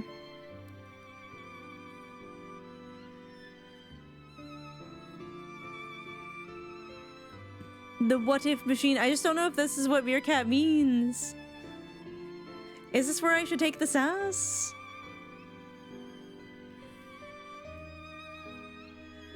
It's okay. Should I do it? Sass him? Okay.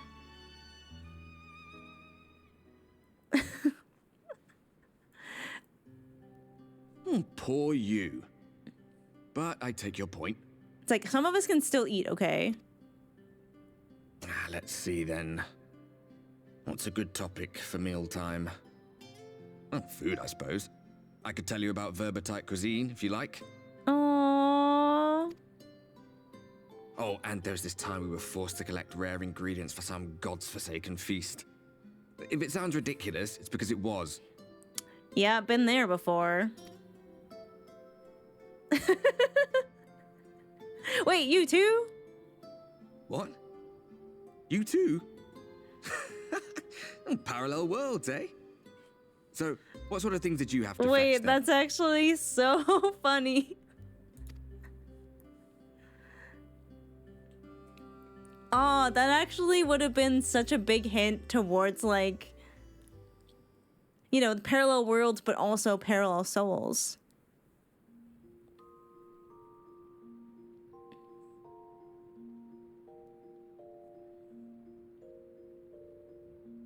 Aw, the sandwiches got eaten. This explains why there's so much sandwich lore with regards to people shipping their Warriors of Light with the Crystal Exarch. I was like, oh yeah, this did happen. We're bonding. In his usual jovial tone, the manager of Sweets informs you that the Scions and Crystal Exarch are waiting for you in the ocular. Now, this is a very interesting conversation that I do, in fact, want to see again.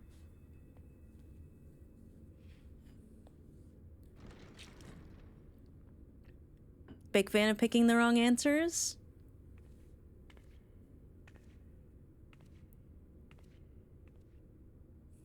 And jump scare? Is it Emmett jump scare time? Ah, there you are. You're just in time to welcome our guest.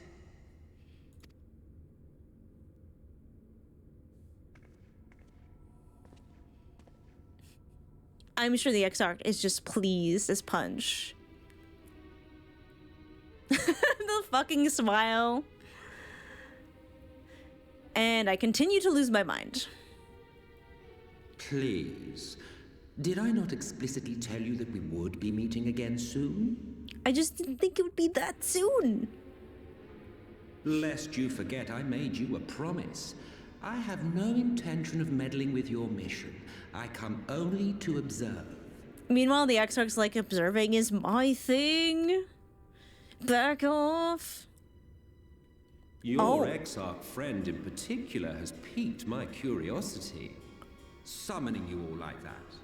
Most impressive. Sorry, the facial expression was just like too good. That facial expression was too good. They've done such a good job.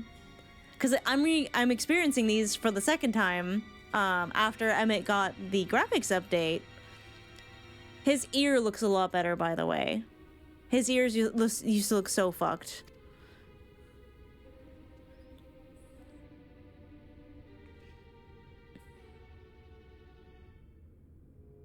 You honestly expect us to believe you've come only to observe? Or that you might deign to lift a finger to aid our cause if called upon?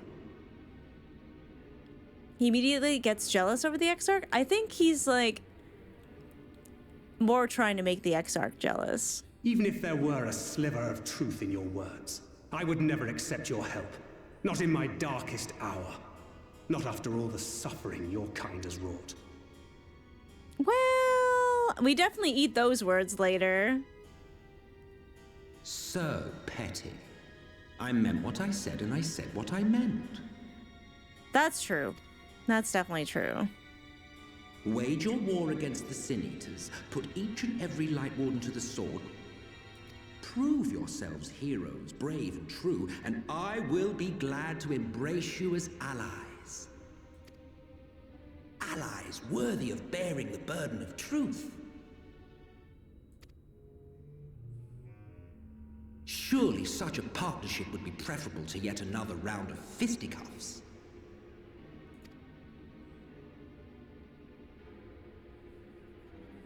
Get 'em, boys. And thus did the olive branch wither and die. Pity. I'll give him this. He's trying. Well, let no man say I did not try, futile as it was.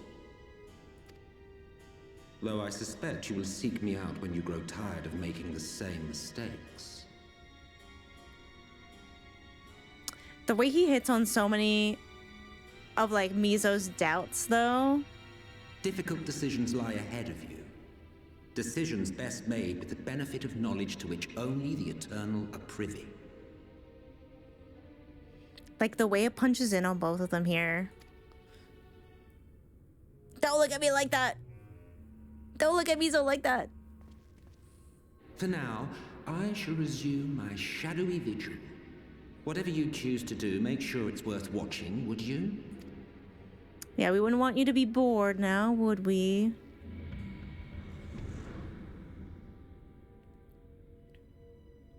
And meanwhile, the Exarch says nothing. What was that all about? And doesn't even acknowledge it. I'm pretty sure. Attempt to make us doubt our chosen course, most like. As if we'd believe a word that passed his lips. Unless you think there is some truth in what he says.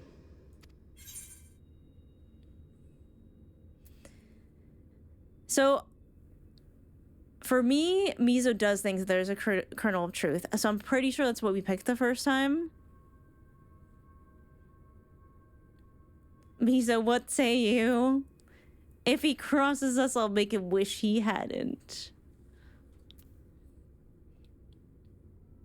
I mean, this is also a possibility. We'll try it. We'll try something different. I'm sure you will. But consider for a moment. If he meant simply to lead us astray, he could have done so without revealing himself. At least, not in the manner he did. D, he's right. Guys, I think he's right. Without saying that an alliance with the Ascians is out of the question. But since we have no way of knowing where they might be hiding, it seems only logical to press on with our mission, even if our enemy seems content for it to succeed. Why does it kind of seem like Elidibus is fucking everything up?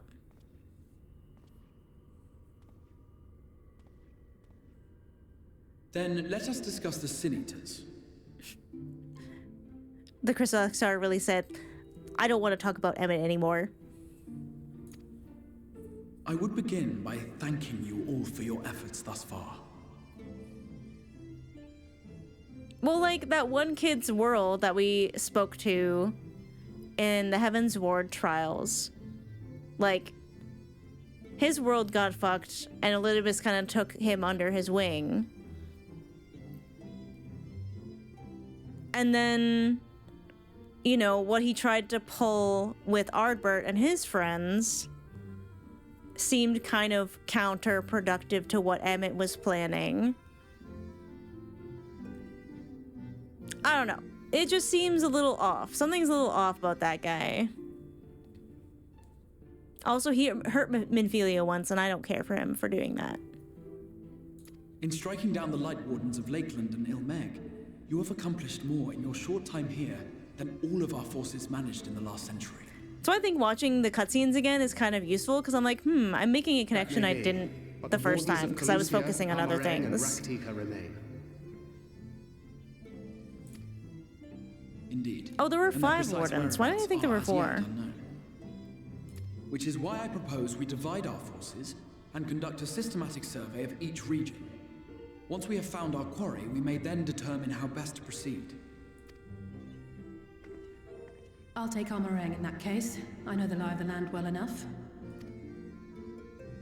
If there are no objections, I will make for Calusia. I have connections there both in and around Yulmore that may prove useful. Then I would ask that you journey to Raktika. Let's go see there you will Y'shtola. find Y'shtola. With her assistance, I doubt the Warden will evade your grasp for long. Is Y'shtola the conjurer you and Urianger used to talk about? That's right. Though we haven't spoken much since she left for the forest. Yeah, she doesn't care for the Exarch either. I fear I may be to blame for that. I had every intention of relaying the news of your arrival, but she is disinclined to speak with me. I wonder why. You have visited her, have you not? Might I trouble you to... 'Twould be no trouble. My thanks. While you are all out in the field, I shall be here attending to business. I had somewhat fancifully contemplated joining the search myself, but other matters demand my attention. Because you're a secretive little Moogle butt.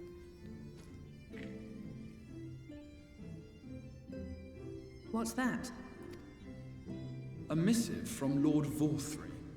He invites me to join him in Yulmore to discuss the recent conflict at Lida Luran. Yeah, that was an interesting conversation. And? Did he even bother to offer any bait? It's obviously a trap. I should be surprised if it were not. Nevertheless, I must seize this opportunity to speak with him, even if only a few words are exchanged. Though my power will be much diminished so far from the tower, it is a risk I am willing to take. Master Alphino, might I impose upon you to accompany me to Yulmore prior to beginning your reconnaissance? Of course. I think he probably gets Alphino to watch over his body while he sends a copy there. This is where we all divided up again, I think. I do believe Into the Dark. Okay, Into the Dark is the one we're at next. Now, I do believe it was around this time. Where is it? That we changed Sage Glams.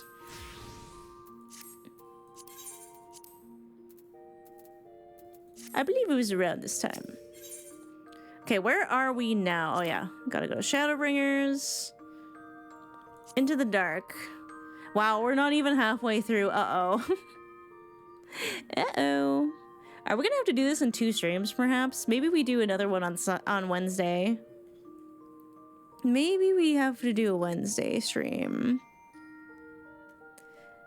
Yoriyoshi treats you to a brief lesson in the Knights Blessed, where he reveals it's their custom to adopt the names of their forebears. To do this, he explains the belief to protect their true selves from the blighted touch of the light. In accordance with this practice, Y'shtola has adopted the name of her mentor, Master Matoya. A fact which you must keep in mind if you are to avoid causing offense. Thus forewarned, you are to make it last for the border of Raktika Greatwood. But you mention the Crystal Exarch and the guide, standing watch the gate readily grants you passage into the forest.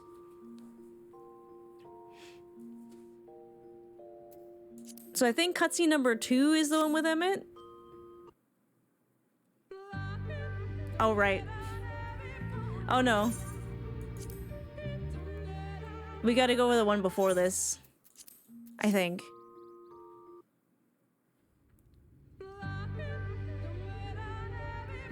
No matter how far he goes, man cannot resist looking back on the path he has walked. The untold stories and secrets of the past can be more alluring than the promise of tomorrow. Ooh, that's such an interesting line. And so he braves the forests of Raktika in search of mystery and wonder. Of Ronka, to which all seekers of hidden truths are inevitably drawn. I loved the Raktika Greatwood so much. Every part of this part of the story was amazing. We have arrived. Vast though these woods may be, they are, by and large, uninhabitable. And I believe Emmett follows us here because the trees offer a certain amount of protection from the light. That is my personal theory. Not so the swamps of Cydia, however, whose sparse foliage permitted man a foothold.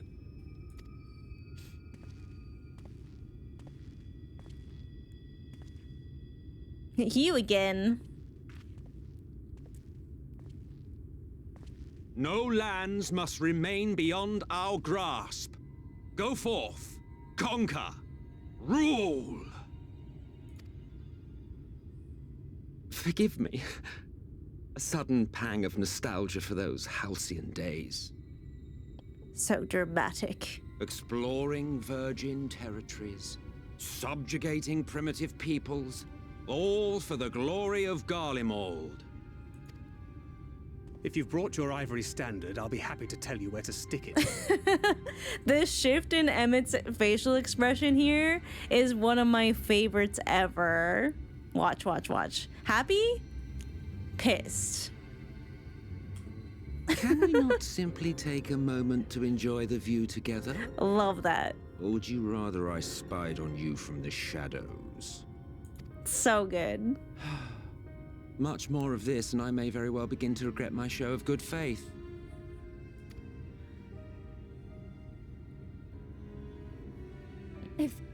If you really want to stay, then help us fight.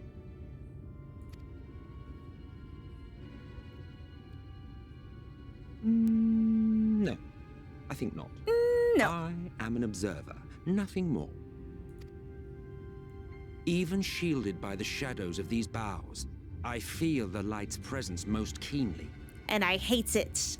To accompany you is taxing enough. To fight is out of the question. I will suffer your company if I must, but not your commentary. Ascians should be seen and not heard.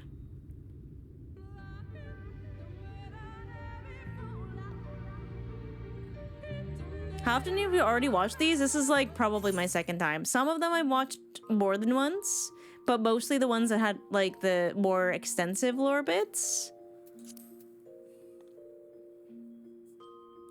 But yeah. I remember a lot of Emmett parts very distinctly. For no reason. This was from the beginning. This was from the trailer when everything was on fire. Mostly the ones with the good Emmett landing. Stop it. I see little sign of recent activity, nor hath any meaningful progress been made with the reconstruction. Mayhap Y'shtola sought shelter elsewhere. Come, let us quit this place.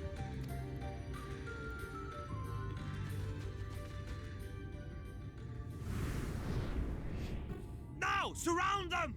Blessed leader!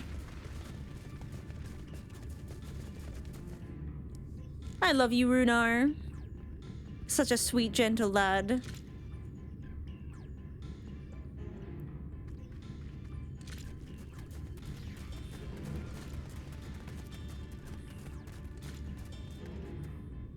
These senators, they're not like the others. Oh, they think we're senators. I forgot about that. For that. Lower your weapons, please. We mean you no harm. Be around them. How is it they can speak?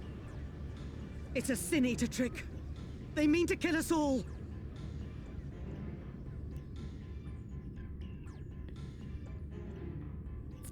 I remember I said the Kupo line. I said the Kupo line. It didn't go well. It didn't go well. And Emmett still found us boring.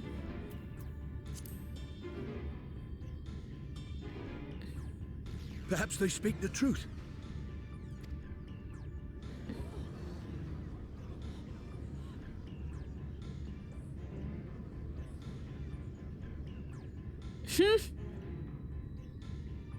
Oh, for the love of... I had hoped that by accompanying you, we might come to understand one another. But all I have come to understand is that you have a knack for inflaming the natives. Oh. In the texture update, were the arrows always yellow? I feel like they were maybe not yellow before and just outlined, but maybe I'm wrong. Yeah, Thancred was not impressed. Like, what are you doing? You've committed the cardinal sin of boring me. And so I retire to the shade. I actually fucking love that line. You committed the cardinal sin of boring me. Good luck. You smarmy asshole. It's like you're on your Did you see that one own. disappear? I think I preferred La Habrea. That's saying a lot. Enough. Runar, report. My beautiful wife. Master Matoya.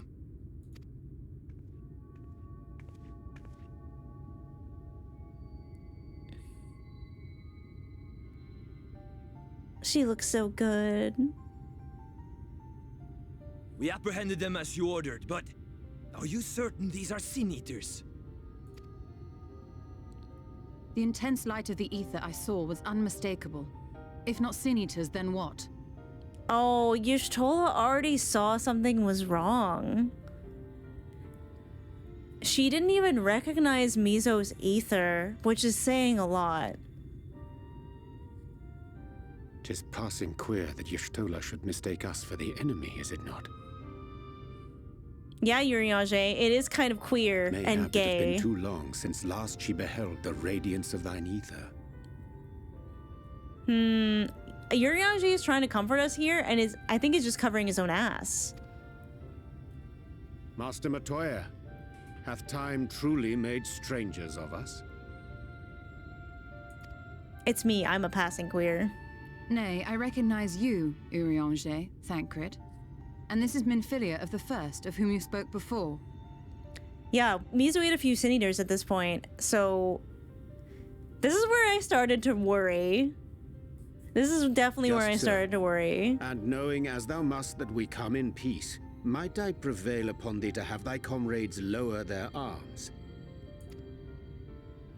First explain this other presence in your company, the one I know not. There is but one manner of creature in this world whose ether is suffused with such an abundance of light. Well, I mean, she would recognize Minfilius Aether. Master Matoya, but thou art mistaken. Before thee standeth our dearest comrade, the truest hero among us. That's me. Though she is but recently arrived here in the First, not one but 2 Light Wardens have already perished by her most puissant hand. Puissant. It's a great word. It cannot be. This is where Y'shtola probably starts to worry too.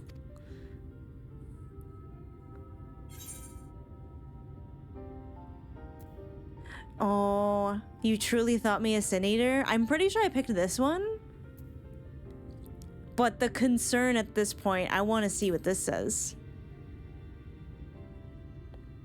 Because Miso would be really hurt by that, actually.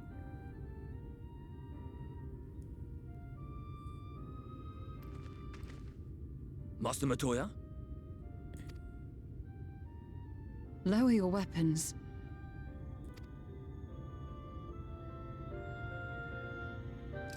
God, she's so beautiful, though. Forgive us this hostile welcome. Come. I would give you a proper introduction to Raktika and its people.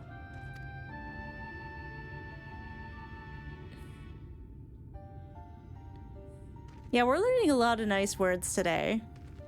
Puissant is a French word that means strong.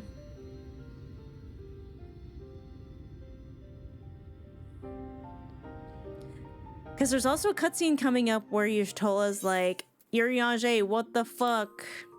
What's the last part of this one? Urianger is surprised to see the fort deserted as you approach. She invites you at first glance. Y'shtola admits that the relic may prove useful. While she and Urianger attend to the task, she bids you to explore the Slitherbow. It's the Frenchiest word ever.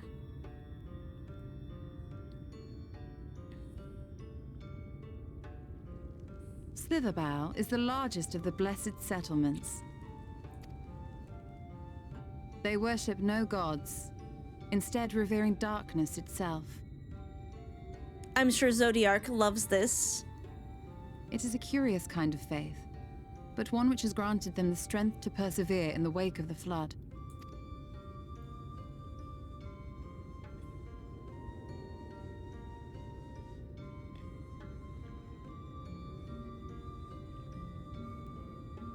The way they bow is so cool.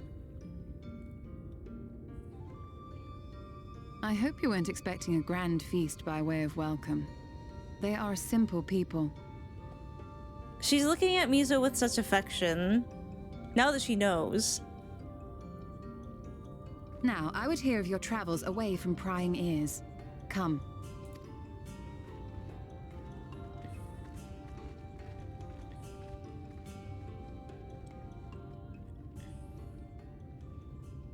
We'll see how late I go today. We'll see.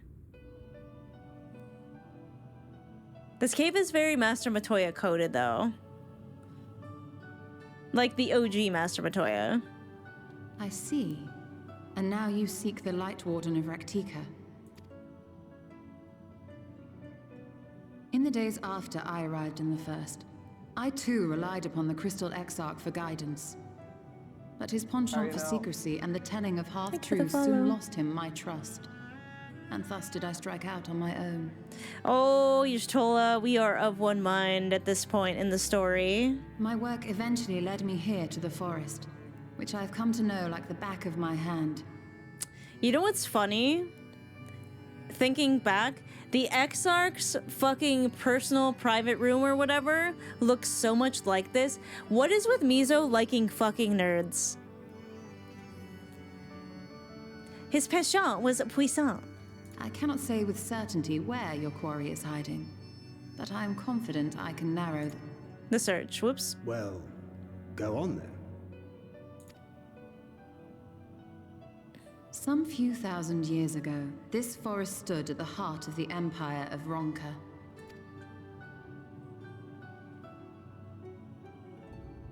A great many relics of that civilization can still be found to the east in Ixmaya. Or rather, could be found, were the area not fiercely guarded. Sonoya is one of her nerds too? Hell yeah.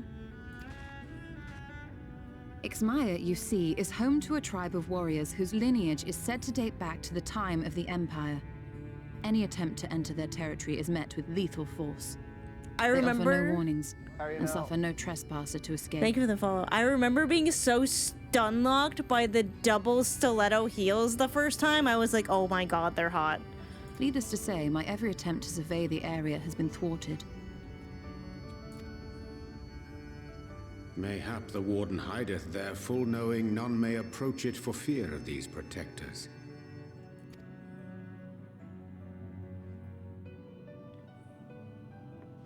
The lighting got so good even since I've played this part. As for the tablet...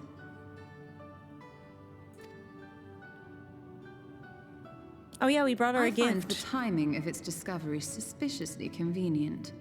If I did not know better, I would think someone was trying to curry favor with me. She's not wrong.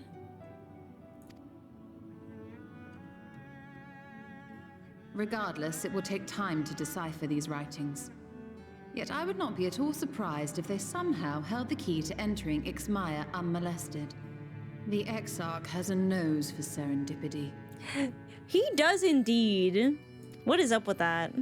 If there is aught I can do to assist thee in unraveling their secrets, thou needst only ask.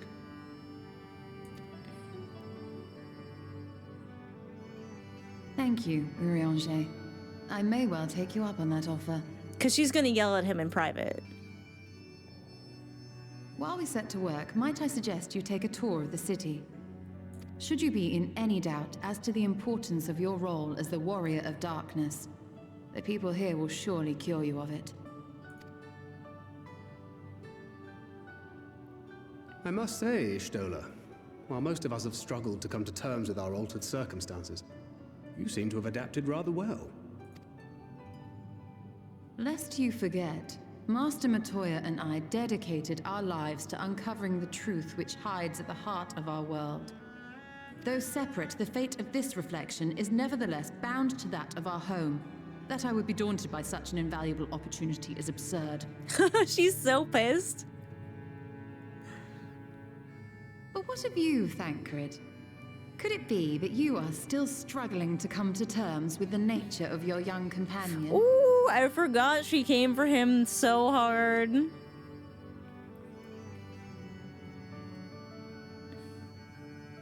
My struggles are none of your concern. Quite why you would speak thus and in this company, I do not know. Perhaps you left more of yourself back in the source than I assumed. Shots fired in both directions. Except Y'shtola has magic bullets, so...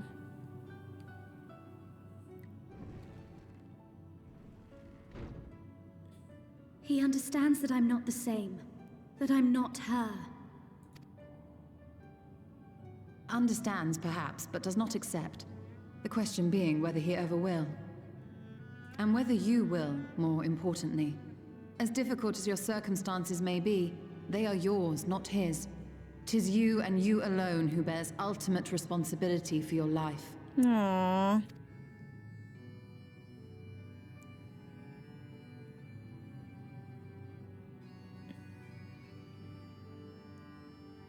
But you need not make any hard choices now. Why not go and get some fresh air, clear your head? Oh, she's not wrong. Y'shtola always shoots straight. Well, not always.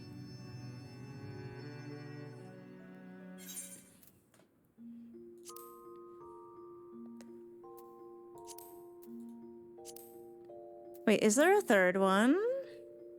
Or was that the third one?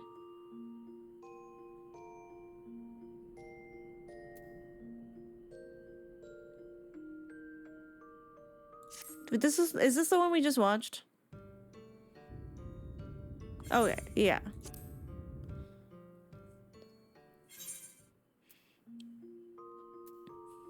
Most of the time. Tony's Heartstone safely returned to Renar. The Heartstone thing was so sweet. He then asks you to inform the others as he makes preparations. You find Minfilia telling Thancred of your recent undertaking in the woods. With Ystol and Uriashi toiling away to decipher the tablet, you decide not to disturb them and make for the darker. You find an elderly woman, which seems to be the attendant. I think this might be the one where you overhear them.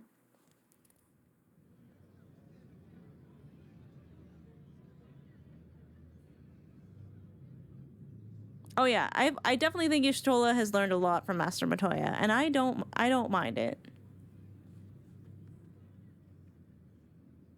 It seemed only right that we show our faces. May we join you?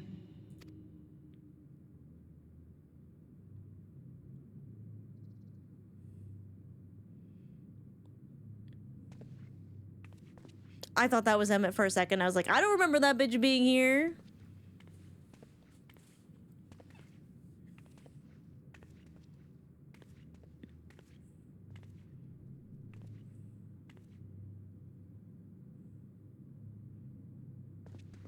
This is such a good way to honor the dead. Begin.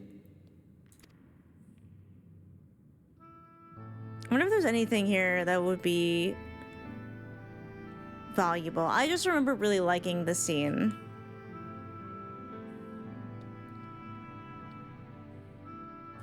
I thank you all for coming to pay respects to our fallen daughter of the night. In the light, she was known as Todia, but in the dark, we shall remember her always as Menin.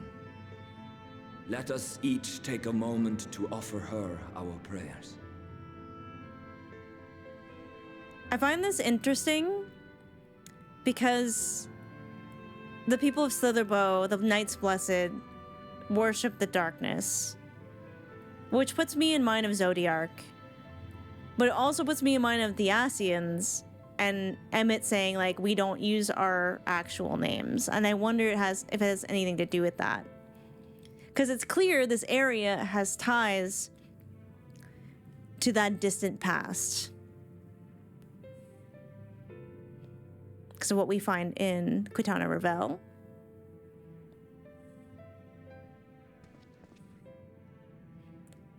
And all that stuff. We entrust her now to the night's sweet embrace. In darkness will she be free from pain and suffering, now and forevermore.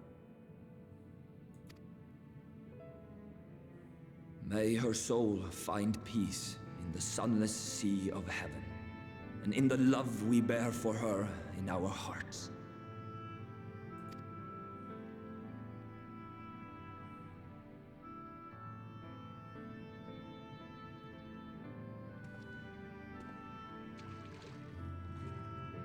It's just such a beautiful ceremony.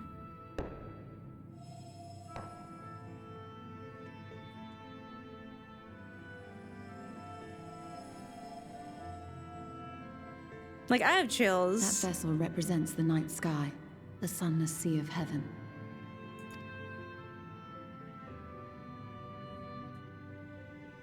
That makes a lot of sense. Oh. All the heartstones.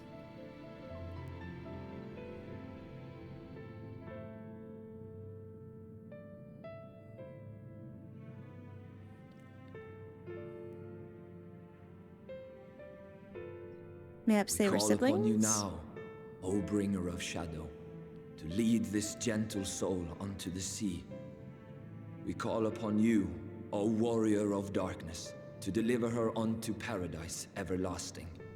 It seems too that, you know, Tesleen, the story that she tells about the Warrior of Darkness and how the Warrior of Darkness like ushers souls to the beyond. There's got to be similar ties, right?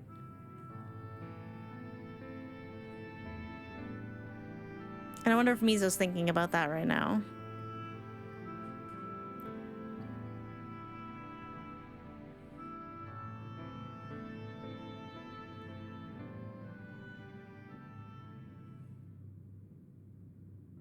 They might be related, yeah.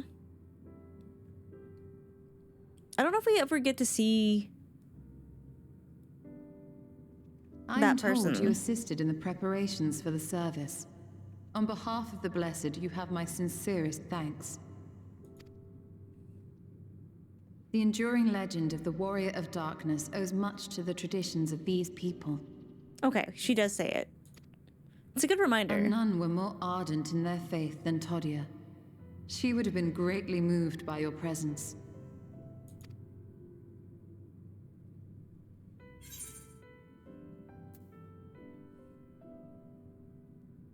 Aww, I think I said this, but I kind of want to see what happens if Mizo's like, I don't know if I like being revered. I'm just a little guy. You might not deliver her to the heavens, but if you could deliver the night sky to her people, the real night sky, it would be the next best thing. Aw, Minfilia is actually so wise. Their prayers would finally be answered. They could gaze up at the firmament and see their ancestors in every twinkle of the stars. We cannot allow their hopes and dreams to drown in the light. We have to bring back the dark. If we don't, who will?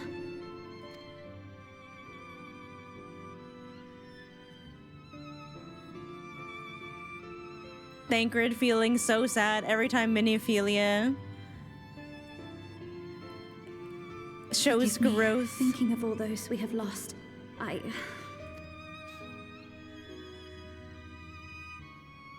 know she's such a sweet it's all right. child.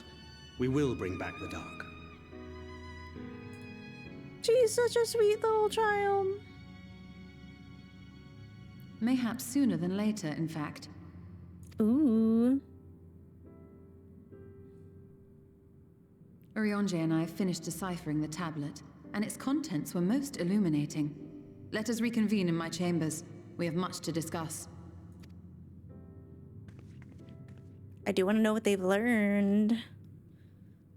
I want context. I thought I would end up skipping cutscenes, and I'm just like not skipping anything. Not skipping anything, in fact. A beautiful plan. Speak with Y'shtola. Speak with Y'shtola. Speak with Y'shtola. Stand at the destination, examine the murals. Speak with Y'shtola.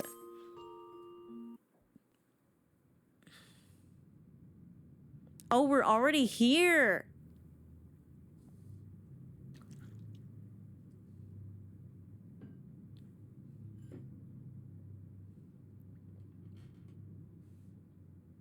These paintings, they seem familiar. Depictions of heroes throughout history. The Age of Gods, the Empire of Ronka, and this.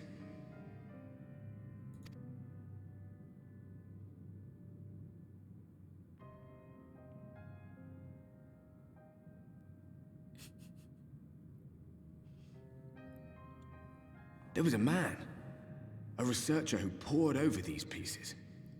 The way Mizo and Arbart have a lot of the same expressions. Amazing. He offered us work when we needed it. Slaying beasts, delivering provisions. A funny old bugger he was. But he had a good heart.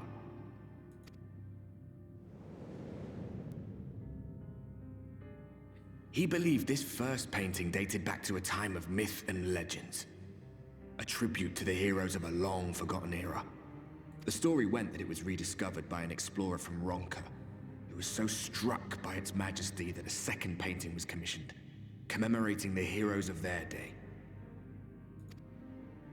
One day you will all be here too, he said.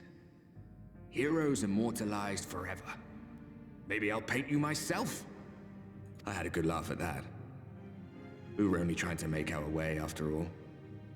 Being heroes couldn't have been further from our minds. He wears interesting spectacles, that But guy. it seems he actually went and did it. Before or after the flood, I wonder. It is them. Oh, I have chills now. Rather faded, isn't it? Compared to the others. Or did someone try to scrape it off the wall? Well, maybe the man himself once he came to his senses.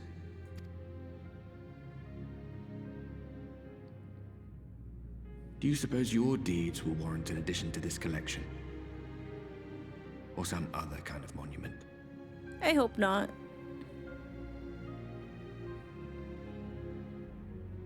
There you are. I have everything I need. Let us quit this place.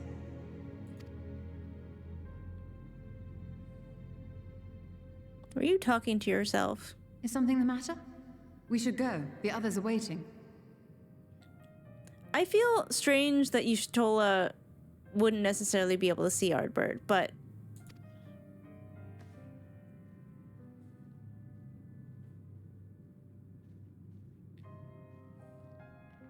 Am I going crazy?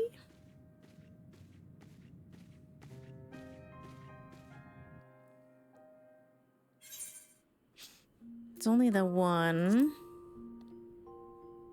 Y'shtola thanks you and thank you for your help in infiltrating the Woven Oath. You speak with Runar. The Runar stew is ready. However, Shulcraft help distracts you. Umoran soldiers have arrived, and one of the Blessed's guard have been felled by poison. Join the Children of Everlasting Dark and swear allegiance to Umor, or face retribution and die. Scions must move quickly if they are to save the Knight's Blessed and deny Valtteri his foothold in the Grektika Greatwood.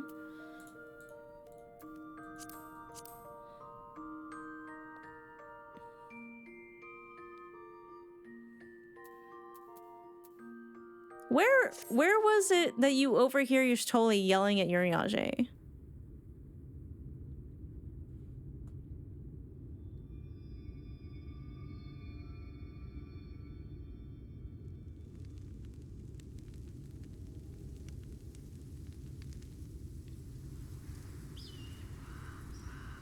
This should be it?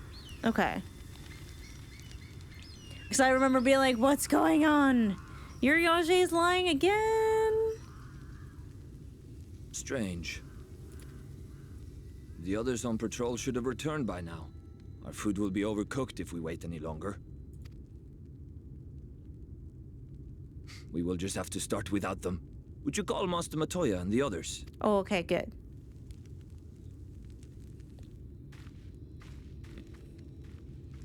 Because this was a huge, like, what moment for me? Because I didn't really clock the difference in Aether. I'm tired of these games, Urianger. Why do you pretend you cannot see it? Yeah, like, this was when I was like, oh, something really is wrong.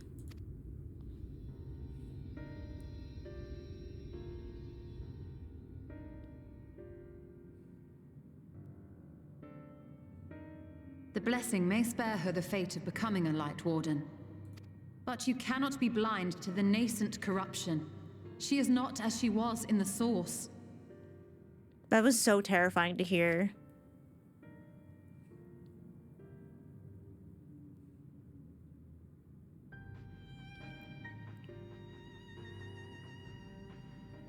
Though I have no proof, I fear that the light which poured forth from the Wardens was not negated at all. I fear it was absorbed, that she has been suffused with their light. And she is pissed.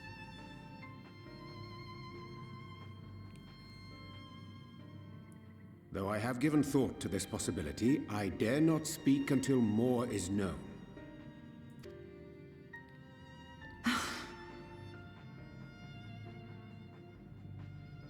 By the time you deign to enlighten us, it may be too late, if it is not already. This was like such a tough time because like Y'shtola in Mizo's like personal lore, Y'shtola was like kind of looking at her differently and treating her differently. And that really hurt. But it was just like her being really terrified about what was happening. Urianger, I know full well, after all these years, that you have only the best of intentions. But that does not make it any easier to put my faith in a man so infatuated with secrecy. Ooh, yes. I have had my suspicions ever since the Exarch bade you speak that day. But now I must ask. The 8th Umbral Calamity and all that followed. Everything you claim to have seen. Did you? Oh, this question was like, wait, what? Because it really hadn't occurred to me, like, I felt like Urianger might have been keeping something secret a little bit. But Y'shtola's basically, like, calling him the fuck out, like, hey, did you lie about all of that? Bade you to speak? Yeah, exactly. It's like, hey, what did the Exarch tell you to say? Did you actually see all that stuff?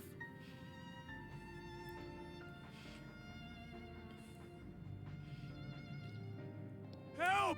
Someone help!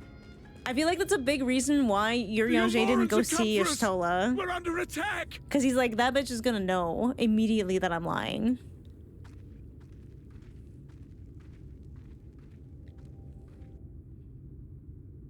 Anyway, poison. And then you don't have time to process any of that because you're under attack again. I hit screenshot with Y'shtola's eyes half open. It's tough sometimes. She doesn't like pictures. Alright, an unwanted proposal. I'm not as worried about the other. Into the wood. Y'shtola rushes off to Slitherbow to inform the others that the preparations to enter Ixmaja?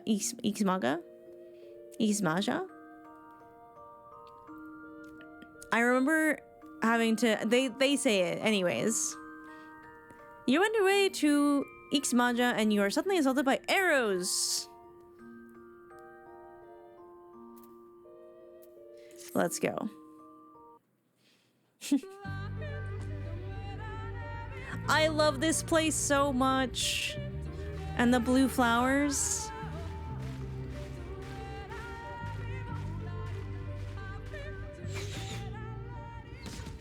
Oopsie. It would seem we have found them. They found us, actually. You trespass upon sacred ground. Begone! My favorite is the one with the staff.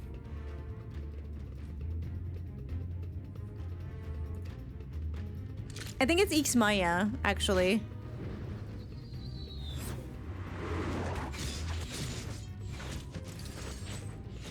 No one even flinches.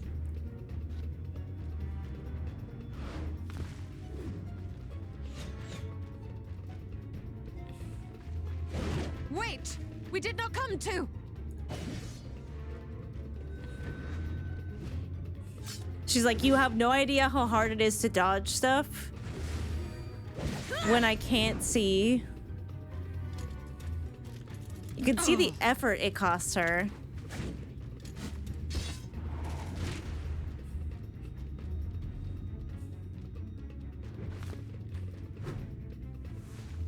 She's having a good time. We mean you no harm.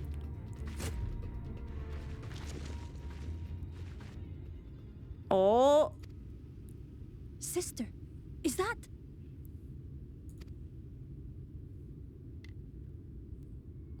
They're all allies so of the pretty. Empire of Ronka.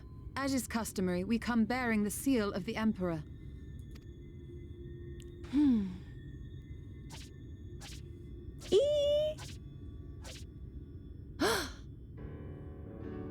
It appears to be genuine. I love them so much. Then perhaps there's yet hope. Perhaps. We acknowledge your seal, but we must be certain of its authenticity. Follow the azure flowers to our village. There we will judge if you are friend or foe. Yes, ma'am. Try not to stray from the path. All right? I know, she's so silly. It's clear that, you know, they probably get really, I don't know, restless. Follow the flowers. Would it kill them to escort us? But if it affords us an opportunity to investigate Ixmaya... Yeah, Ixmaya.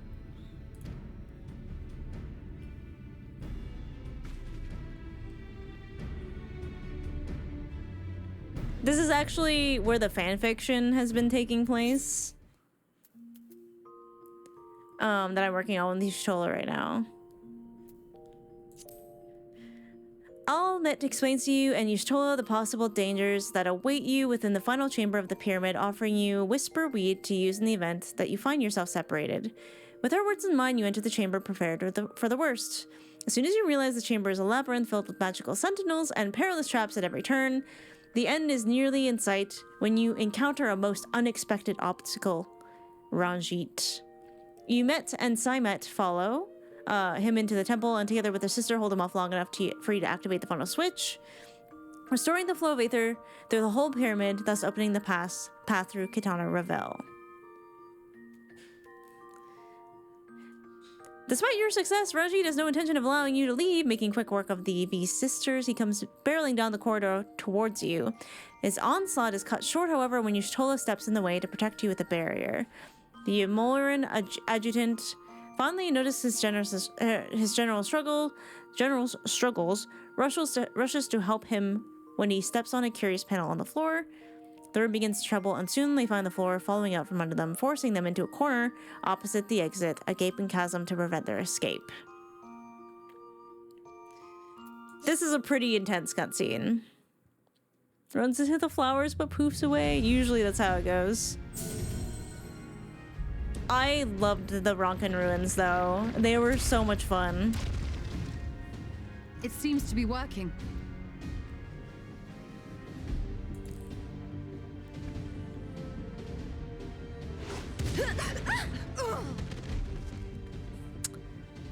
Oh, Ranjit. You are so scary.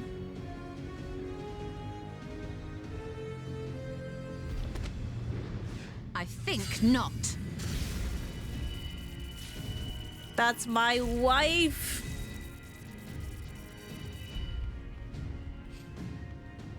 General, hold on! Huh?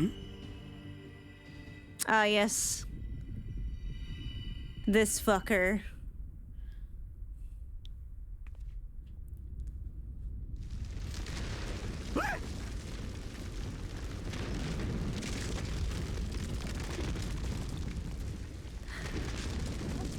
He's like, I'll help you. Makes it worse.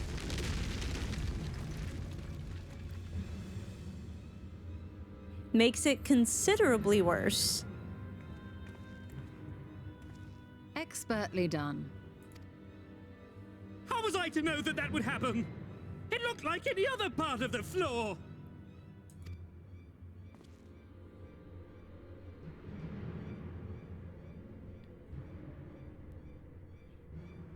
Might now be an opportune time to strike a bargain? We poisoned a number of villagers in Slitherbough with a toxin brewed for us by the children. Yeah, we know. You suck. This is the antidote. I dare say you know how potent their concoctions are, and the futility of trying to counteract their effects.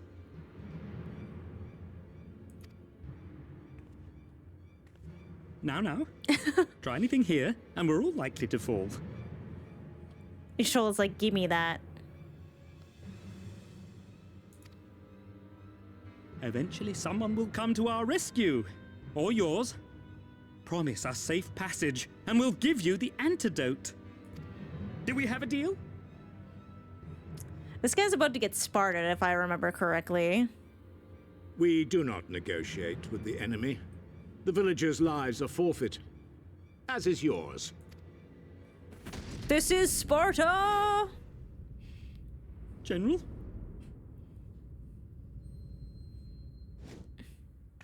Y'shtola! No hesitation.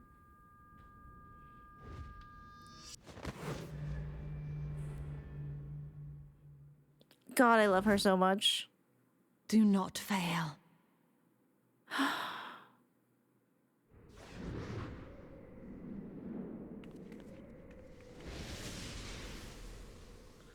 I didn't clock the wind the first time.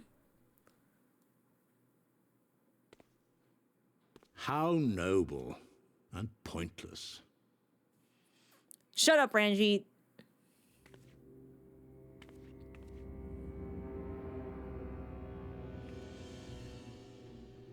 Can we kill this guy already?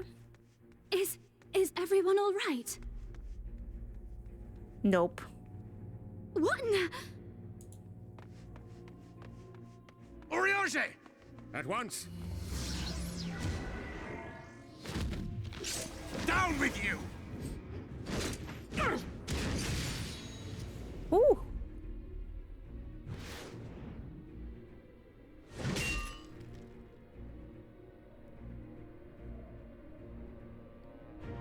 I forgot about that part because I was so torn up over Y'shtola. And the fact that Ranjit's not dead is crazy. Where is Y'shtola? This part's so tough.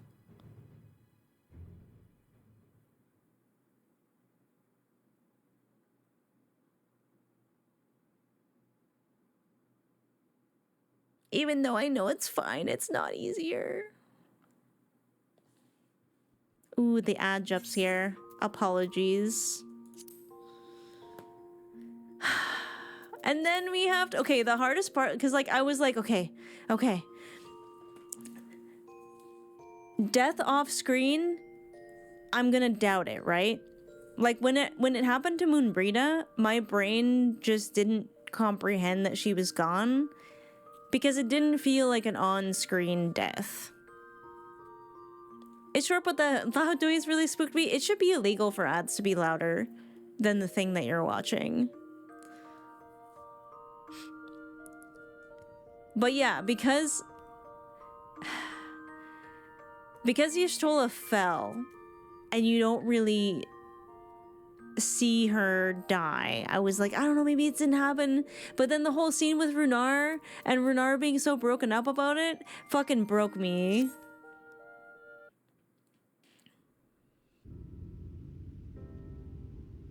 Also, I love Runar. And a headcanon for me is Y'shtola and Runar definitely had a thing.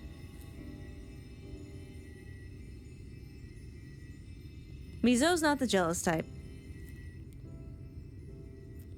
Runar's just so sweet. They so had a thing, right? They definitely had a thing. And like, Y'shtola was gone for 3 years. If Mizo was like, would not be like, oh, you have to wait for me. They're twisting the knife, chat.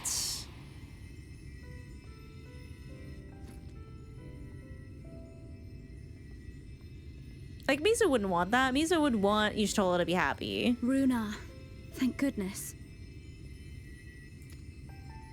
I'm the jealous type, never find love again? Wow. And from what we could gather on the way here, the Ulmorans have had the good manners to withdraw. Thank the gods they did. We would never have made it here in time. I'm told we have Runar and his comrades to thank for keeping the soldiers occupied prior to their retreat. On top of that, Mizo likes like 3 to 4 different people, and Y'shtola's like, yeah, that makes sense. So it goes both ways. They were preparing to come for you and Y'shtola, it seems, when Runar rallied the villagers and pursued them out of Slitherbough.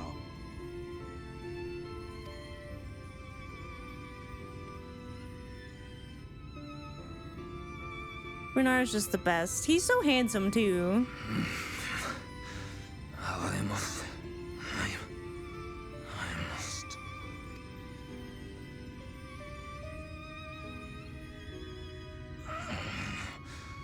Where am I?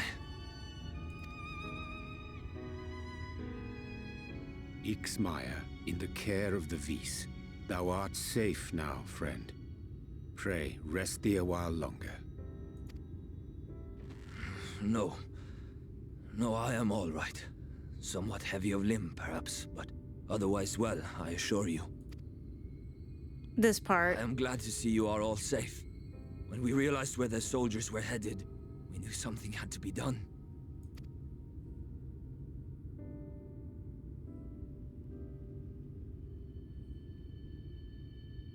I do not see Master Matoya. She was with you, yes? What happened to her? No.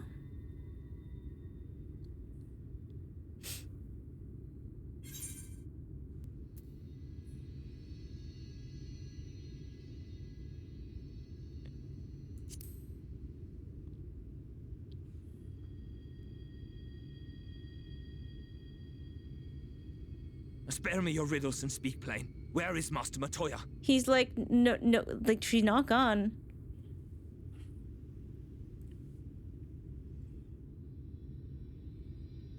This is definitely where I was tearing up. No. No. No, that cannot be. Why would she do such a thing?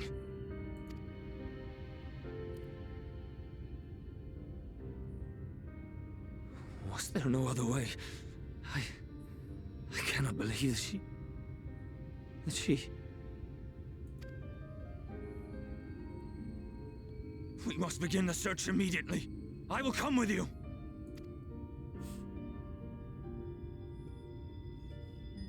What are you waiting for? We must find her.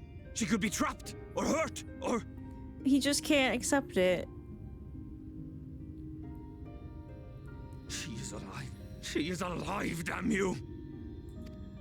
Yeah, this hurt. This hurt so much. Like, anytime other characters' tears are falling, I'm like, no, I'm not okay.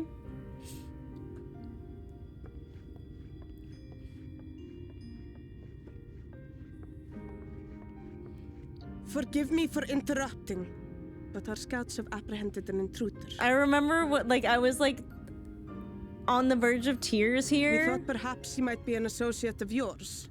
As soon as I saw his fucking footsteps, I was like, now is not the time, Emmett. This is a really bad time.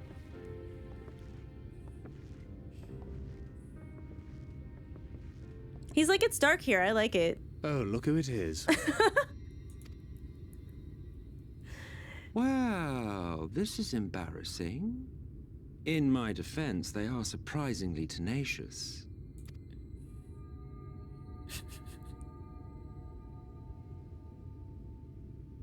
So, what trouble have you gotten yourselves into this time?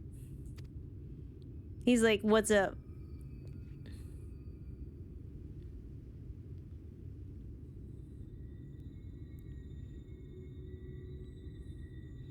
This is the part where I started begrudgingly liking Emmett.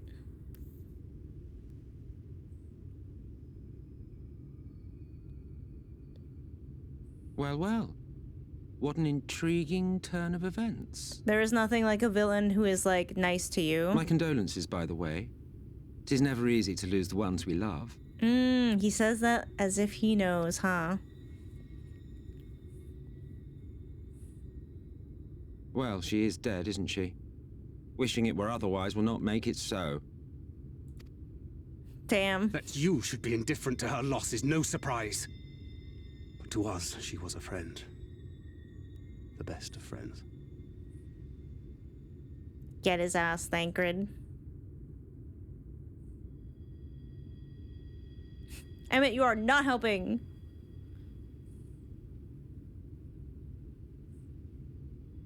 More than friends for Mizo.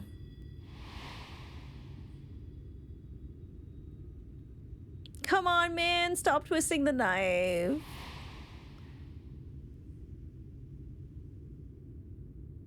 You have something on your mind. What is it? Minfilia is so perceptive.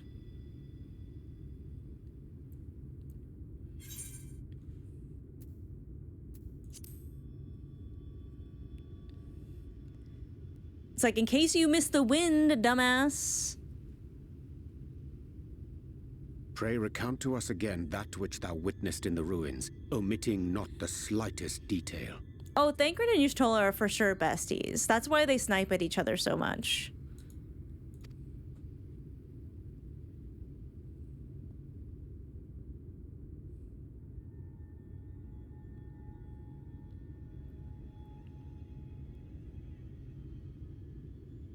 Flow. Thancred's like, wait, I recognize this. The teleportation magic she used to spirit us away from Uldar after the bloody banquet. I recall a similar gale in the tunnel before it took effect. Y'shtola, stop using forbidden magics. I thought I sensed a brief disturbance in the live stream. How reassuring to know it was not my imagination.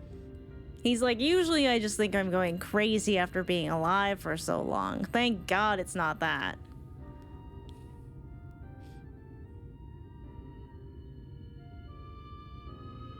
I felt it only once, I should mention, which would suggest she is still adrift on its currents. I love how he looks like kind of abashed by that. Like, oh yeah, I am helpful actually. Then I fear she may yet be lost to us. For it was only by the grace of the elementals that she was plucked from that great ethereal river.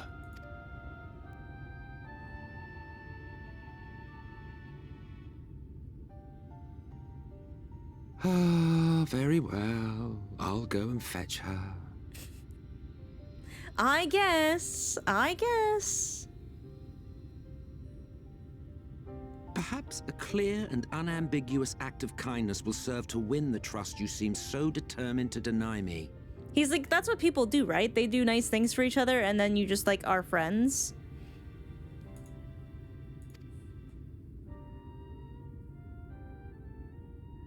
Man, why has he gotta go all soft like that? You know?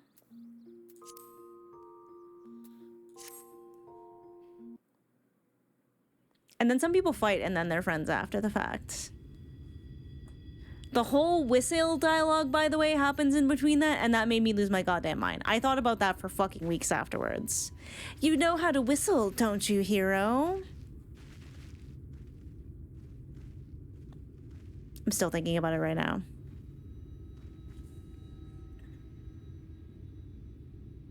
Yes, this place should serve well enough.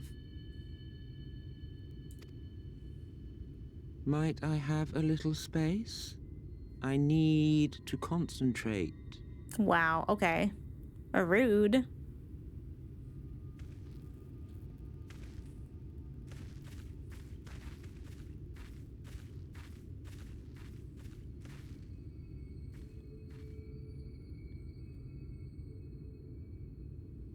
Why is that like that? He's really tired. He's just so tired. Now then, what color was her soul again? The color mention of the soul is so interesting to me. I feel like it gets mentioned again later, and I can't remember where it is. But souls are clearly unique. And I love that. I love that little detail. How are you now? Ah, there you are. Found you.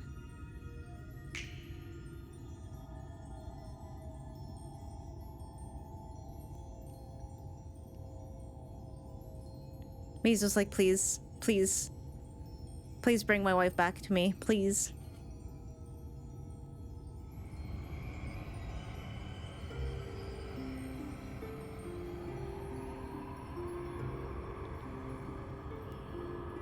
Yashola and Thancred, besties because they have a tendency of showing up naked. And Emmett's such a gentleman here. She's so beautiful. He's done it. He's brought her back.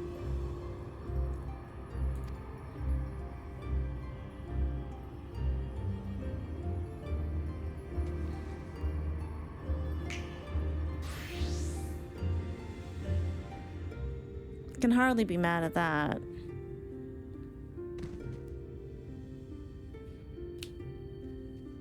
I got that power too.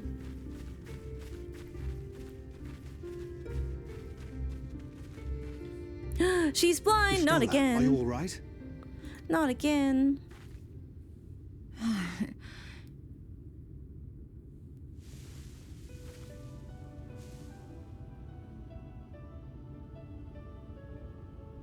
Yes, though I cannot imagine how. What happened? She's like, I kind of didn't think I was gonna come back from that, but... Thou didst invoke the power of flow, which thence did usher thy soul unto the life stream.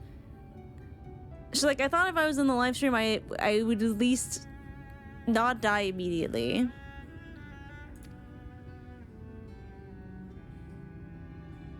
I wanted to save the antidote, and after that...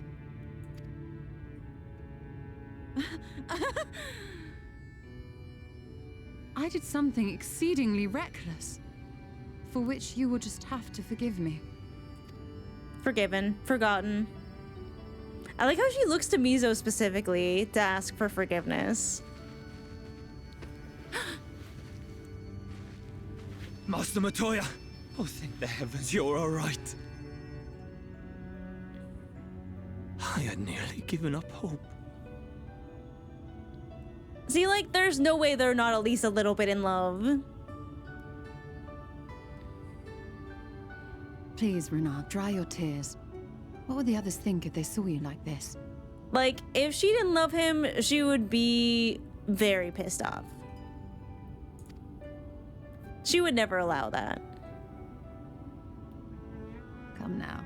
Did you really think I would go gently into that dark night with so much left undone? So many mysteries left unsolved.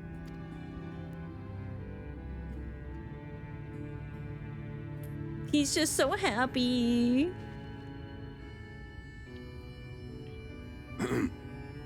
Is there aught you wish to say to me? A word of thanks, perhaps?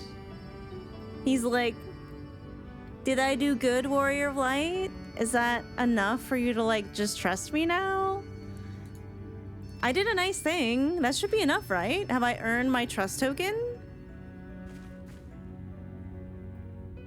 Emmet Selk, the Ascian of whom I spoke.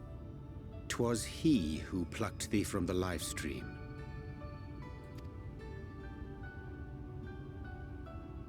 I see. She lied. Thank you. Differences notwithstanding, you saved my life, and for that I am grateful.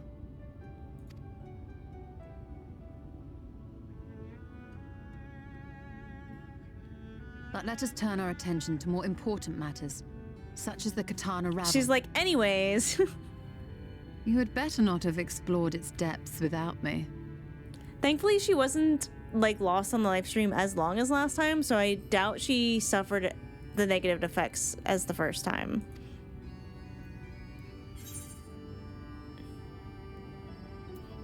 Heavens no, I was awaiting your return. I mean, Mizo definitely wouldn't have done that without her.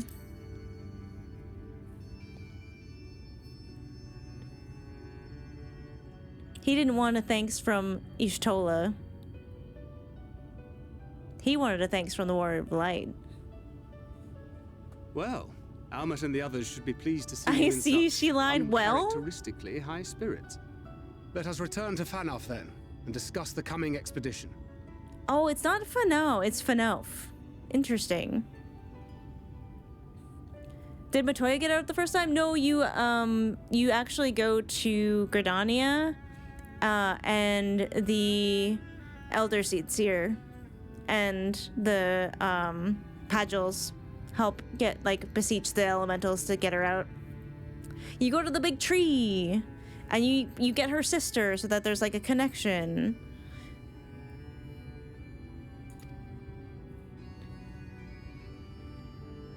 I think the Qitana Ravel one is next. Yeah, Connie said it does something for once. Pepperidge Farm remembers. Oh yeah, it was this part where they walk away. I'm just like, guys, you're leaving me alone with him? Guys? Just gonna leave me alone with Emmet Selk, really? Although there were dialogue options at the time, which I appreciated. The Eulmorians have been routed, and while they scramble to regroup, Almet urges you to make for Qitana Ravel. You touch the door to Qitana Ravel and feel aether emanating from within. The way is indeed open. Beyond awaits Raktika Falls, you hope, the Light Warden. Gritting your teeth, you cross the threshold, wary of the myriad of dangers now stirring to life to bar your passage. After fighting your way past the sentinels of Qitana Ravel, you arrive at Raktika Falls.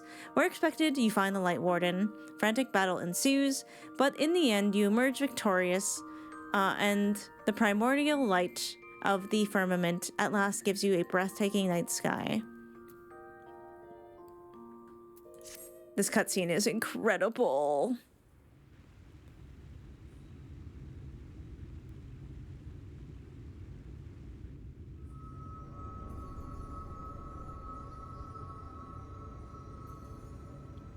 I remember this fight being pretty cool too.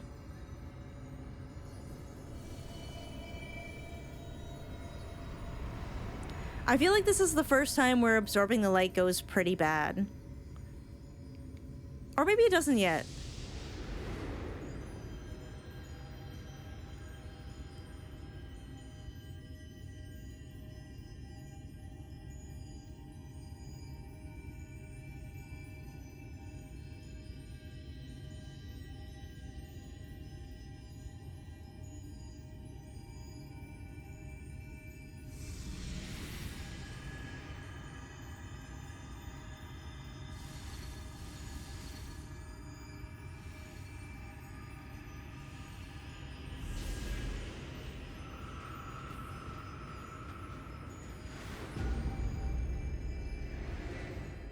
Every time that resounding noise gets a little bit scarier. But no cracks yet. No cracks just yet.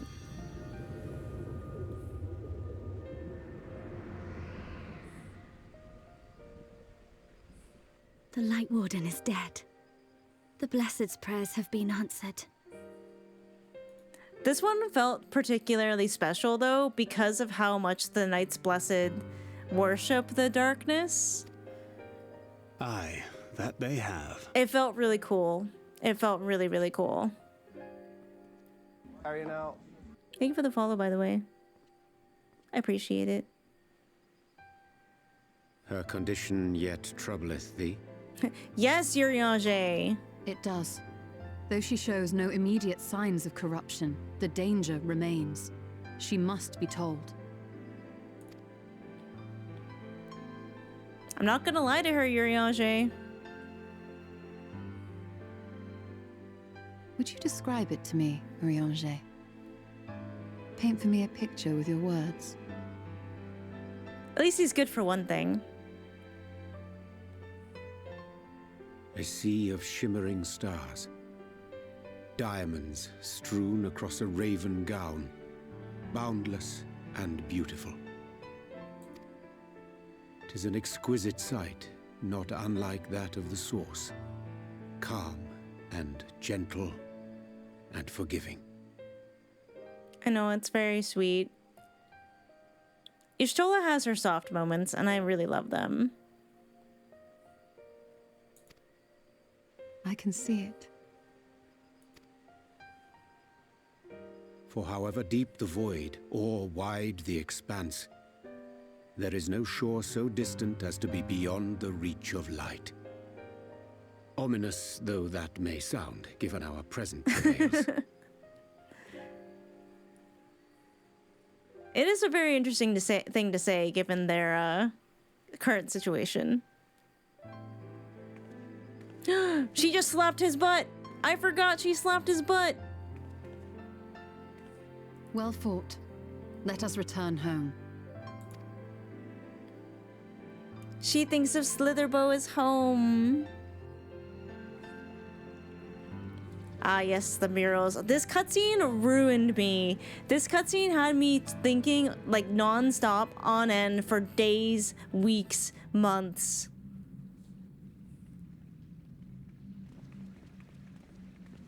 The murals.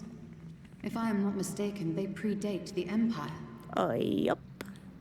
Yeah, this was definitely the beginning of the end for me. Where I'm just like, I'm not supposed to feel empathy for Emmett Silk. How can you tell? A peculiarity of the paint. Most are made from mineral-based pigments. But whatever was used here is older than anything I have ever seen. According to Almet, this sanctuary was built to preserve the wisdom of the ancients. What events do these murals commemorate, I wonder? Here, let me, an ancient, describe it for you. Let me explain Must you always it. linger after defeating your enemies? Navigating these halls on foot is exhausting. Come to lead us to safety, have you? I was bored. But how is the hero of the hour? He always, like, looks at Mizo like that.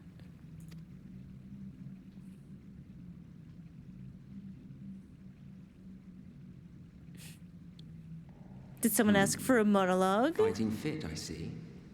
Keep up the good work. See, every time she defeats a Light Warden and isn't breaking apart, he definitely seems impressed. You're plotting something. Every hour of every day. Every hour of every day. But never you mind about that.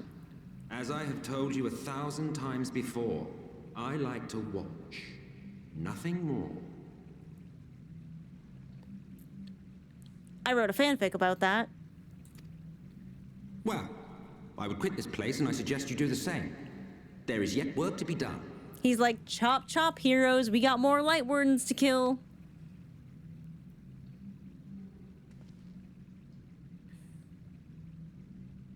And then he realizes... There is a sight to bring a tear to the eye.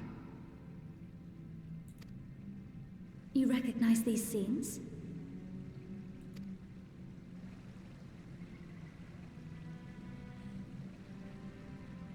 That I do.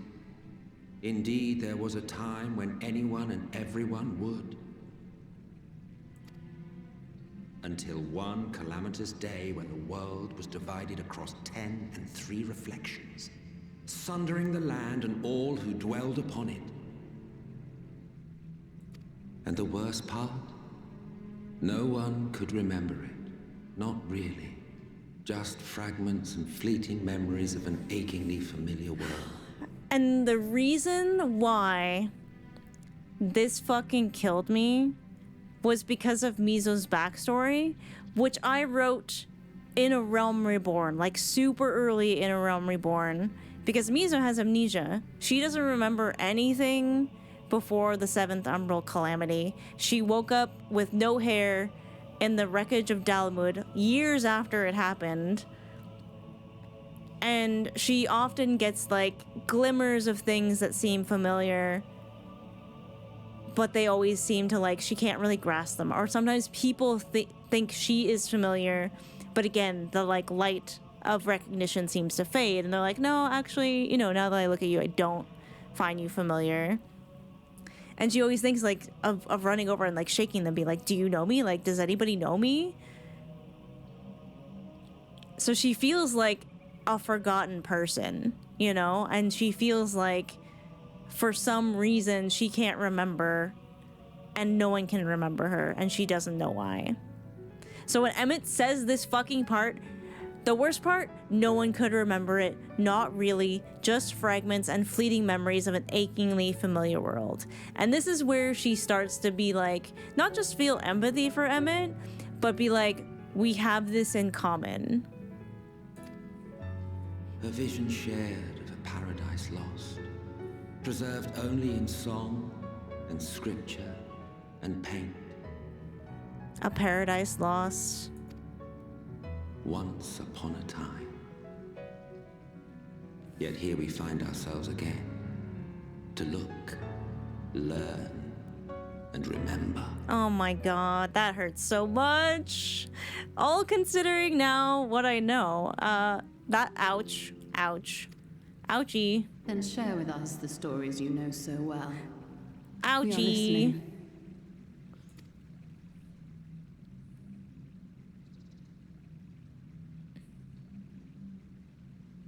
His gloves look so good in the graphics update. Before the Great Sundering, there was one world. A world that knew naught but peace and prosperity. Until it was faced with a crisis. Unprecedented, terrifying. Civilization found itself perched upon a precipice, staring into oblivion. Staring. But through prayer and sacrifice, the will of the star was made manifest. I'm just like, as soon as they said this, I'm like, oh fuck, I see where this is going and I don't like it. I don't like it. Zodiac was his name, and by his grace was the calamity averted. Zodiac. The first primal. A savior mighty and magnificent, deserving of reverence and gratitude. One would have thought, yet some thought otherwise. From the fears of these naysayers would rise Hydaelyn, she who was to serve as his shackles, to bind him and hold him in check. And so they fought, and they fought, and they fought, and in the end, Hydaelyn was victorious. Kind of just sounds like Zodiac needs to get good. With all her strength, she smote him, dealing a blow so devastating that it split the very fabric of reality. And thus was Zodiac banished and his being divided.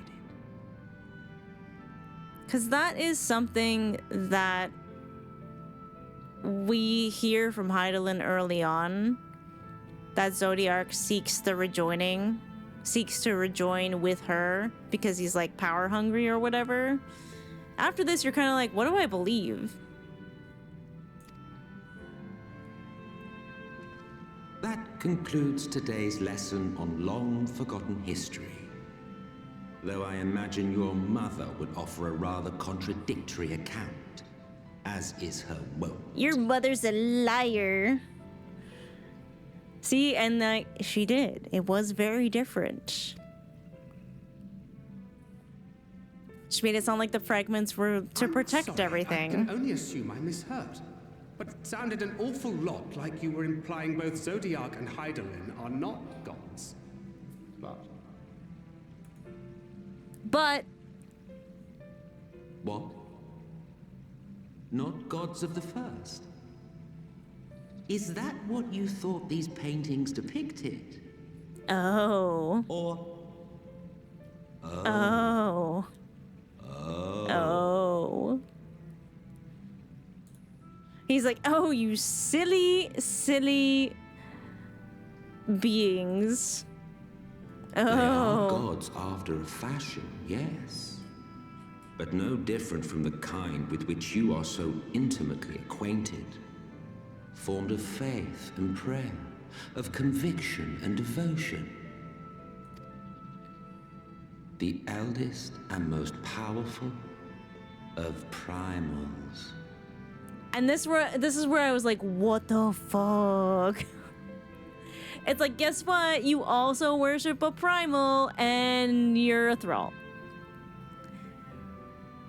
Which is something that is implied very early in A Realm Reborn. Because when you face Ifrit, and Ifrit tries to temper you and can't, he says, oh, I see, you already belong to another. And I'm like, yeah, well, that left my brain because it didn't seem important at the time. Scene was in a trailer just before release has me put me off watching anything but the first trailer. Oh yeah, no, I definitely avoid everything because you never know where spoilers are hiding.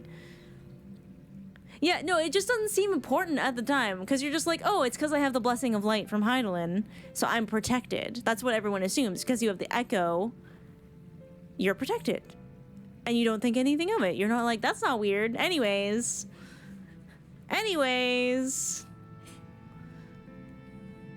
You have spun quite a tale. Ishola's like, okay.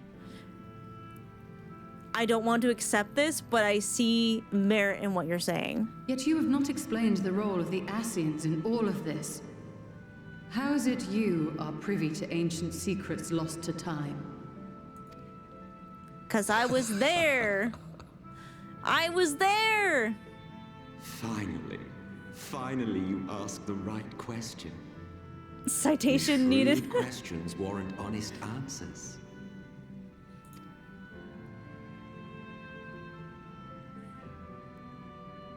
We Ascians know because it is our history, our story.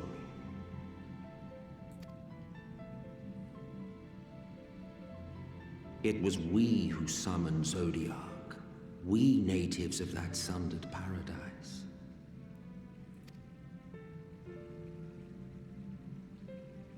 He is that old. Now, do you see why we yearn for the great rejoining?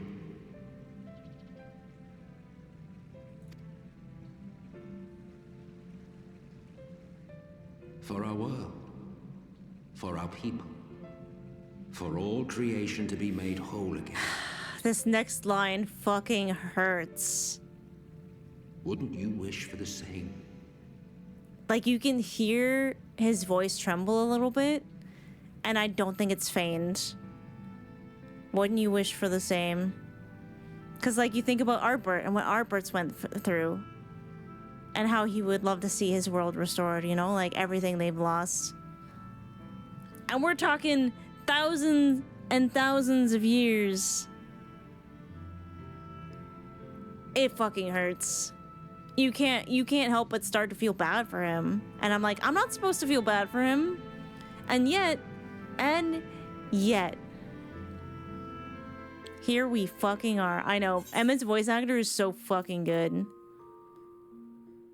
The burden of knowledge. That might be a good one to end on. I don't think we're gonna get through the rest of these today. And to be honest, I don't think I could emotionally handle it. So I don't want to put off MSQ for another week. So I'll tell you what, chat. I'll tell you what. Come here. Come here. I'm gonna make you a deal. I'm gonna make you a deal. What if we have an extra Final Fantasy stream this week where we stream on Wednesday and we finish the rest of these cutscenes? Does that sound good? And then Friday, everything will be fresh in our brains to start post Shadowbringers. Yeah, well, I thought it's a good idea because, like, it's been a few months since I finished 5.0, so it's been like even more months since I played a lot of these cutscenes. So it's a really good refresher, and I'm definitely seeing things that I missed the first time around. Calling out of work for Wednesday? Ayo, Coco, are you cool with that? Because I know some of your days you have other things, so let me know.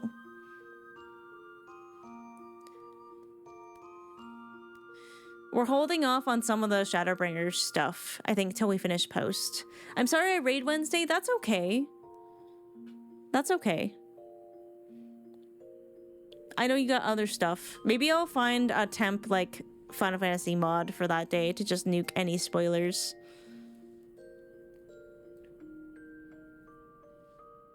Might be a good idea. Cause yeah, I know you have your rating group, so I didn't want to mess with that.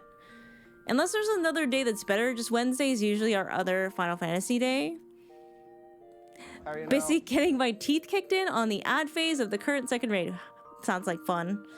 Oh, Seraph, you might actually be a really good choice because you have played through a lot of this stuff recently. Not to mod, damn. I was like, you're in. Put me in, coach. Thank you for the follows, by the way. I do really appreciate it. But yeah, okay. Burden of Knowledge was the last one we watched. I might rewatch it again, to be honest.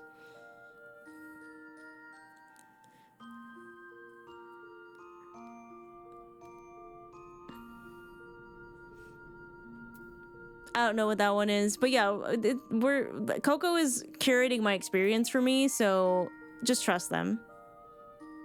We can finish up patch content first. I know people get excited, but just listen to the mods. Listen to the mods, okay? Because yeah, I definitely don't think we're gonna get through the rest of these. Though we got through a lot today. We got through a lot. I feel like we got halfway, right? Yeah, it's about half. It's about half. God, there's so many good ones to come. And by good ones, I mean fucking emotionally devastating ones.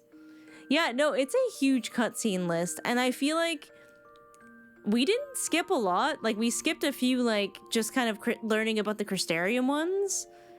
I don't think there's any other ones I would skip aside from that. But yeah, I will for sure remember which one we ended on, so that's good.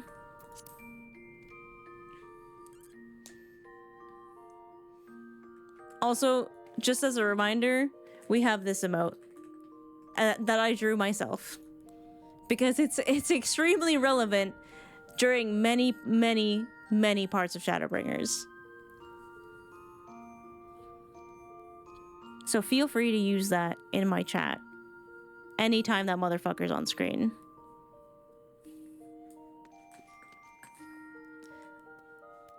But yeah, that was a good idea. I'm glad we did that, because there's definitely a lot of early stuff that things that were hinted at that I missed. We can also go through my list of thoughts next time. Or maybe I don't know, maybe we go through them the day, like on Friday. Maybe we do the pre-speculating on the Friday before we start the MSQ. Going back with context is huge for Shadowbringers. It feels like it, because you get so much information. Like, just so much information. Did they change any of your list thoughts? I'll have to go through it and see. I don't think so. But it definitely has added a few new little nuggets of information that I'm like, oh, I see. Like Yulmore. Yulmore wasn't just like to stop heroes from wanting to change the world. It was actually defeat into stasis. And the fact that we had things backwards, you know? Very cool. Very cool to remember that. Especially because a lot of that stuff sort of sows the seeds of doubt, so that when you hit Qitana Ravel, you're like, oh fuck, how much do we have wrong? What else are we wrong about? And so you're already kind of in that state of uncertainty. So you're just like, man, what if this guy's right? Like, what if this Asian is right? And again, even now, having finished 5.0, I don't think Emmett ever lied. I think whatever he said, he truly believes is the truth. Which doesn't mean necessarily that it is true, but that he definitely believes it. He definitely believes it. And like hearing him talk about the sacrifice and prayer and knowing what the sacrifice is, oh my god, it makes that scene even hurt even more. It's even harder to think about. But yeah, Coco, is there a better day for you? Because I don't mind switching it up. I just, as long as I have time to like change the schedule, I'm okay to work around you if you prefer.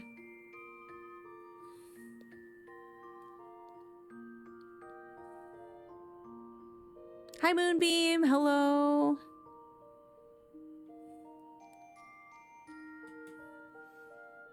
But yeah, what we can do maybe on Wednesday, since we might be modless, since we might have no Coco.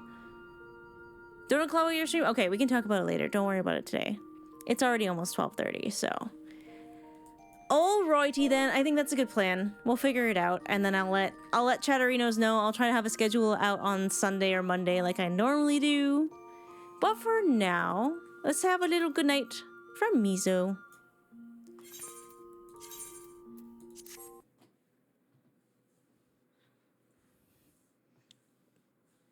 There we go.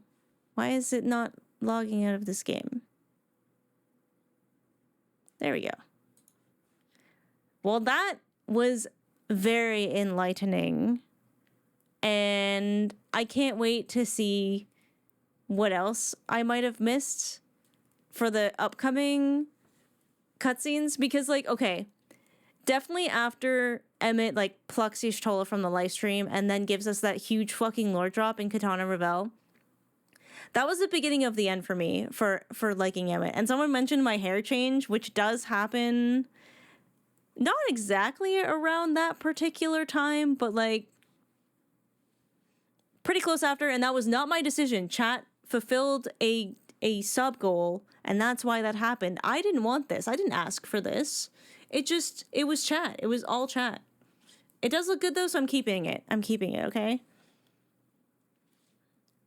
Rewatching definitely shed some light on some new perspectives, and that's what I hoped for, especially because, again, it's been a few months since I finished 5.0, and it's been way longer for a lot of the other stuff. So it's I feel like it was a good decision before we go into the post patches, so we still have context for stuff that we've done. Faria's online. That's an easy place to go. She's yap maxing and playing Overwatch 2. We like those things. Emmett Selk money piece. What can I say? The man's got style, okay?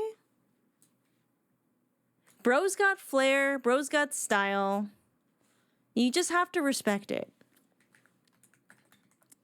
Sure, he has some fucked up views about us as people, but like, he's been through a lot, okay? He's been through a lot. Emmett Silk did nothing wrong. I'm kidding. I can acknowledge that he did a lot wrong and still love him. That's where I'm at.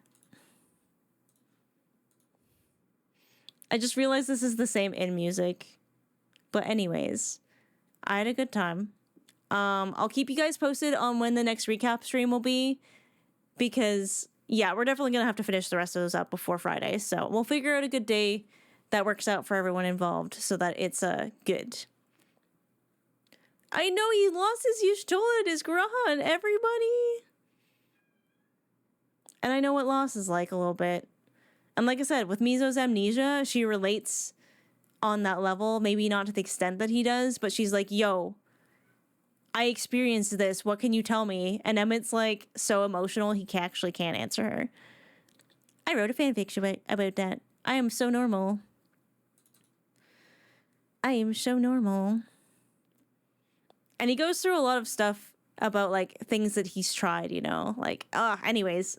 We can speculate more next time. For now, I'm gonna throw the outro on. But I had a lovely time. I love Final Fantasy XIV so much, and I'm ready to let the brain rot. Well, rot away. My brain.